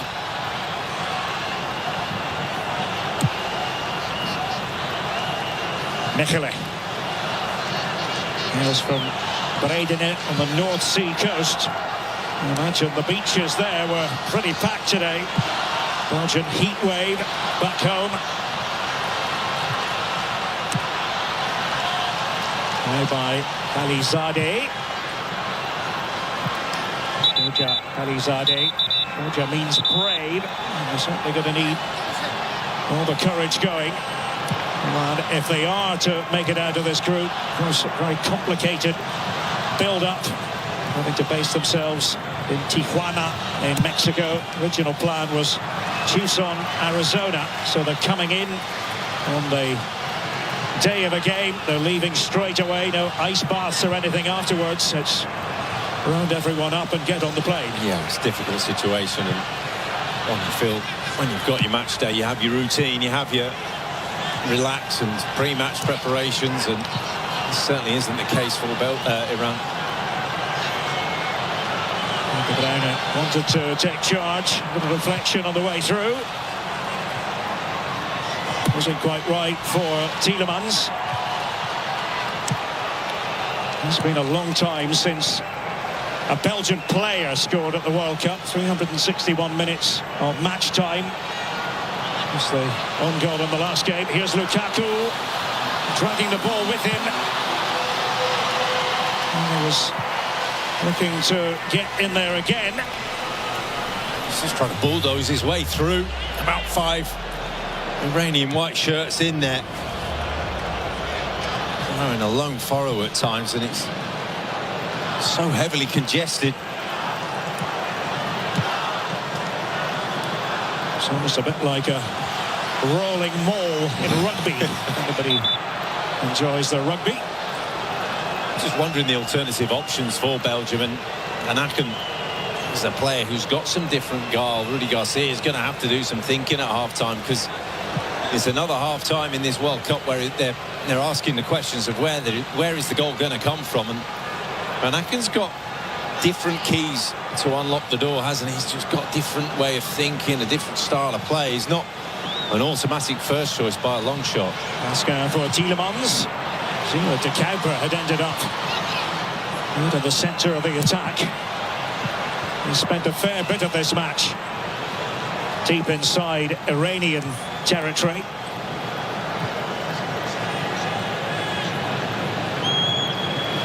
Yes, they don't have Jeremy Doku because of illness, and he didn't really set the heather on fire in the first game, but we're talking about a really top-level attacker. You're bound to miss him. Yeah, and he drags players. He drags 2, 3, 4 players towards him when he has the ball, and that opens up space for elsewhere, and that's where they're struggling at the moment. It goes wide, and they've not really got the runners.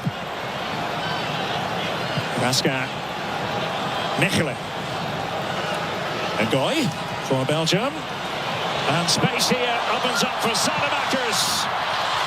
Thwarted again. Offside flag up again. Well, this is it. This is the problem that they've got. When they do make the runs, the timing's not quite there. The pass is slow. It was just a fraction delayed. That's that touch after and played him offside from Mounier. That's the moments. You just need the incision. Kanani's gone down. Just hoping to eat a couple more seconds. It's a hot day.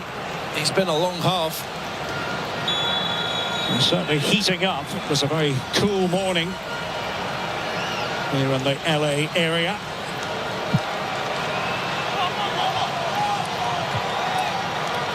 Nowhere near as hot as it was for Belgium's opening game in Seattle. It was up at around 90 degrees on the Fahrenheit scale in American money. Getting a bit fractious, a bit heated. Foolish play, naive play from Mounier. Maybe just bought the free kicks, and thank you very much, I'll take that. Eats up another minute, and we've seen them being invented from set pieces. Zayen hovers over this one for Iran. And excitement builds amongst the Iranian fans here in LA. Bazayan, the Kuiper winning it in the air. Maxime de Kuiper. Trossard to help him out.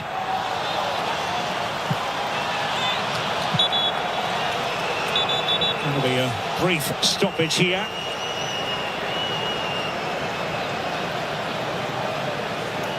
Let's see exactly what occurred, Rob. No, but it's just interesting that Iran have tried a number of times going down injured and finally realised that Herrera is not buying any of it. The referee, and going down with a head injury, he's got to stop. So that's where we are at the moment. One of the few openings there for Belgium, and it was just a long pass and a one-off volley from a defender. It's not really been incisive, it's not been intricate.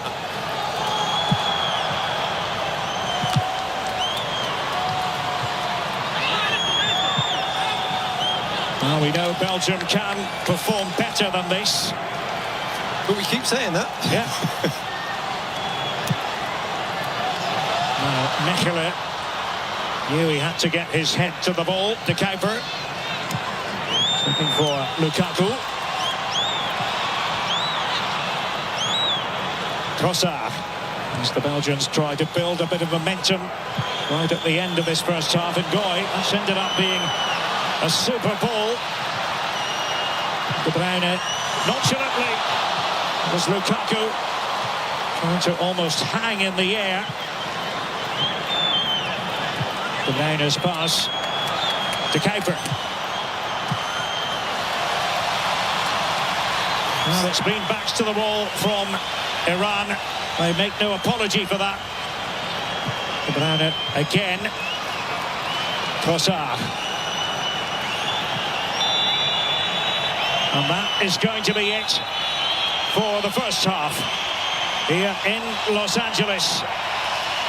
And again, slightly disappointing from Belgium. Iran did have the ball in the net. The goal disallowed, however. 0-0 here. And with that, let's send it back to Rebecca Lowe. Rebecca. Upgrade your FIFA World Cup 2026 viewing experience. Build it like Beckham from the living room to the lawn with the Home Depot. Create a box seating experience with flowers for pops of color surrounding your pitch, the smell of grilled favorites, and a freshly painted fence sporting your team's colors. Fast free delivery is your home field advantage with charcoal, string lights, or whatever the game calls for right to your door. A clean assist. Build it like Beckham for match day. The Home Depot, official FIFA World Cup 2026 supporter. Subject to availability. Did you know not all batteries are the same? For example, only Duracell batteries are built different with Power Boost ingredients. And Duracell are the only batteries that make this sound every time you say Power Boost ingredients. See? Duracell batteries with Power Boost ingredients. You try. Told ya. Duracell batteries are built different with Power Boost ingredients. And they're built right here in the USA with US and global parts.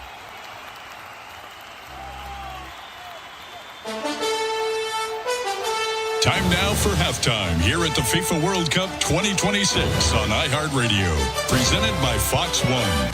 And now a look at today's first half. 45 minutes in the books at Los Angeles Stadium, and Belgium and Iran are playing to a 0-0 game right now. This first half recap is brought to you by the Home Depot. Upgrade your FIFA World Cup 2026 sub. Build it like Beckham from living room to lawn with the Home Depot. And take the fast free delivery assist. The Home Depot, official FIFA World Cup 2026 supporter, subject to availability.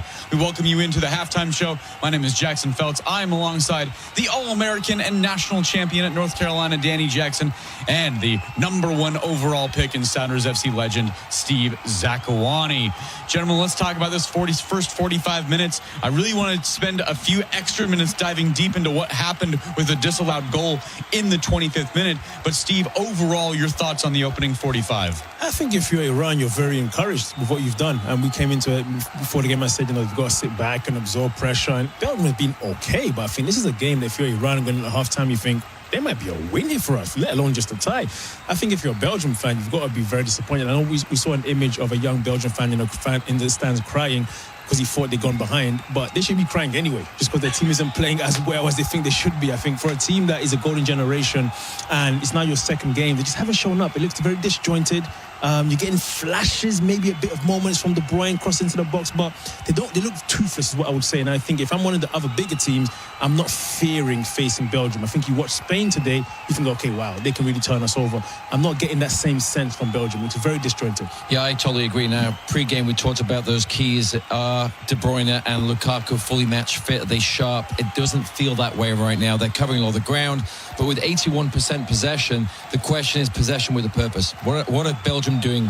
They're going side to side. They're not necessarily penetrating through the back line of Iran. The goalkeeper's been strong, and as Steve mentioned, Jackson, Iran have had the better chances. Courtois had to make one brilliant save, one goal obviously disallowed, but it's just toothless. I think is a good word. They've got no bite in that attacking third. They play too slow. It's not even methodical with a purpose, where they slow things down, then go. It's all the same speed, and Lukaku just looks a little rigid up front. Let's talk about that play in the 25th minute. Iran get a free kick after a handball. They line up with a wall inside the wall, and they score. It's disallowed. I want both of you to talk about not only the creativity of what Iran tried to pull off, but what you saw on that play. Steve, go ahead. Yeah, I think the creativity was fantastic. And the unfortunate thing for them is that it's not going to count, and you only get one shot at that, right? So we were watching it more from, it's going to get called back for the offside, but it would have come back anyway because they interfered with the Belgian wall. The rule is you've got to give them at least 1 meter of space between the wall and yourself, and they leaned into Lukaku in the Belgian wall to create that space, so it would have come back anyway. I love the ingenuity of it. The thought behind it was a good finish. Unfortunate for them that it wasn't quite executed within the rules of the game. Yeah, we talked about the 2022 World Cup. I believe it was the Dutch that played a similar one. Was it Weghorst? And they slipped it in, and it was a similarly well-worked free kick as the Iranians did. And we talked about this, like set pieces, maybe counter-attack is where Iran will get those opportunities to score. And I think the problem with Belgium right now is they're very one-dimensional. And if you're defending against a one-dimensional team, you know what's going to come at you. And it's easier to defend. Now, you've got some quality. You've got to make sure you step to the ball, because De Bruyne is the type of player that can unleash a shot from 25 yards or whip a cross in, or a pass that can be on the money for Lukaku. But they are one-dimensional now. So I think Iran will get another chance or two. The question is, are they going to be able to execute? Well, for Iran right now, their average age of their starting lineup is nearly 33 years old. That is the oldest 11 in World Cup history. So you're seeing 18% possession right now for Iran. You wonder if they have the legs, if they have the speed, if they have the capabilities to get them on the break. This should be an interesting next 45 minutes. It's a 0-0 game between Belgium and Iran at Los Angeles Stadium. We'll continue on the halftime show next. You're listening to FIFA World Cup 2026 on iHeartRadio. Hey, Dad.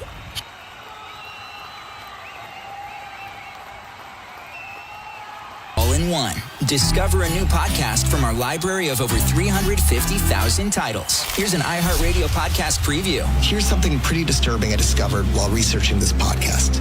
This is what it actually says on the Los Angeles Police Department website. The site states that the Adult Missing Persons Unit investigates 3,200 cases a month, and 70% of those missing people are found or returned voluntarily within 2 or 3 days. It goes on to explain, and I quote here, since being a missing person is not a crime, police are given a very limited role while conducting these types of investigations. At the bottom of the webpage, it gets more disturbing. There's a section titled, What If They Never Returned? And here's the official police advice. In such situations, you may want to enlist the services of a private investigator to assist in your search. If you can't afford a PI, the police elaborate, quote, another option would be to contact the Salvation Army, which has a missing persons locator program. There is not a single sentence on the LAPD website that would lead a loved one of a missing person to have any faith that the police would properly investigate it. What the LAPD is basically saying is, if someone you love goes missing, don't overreact. They'll probably turn up unless they don't, in which case you should get someone besides the police to look into it. All this is my way of saying, if the police took missing persons cases as seriously as they do, say, bank robberies, we wouldn't have had to do this podcast in the first place and end up chasing a violent criminal halfway around the country. I'm Neil Strauss, and you can hear the full story of To Live and Die in LA. Listen and follow this podcast for free on the iHeartRadio app. #1 for music, radio, and podcasts all in one.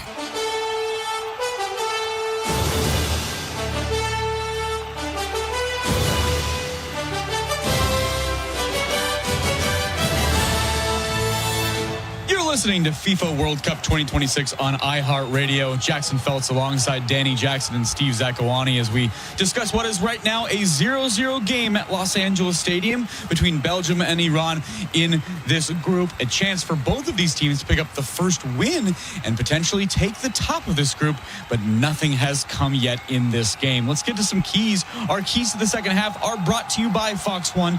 The excitement of the FIFA World Cup is now streaming live on Fox One, the official English streaming platform to catch every unforgettable moment. Fox One brings the action straight to your screen so you never miss a goal. Download Fox One and experience the FIFA World Cup live.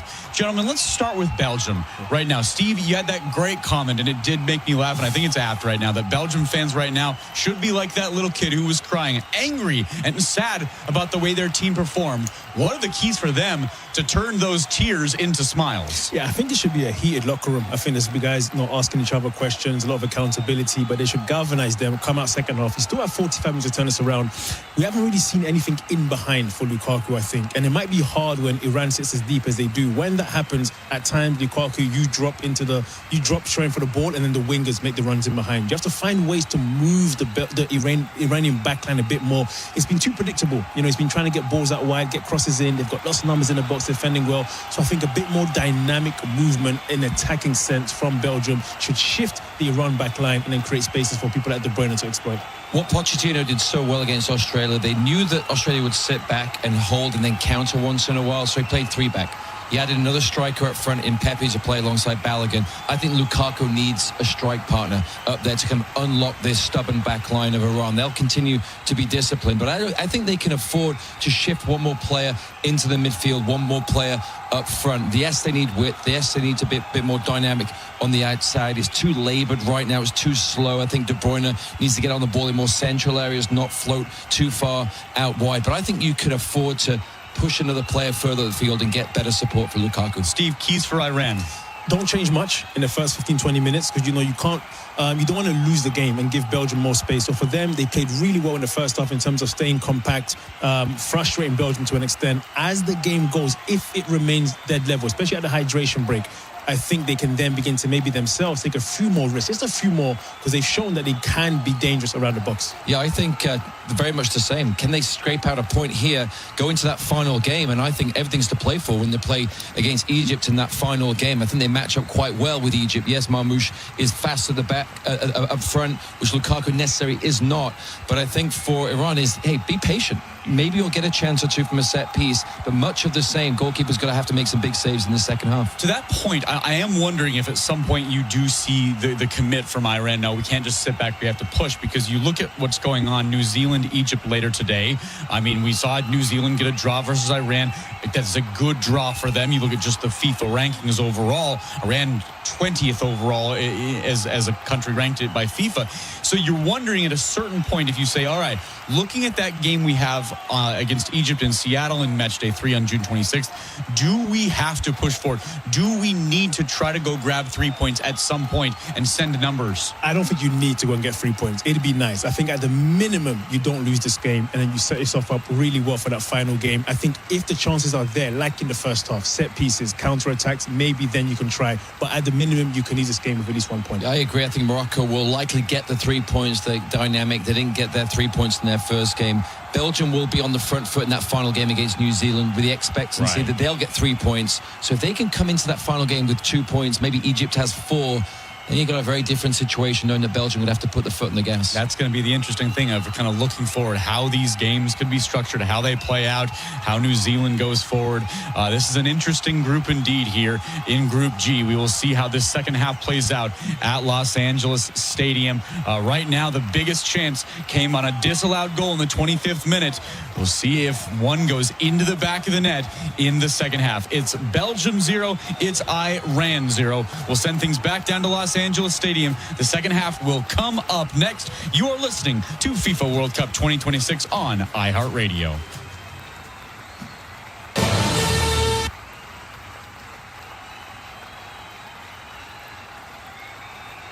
Discover a new podcast from our library of over 350,000 titles. Here's an iHeartRadio podcast preview. When you work undercover, you really have to play the role because you stand to lose more than just an Oscar. If you make a mistake, these people will kill you in the blink of an eye. If the American government asked you to move to Colombia to hunt down the world's most brutal narco-terrorist, what would you say? I was a rookie policeman shaking in my boots. In the 1980s, a new generation of American special agents landed in Latin America, tasked with capturing a new breed of ultra-violent narco-terrorist. She would kill you if you owed her money. She would kill you if you encroached on her territory. She would kill you if you personally insulted her. Sometimes she would just kill you for the fun of it. He had all the resources in the world, hundreds of millions of dollars. A man that could have a political candidate running for president assassinated on stage. This was war. My name's John Cuban. I'm the host of a new podcast series called Real Narcos. It follows the stories of the world's most dangerous drug lords and the American special agents who hunted them down. Here you are a doorway away from the most wanted man in the world. You're not expecting him to go down without a fight.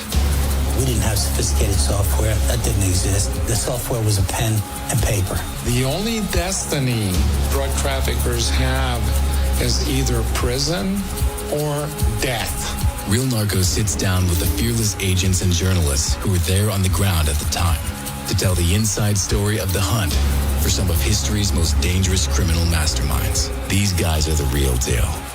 And this is Real Narcos. Listen and follow this podcast for free on the iHeartRadio app. #1 for music, radio, and podcasts all in one. We now rejoin Fox's live play-by-play coverage of the second half of today's FIFA World Cup 2026 match.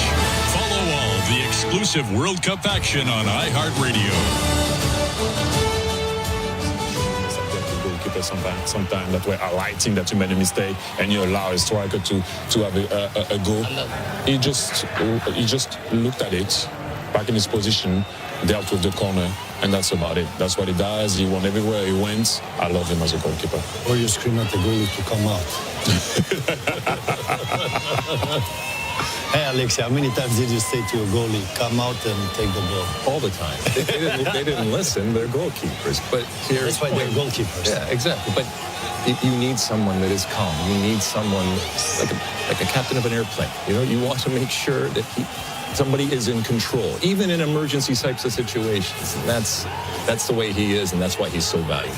Romelu Lukaku back out for the second half. Left some pressure building on these Belgian shoulders, aren't there? Not just his, the whole team now. Yeah, I mean, the type of possession that they have and the amount of possession and the frustration that they have seen, we'll see if they continue on that. There might be a point where Belgium even pulls back a little bit and draws Iran out, because as soon as they do that, some of the spaces might open up. But, you know, it looks like they're going to continue on with Lukaku. We'll just see for how long. No, I'm just thinking maybe it's going to be time for Decathlon or Dodi Luque back here on the side to create something, because Salamakers is not that type of player. We do have, it looks like, a substitution coming on real quick. Zlatan, do you believe in this Belgium team to get this done today? We need more creativity. If the Decathlon can come in and give them more of that fantasy to open up the low block from Iran, which is defending also good. So we need to see more, because we are falling asleep. Ali Reza Jahanbakhsh can do a little bit, can't he? Real quick. Yes, hopefully for Iran, but they're going to have to defend a lot again in the second half. Let's see what they can do on the counter. Okay, so one sub for Iran. Let's take you back to our commentary team, Derek Ray and Rob Green. Yes, thank you, Rebecca. And as you can see, a milestone appearance for the aforementioned Ali Reza Jahanbakhsh. His 100th appearance for Iran. Let's see if he can be the difference maker in this game. Adani's gone off, and immediate activity for Jahanbakhsh as he ventured into the Belgian penalty area. Former Brighton player in England, some would say his best years were in the Netherlands with AZ Alkmaar. What an introduction that would have been on the right-hand side. He's come on. Looking at Rezaïn, dropping into right back. So you've got more creativity on that side now We've got two attack-minded players there. Confidence from that first half for Iran there. The team with the chances, the disallowed goal, the save from Courtois. The guys were talking about Thierry being absolutely correct and how brilliant it was. For Belgium, more questions than answers really in that half. How are they going to create opportunities against this Iran defence? Here's Trossard trying to steady himself. Kevin De Bruyne again running into a brick wall, and it was Aliazade who did the defending for Team Melli. Good angle from Trossard and De Bruyne to make, but still Aliazade stepping in. The keeper with the throw, looking for that little head flick. The keeper was touching it on. 0-0 here in LA. It was Jahanbakhsh. I don't think he completely agreed with the decision. He actually has just finished the season playing in Belgian football for Dender, who unfortunately for him and the club got relegated. Just gave himself up there, didn't he, by treading on him, treading on his heel. It's painful for Trossard. I'm not sure Herrera was going to give it. Really, the look and the body language after gave himself up, and it's an early opportunity for Belgium to get a good cross in. And now the wait goes on for a goal by a Belgian player. Rudy Garcia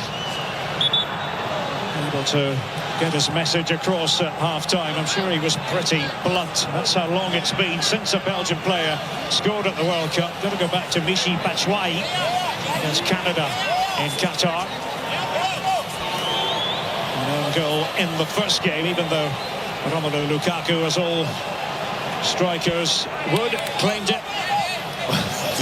Touch it, but he claimed it. No, without him, they wouldn't have scored, that's for sure. And getting him in front of goal with the ball, with his power, with his finishing is the key to this. It's just been really well marshalled by Iran so far. This was the incident. Trossard and Jahanbakhsh. Yeah, just step back in him, using his backside, using his body, and the back of the leg. He's still in some pain. Yes, hobbling on here, Leandro Trossard. Fifth major tournament, third World Cup.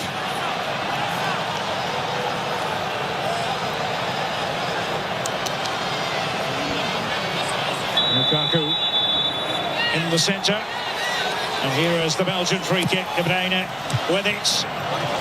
Well, they're going to have to strain every sinew defensively in this half. Iran, that was Ali Nemati, 30-year-old defender, and close to quitting the game as an 18-year-old. Good thing he didn't. De Bruyne is looking for the touch. It's going to be another corner here.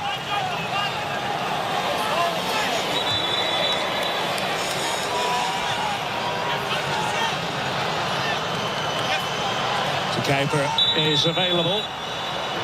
Just a few yards away from De Bruyne, but playing it in that deep corner. And, well, it was wrong side of the post. Salamakers making contact. Yeah, it would have been incredible.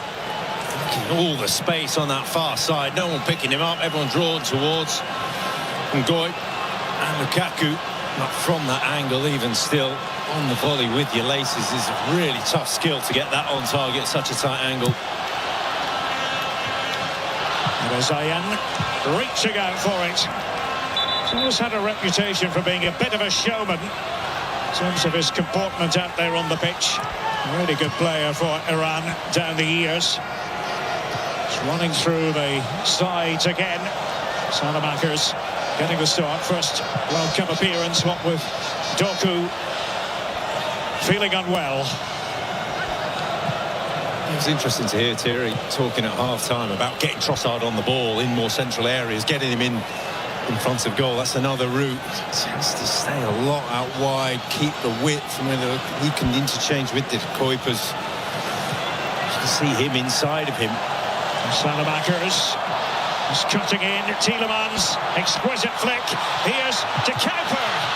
His shot was blocked. Tielemans again. De Kuyper again. De Bruyne trying to be the playmaker. Trossard at the tail end of the move, but the flag had already been raised. Good improvisation from Belgium. Movement off the ball, dragging the bodies.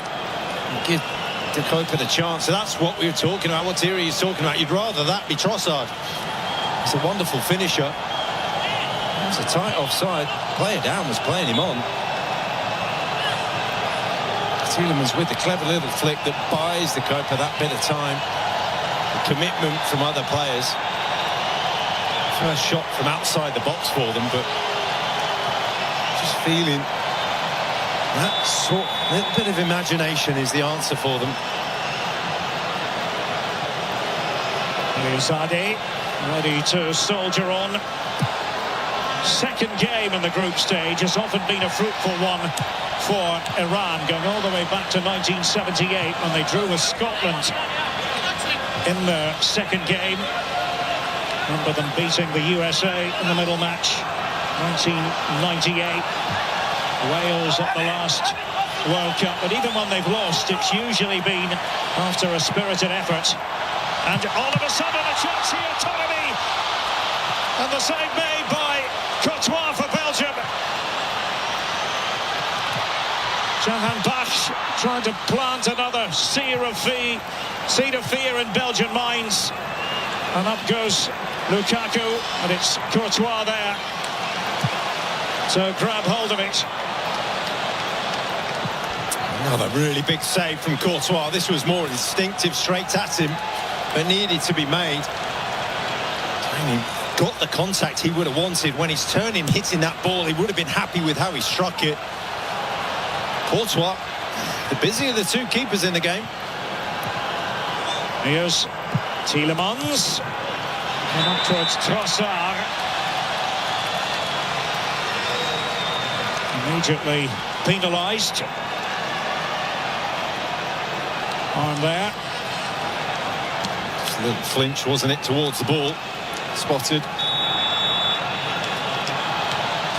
Coming up on FS1, 2 more games. Uruguay against Cape Verde, and New Zealand versus Egypt in this group. And those matches will follow ours on FS1.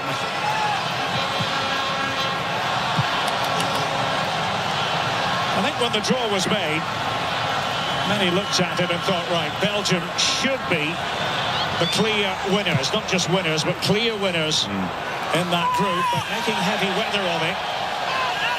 Remember, they would like to win the group because with that comes the reward of playing against a third-place team in Seattle. And that's where the Belgian base camp has been. Renton, just on the edge of the Emerald City. When you're looking at the personnel they had, you wouldn't have thought they'd struggled to score goals, but this is where we are. Lukaku holding it up. Romelu Lukaku wasn't the best of touches, though. Azatolahi was in the vicinity. Used to play in Belgian football for Eupen, 2019 and 2020. Meunier. And that was much better. Kevin De Bruyne trying to touch that one on. Salamakers was there, just off to the right, but it's still a blank score sheet with almost 10 minutes played in the second half. Belgium versus Iran here. Yeah, more frustration for Belgium. And looking at the two main men, De Bruyne and Lukaku, not getting their touches right. And this is the problem that they've got, is it just hasn't gone right for the main players. The players in there that you're looking at to say, get that touch out your feet, get your strike away. Lukaku wanted to get onto his left. And here's Jahan Bash. Gives them an extra attacking outlet, having come on as a substitute at the start of the half. Rezaïen. And Mechele there to mop up for the Belgians. De Kuyper. And Rebecca and the team talking about it at half-time. How long will Lukaku last? Having played very little club football. Salamakers. That chase was always going to be in vain. And substitutions coming now for Belgium. And Rob, you spoke about Hans van Aken. He is readying himself. Also Timothy Castagne. That's the save from Courtois. Yeah, really sharp, wasn't it? Taremi with the touch and the strike with the volley. Hit it as sweet as he could. Tielemans. Raska. Ngoy stepping forward. Meunier.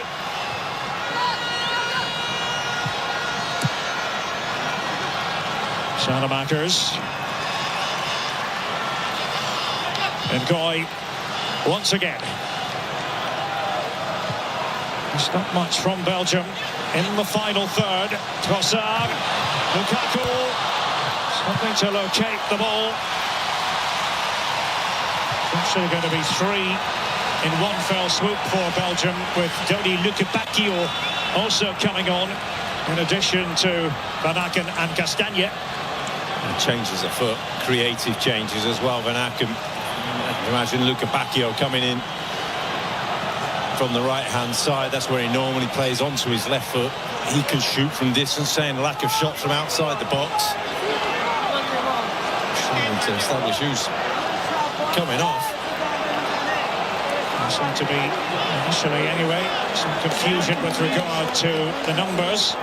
Meunier is trotting off. So to Salamakers. His first start. So Van Aken, well, he does have the X factor about him. Castagne, Van Aken, Lukebakio all on together. Raska has also gone off for the Red Devils, Rob. Yeah, it's a change on the right-hand side. Castagne and Lukebakio. I think that feels like a really good change, in that Lukebakio won't come in on his right onto his left foot, and Castagne can drift out wide, likes to get forward on his right foot. So that's a good combination there. Van Aken. Oh, the challenge there. Mechelen. Taremi went down, and the arm up, and the hope that something might go his way. Not so. No, well read by the referee, Herrera. There was no real contact there. This is another examination for Belgium. It's quite the test provided by Egypt in the last game up in Seattle. Tielemans, De Bruyne. It's a slight change in formation. Van Aken going up as an attacking midfielder. Trossard, and brought down impeccably by De Bruyne. And Lukaszar had to go into Kuiper. What a scramble there inside the penalty area, but Van falls on it. Not sure if there was a slight suspicion of handball as that was developing. Still 0-0 here. Well, it's celebrated like it's a goal in the stadium. Brilliant defending. Amazing block on the line. Don't think there was a hand or an arm in the end. Got a chance to revisit that in a second. De Kuiper and Trossard. Lukaku still on the pitch. Van Aken can provide magical moments. He's a little bit unorthodox, isn't he? Yeah, I was just going to say, you can see him immediately alongside Lukaku. De Bruyne is there as well. They're dragging 6 Iranian players around them. There's space elsewhere. That's Van Aken, De Bruyne and Trossard central now. Very, very different formation. Lukebakio. Other of the players to come on. The way by Rezayan. De Bruyne.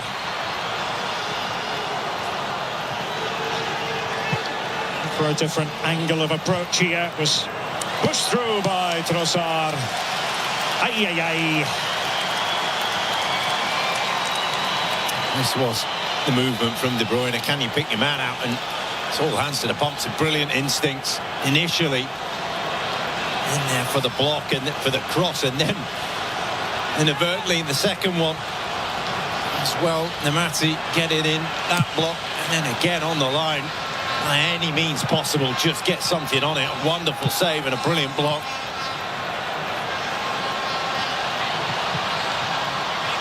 is Beranban to field that one from Van Aken. Taking care of the situation, Ali Reza Beranban. What a boost it would be for Iran if they were to take something from this game. Fell short of their own expectations against New Zealand in the first match, which was also played here in LA. Belgium noticeably trying to up the tempo. Yeah. Luca Bacchio. Lovely pass to Bruyne. And it was Neymati. But a stout defence there for Team Melli. Haji Safi. And that was careless. Not what was called for at all. Trossard. Luca Bacchio. And he has a go. Beranban. And then over the top by Van Aken. He apologises immediately. Beranban. This is strange goalkeeping. There's absolutely no need to punch this. You're seeing it all the way into two hands. There's no Belgian player around you. Really strange decision to make that punch. I say immediately, sorry, got that one wrong. Scan the QR code on the screen to vote for the Michelob Ultra Superior Player of the Match. Get voting now. Intriguing confrontation this. And Torami is able to find a bit of room as the pass was made.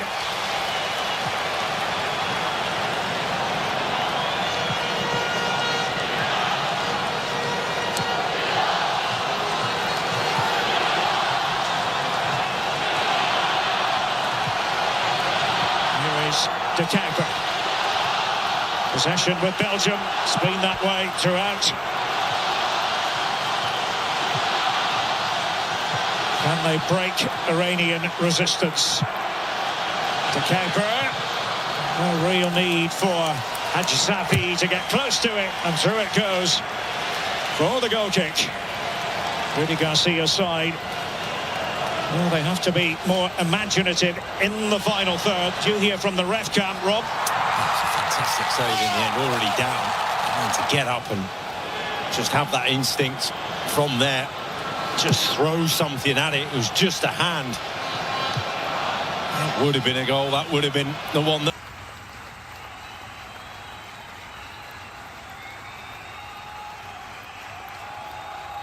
Uruguay having to take evasive action. Well, as wonderful as that one save was, this was a bit odd, to say the least, and Van Aken got the opportunity of a volley, but the atmosphere picks up for an Iranian corner in the stadium. Excitement amongst the Iranian fans.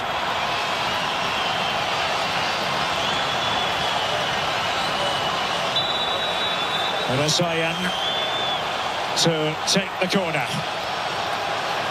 What a toing and throwing in there. Razayan deep to the back post. It was always wayward off the head of Khalilzadeh.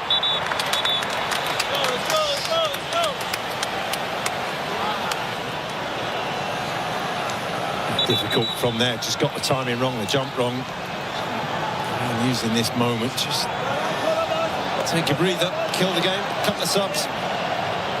There's fresh players here for Iran. Milad Mohammadi coming on, also Mehdi Torabi. And the Mohebi has noticed that his number is up. Likewise, 26-year-old Haji Safi.